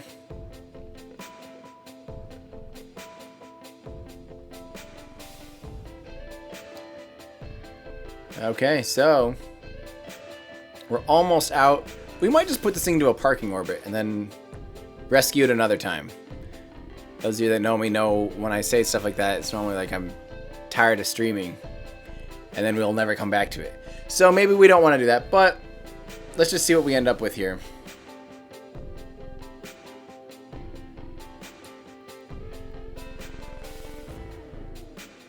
All right. We're almost out of the atmosphere.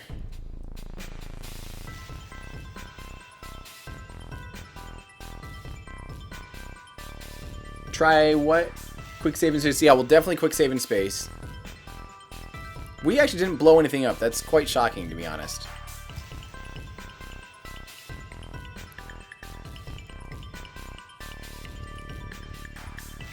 Okay, let's get this baby out here to apogee.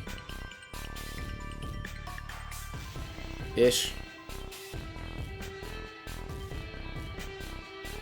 And then we're going to circularize ourselves. Kind of a parking orbit.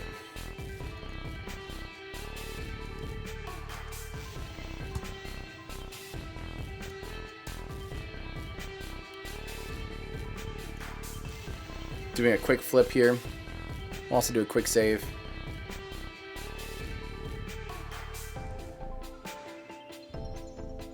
Kind of missed apogee, didn't we? Whoops.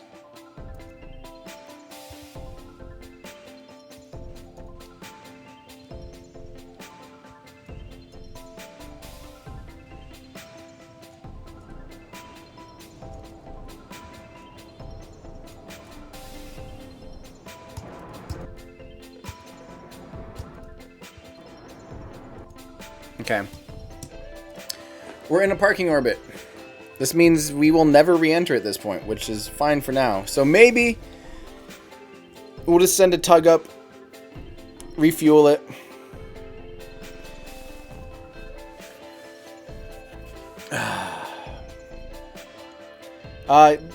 Changrin, how do you remove fairing? In the building, there's an option, like when you're building this thing, there's an option to enable and disable fairing staging. So yeah, just right click on it. Okay, so what do you guys think? Can I be done for the day? I'm so hungry. I think that's gonna be it. We streamed for 4.5 hours. I think that's like the longest I've ever streamed. We have this thing safely in a parking orbit, 128 souls on board. I think we're just gonna have to send a fuel tanker up there soon and just refuel it. Yeah. I think it's time. I think it's time. Ooh, wait. RCDJ says no. RCDJ, this is for you. I'm obeying RCDJ today. He is the commander of this mission. We're gonna send the world's quickest refueler up there. Real quick, we're just gonna add like 1,000 meters per second.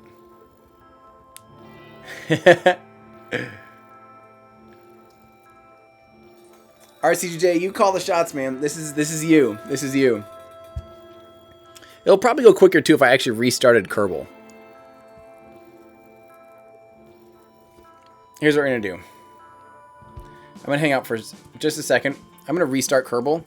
I think it'll actually speed up this whole process a lot because there's, like I said, there's kind of a memory glitch in Kerbal. If you play it too long, it starts running into these errors and your frame rate just drops like crazy. So we're just gonna try that. I am gonna try to do it. I'm gonna try to do it. We're gonna try to do it all in one shot. I'm kind of sad we had to refuel. That crap. Crap me.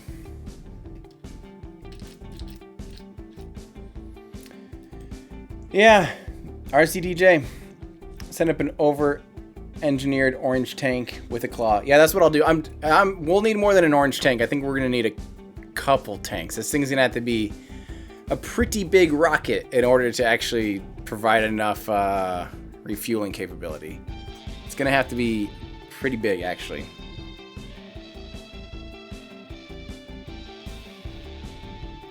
Sam wants to know if I think there's flat Kerbiners. Yeah. The little green guys, some of them don't believe.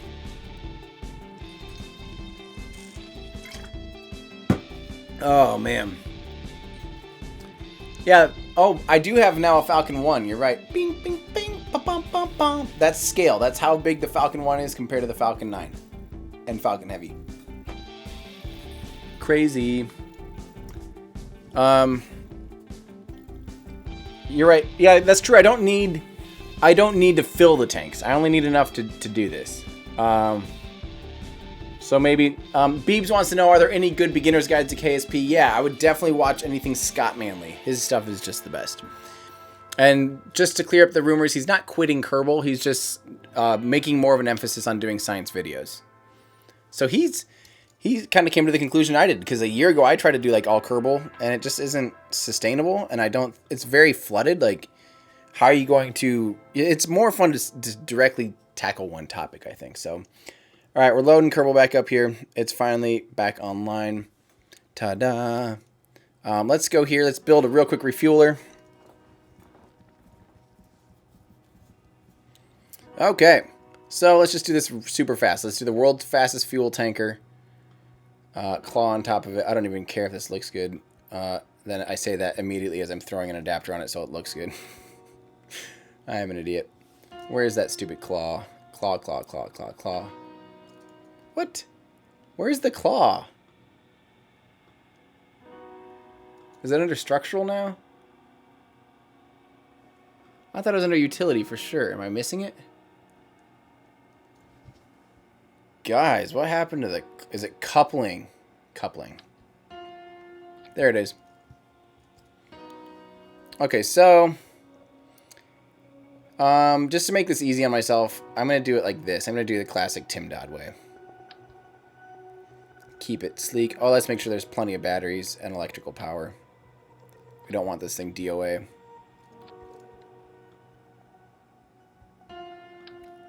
See if we can do the world's fastest orbital rendezvous and tracking. So we're going to try to get this whole portion up into space. Then we're going to put a decoupler on it so we don't confuse that with anything else. So that has no engines, notice. But what it will have is a couple of these guys. A bunch of RCS thrusters. I love these. I don't know why people hate the Vernier thrusters. I like them. I think they're super easy to work with.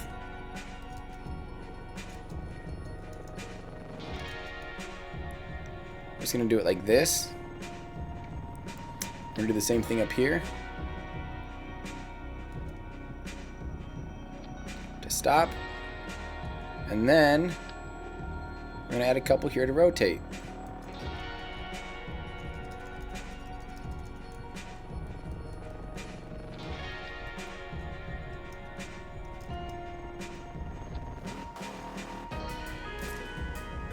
Good enough. Okay, so there we go. Now we're gonna put this guy down here with one of these guys.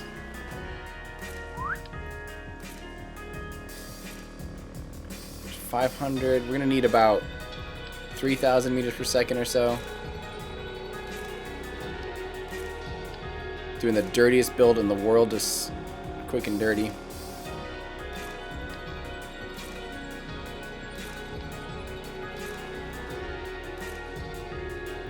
I still want it to, you know, don't want it to look really bad. Can't just build absolute garbage. We're not worried about reusability. We got to get these Kerbals home. They have been gone for a very long time. But here's what we're going to do. We're going to do a little bit of kind of asparagus-ish staging. That seemed to decrease our delta V, which is unusual.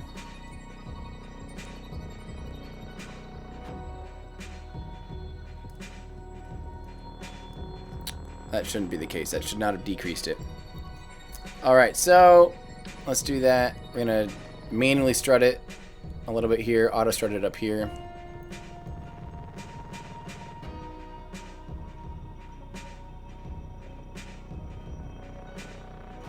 Is this enough? Am I forgetting anything, guys? Anything, guys? Is that good enough?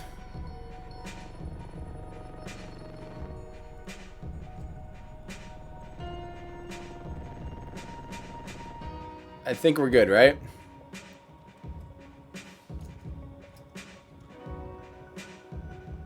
Oh, we have plenty. Oopsies. Hey, not bad. Bad. I hate that when you click on something and it like clicks on the background. Oh, we have plenty of delta V. Okay. Check your sequencing. It's okay because we're fine.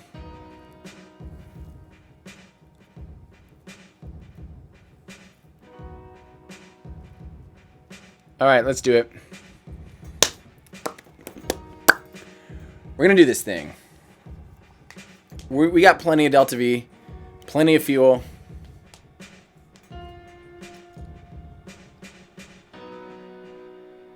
Boy, that's floating around a lot for having so much auto strutting.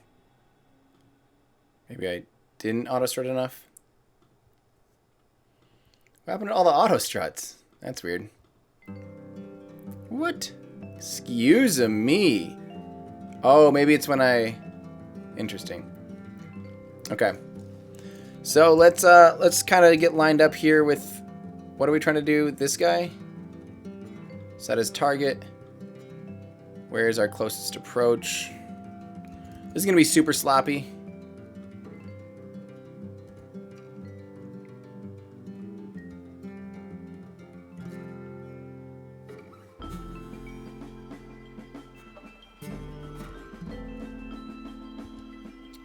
Okay, we're going to try to launch kind of on the inclination. That'll save us a lot of work later.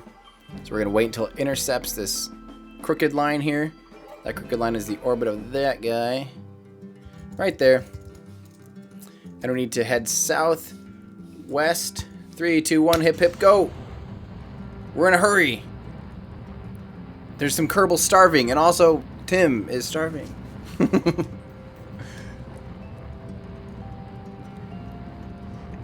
All right. Let's see how quick and dirty we can do a rendezvous and docking. Look at the frame rate now. Isn't that hilarious? This is great. I mean, this is plenty of frame rate-ness. Probably should have restarted a long time ago because I have a feeling we had that memory bug starting very early on. Let's throttle back a little bit. Boy, oh boy, are we hitting some max Q here. I'm nervous to throw this thing over too quickly because since it's wide and heavy at the bottom, it's going to want to flip. So I'm not too worried about... Oh, we need to also make sure we're on the right inclination, which is about like this.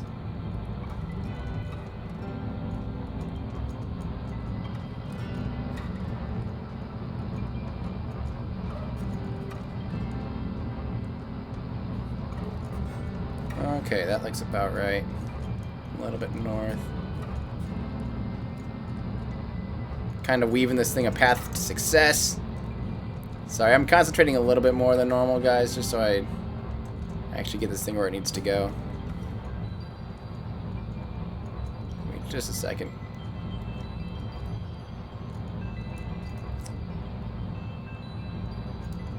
Okay, that looks good. Let's just hold that.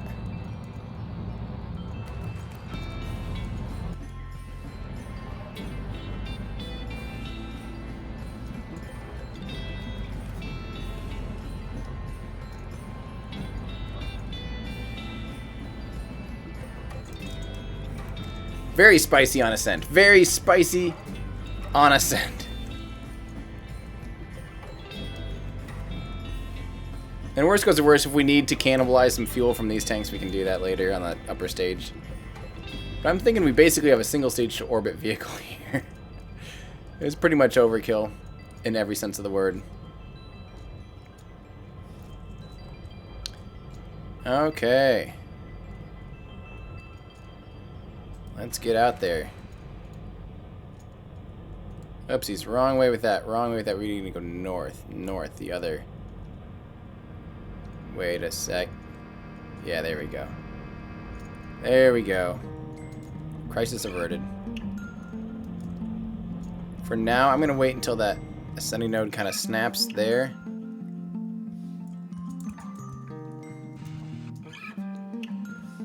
Okay, what I'm going to do now...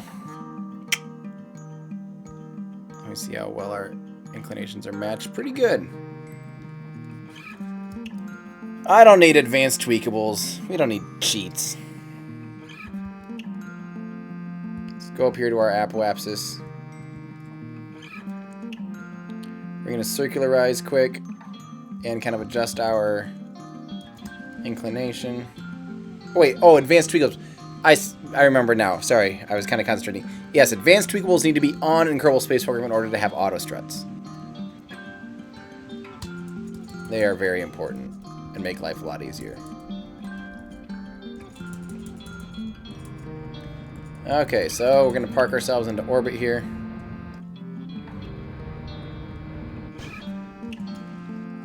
Don't want to ditch, or don't want to lug those things around. Okay.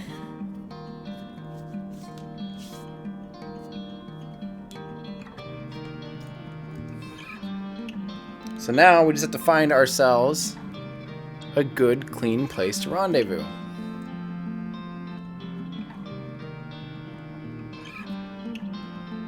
We're going to be coming in at this kind of funny. I didn't worry about our timing. So, let's see. Let's do one full orbit. And we'll see if that comes in a little bit closer. We just want to find one close approach.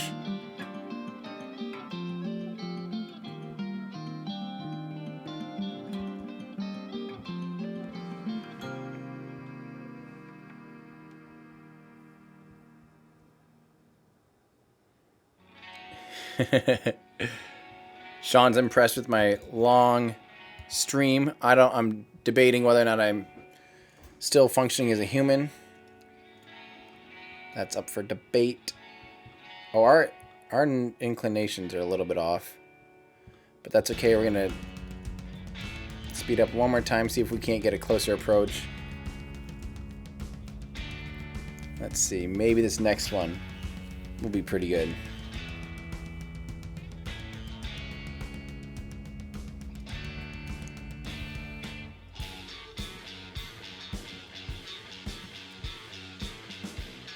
Okay, come on.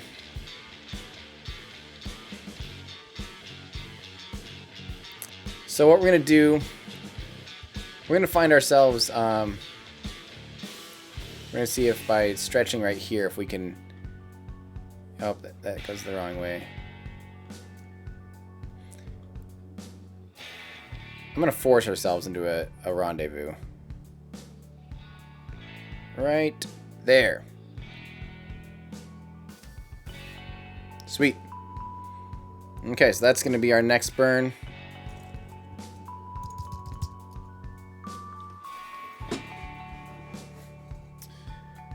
Okay. So we're gonna finish this up.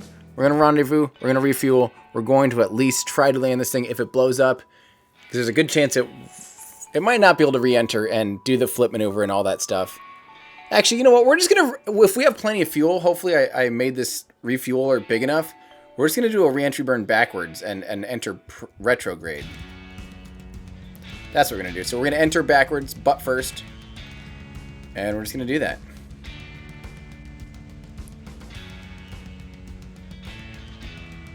I don't like that it's adding a bunch of extra spin for no reason. Okay, that's annoying.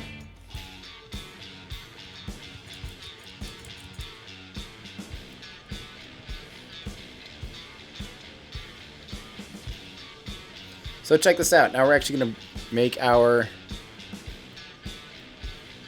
We're going to give ourselves a good rendezvous.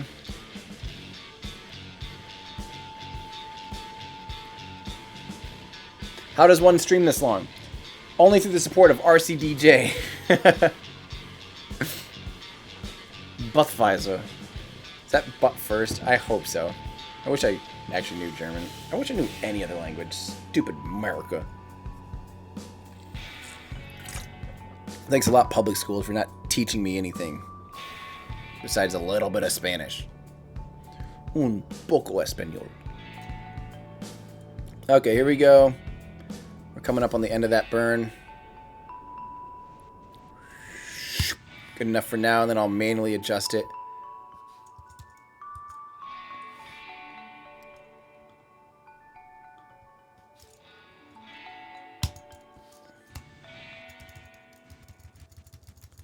Wow, 4 kilometers, that's pretty good.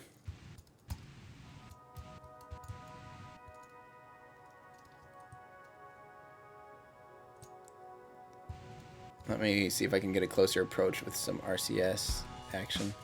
Yikes, I'm learning that I kind of messed up on my RCS. Apparently these ones are too offset. I might just turn all of these off.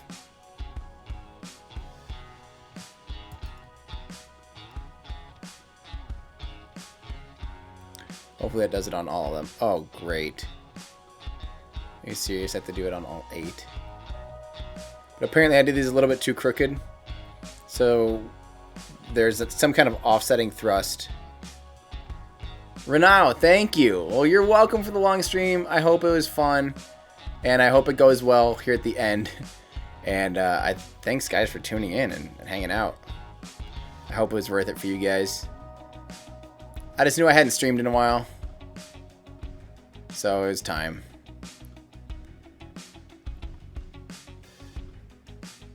I see my problem. Okay, I think we turned them all off. Whoops. Whoop. Okay, so let's see if we can get a little bit closer approach here.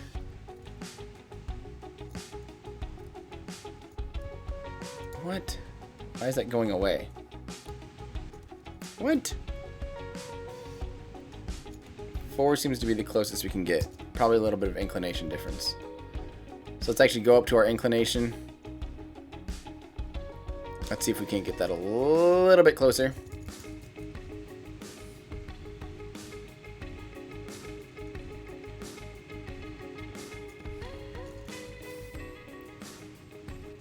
Okay. And here we go. Is that help or hurt? This is the game called Help or Hurt.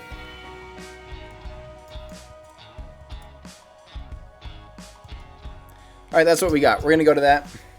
We're going to do our correction burn. Quick save.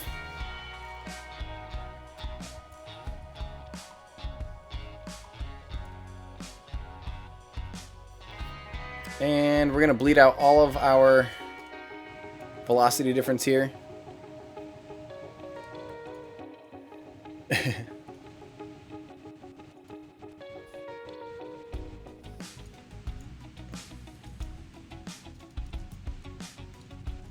Wow, I am nervous that we actually are going to kind of run out of delta V here. So we only have 359 meters per second left over. We'll be fine.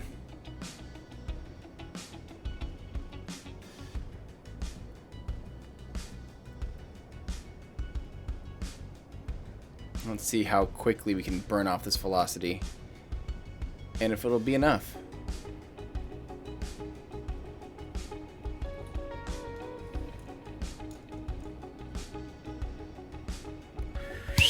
Look at that.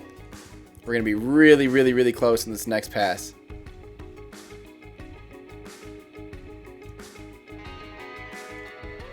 Okay, I think we can do that. Let's quick save here again.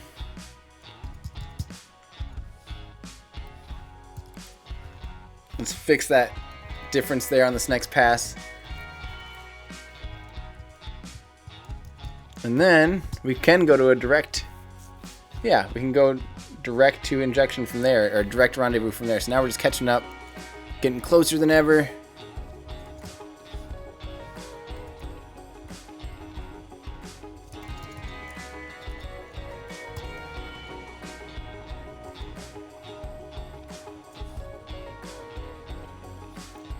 Okay.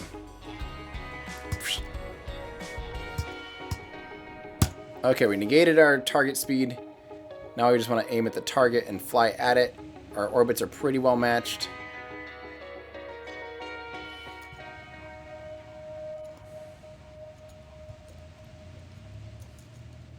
I'm going to fly a little bit past it and put prograde right through the target like this. I'm doing this as quick and dirty as possible. That'll get us to point, not bad, 1, 0.9, 0.8. We'll get to like 0.5, 500 meters away. Okay.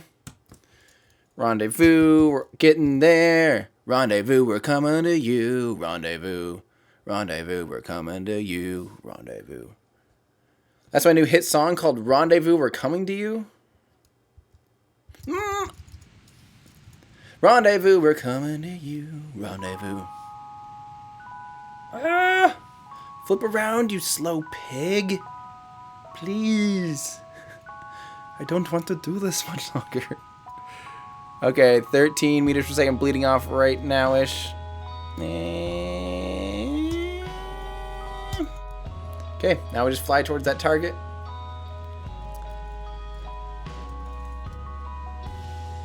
Alright.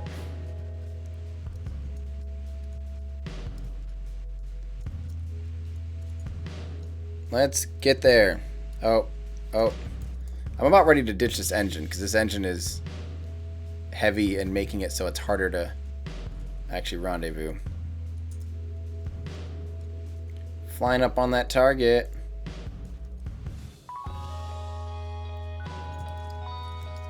Okay. I think it's time we ditch the engine. We did what we need to do with it. Quick save, just in case that's a dumb idea. Engine, you're getting ditched. We're flying solo. You're gone. Okay, open up this claw. We're coming in. We're just going to come in super spicy. We're going to rendezvous with this stupid thing.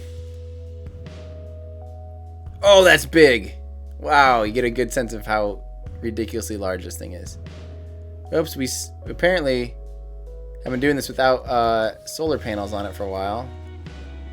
Oh well. Alright, well. Here we go. Time to slow ourselves down. Fly up on it.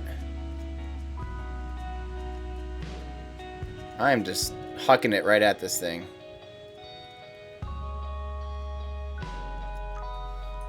Come on.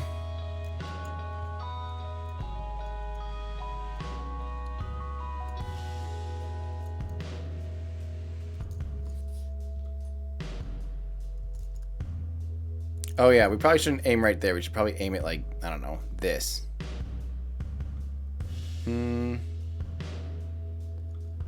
Or just undo the target and look the other way.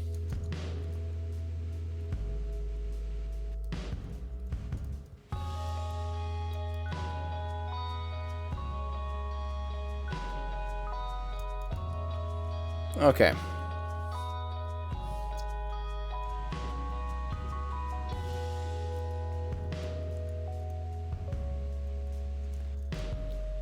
We're gonna do the world's quickest and ugliest rendezvous ever.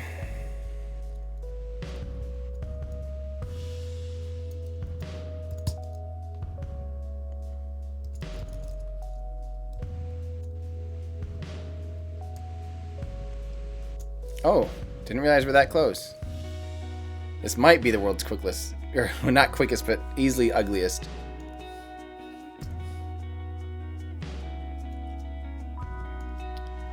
Alright, since we're out of electricity, we're going to have to transfer a crew down into this stupid thing.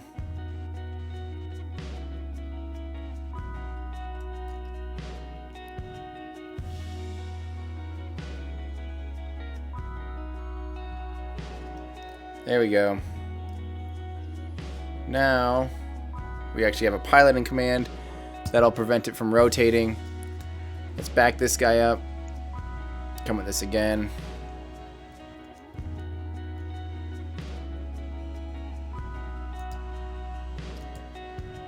Glad I put plenty of RCS on this.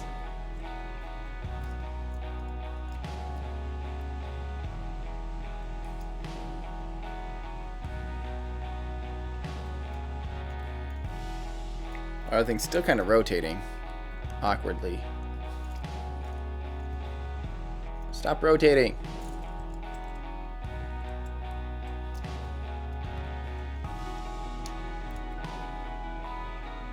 And there we go. We docked.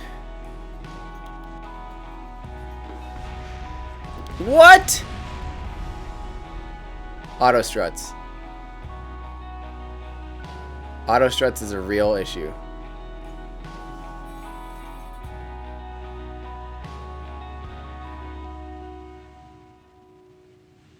Oh. I don't know, guys. I don't know if I can do this anymore. Tango hombre.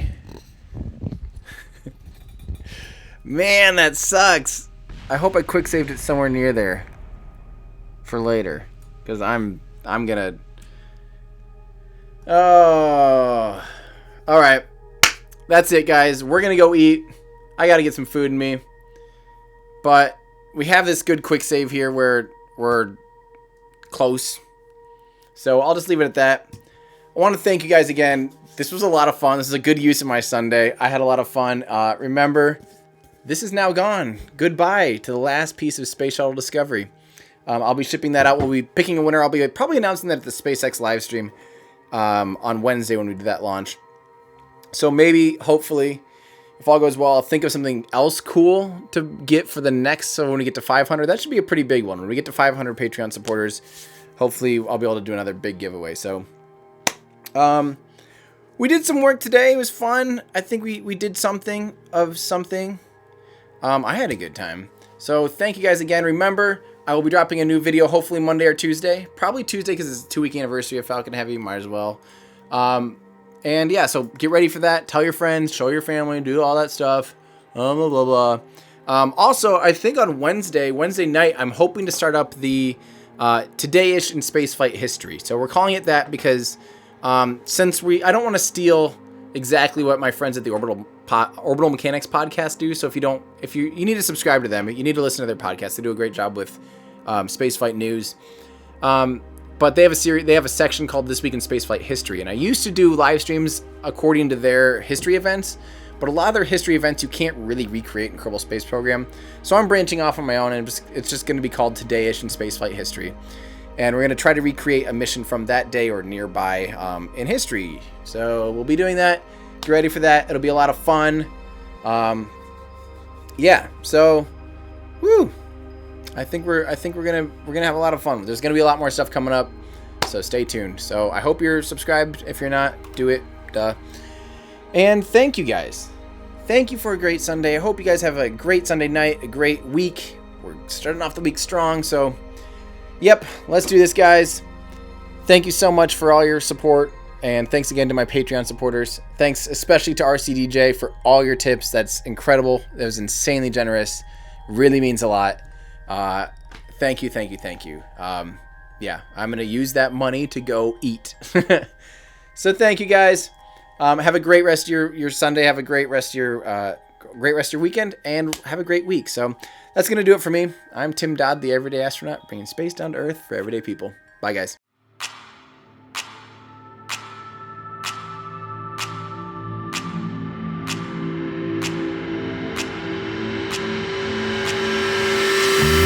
I think we all dreamt about going to space when we were kids. But when the space shuttle program ended in 2011, I discovered a void in my life. That emptiness led to a newfound obsession with space. A few years later, I wound up bidding on a Russian spacesuit as a joke. When the box arrived at my doorstep, my friends asked, "What are you gonna do with a spacesuit?" The answer? What can't I do with a spacesuit? That's how Everyday Astronaut was born. Since then, the suit hasn't left my side. It's even gone around the world with me. From remote villages in Myanmar, Rockets and spaceships.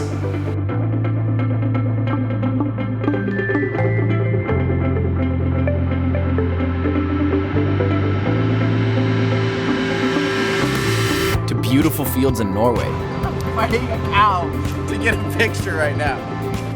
Here I am on vacation in the beautiful Norway with my beautiful boyfriend. I even proposed to my wife in the suit at Machu Picchu in Peru. These days I work with leaders in the space industry to create fun and inspirational content. I've even been invited to different NASA facilities across the country, all for the sake of sharing my excitement with the world. Hey there, it's me, Tim Dodd, the Everyday Astronaut. Now, I'm not sure if you're aware, but NASA is doing some incredible... This is church for us space nerds. This is where Gene Kranz was sitting when people first met him. This is with permission. I still don't know how. I love that I'm standing on something that says urine bags. This thing's gonna fly like a cat in heat. Whatever that means. That dog's gonna have a sore throat by the end of the day, I'll tell you that.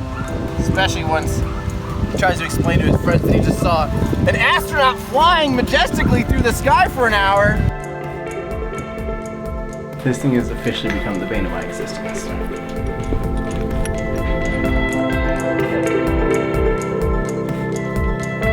Everyday Astronaut's mission is to bring space down to Earth for everyday people, to communicate science through humor and imagination, but most importantly, to spark your curiosity, to want to find your place in the cosmos. Join my adventures as I seek to find out why exploring space is important, inspiring, and quite frankly, really, really neat. Show your support by visiting patreon.com/everydayastronaut.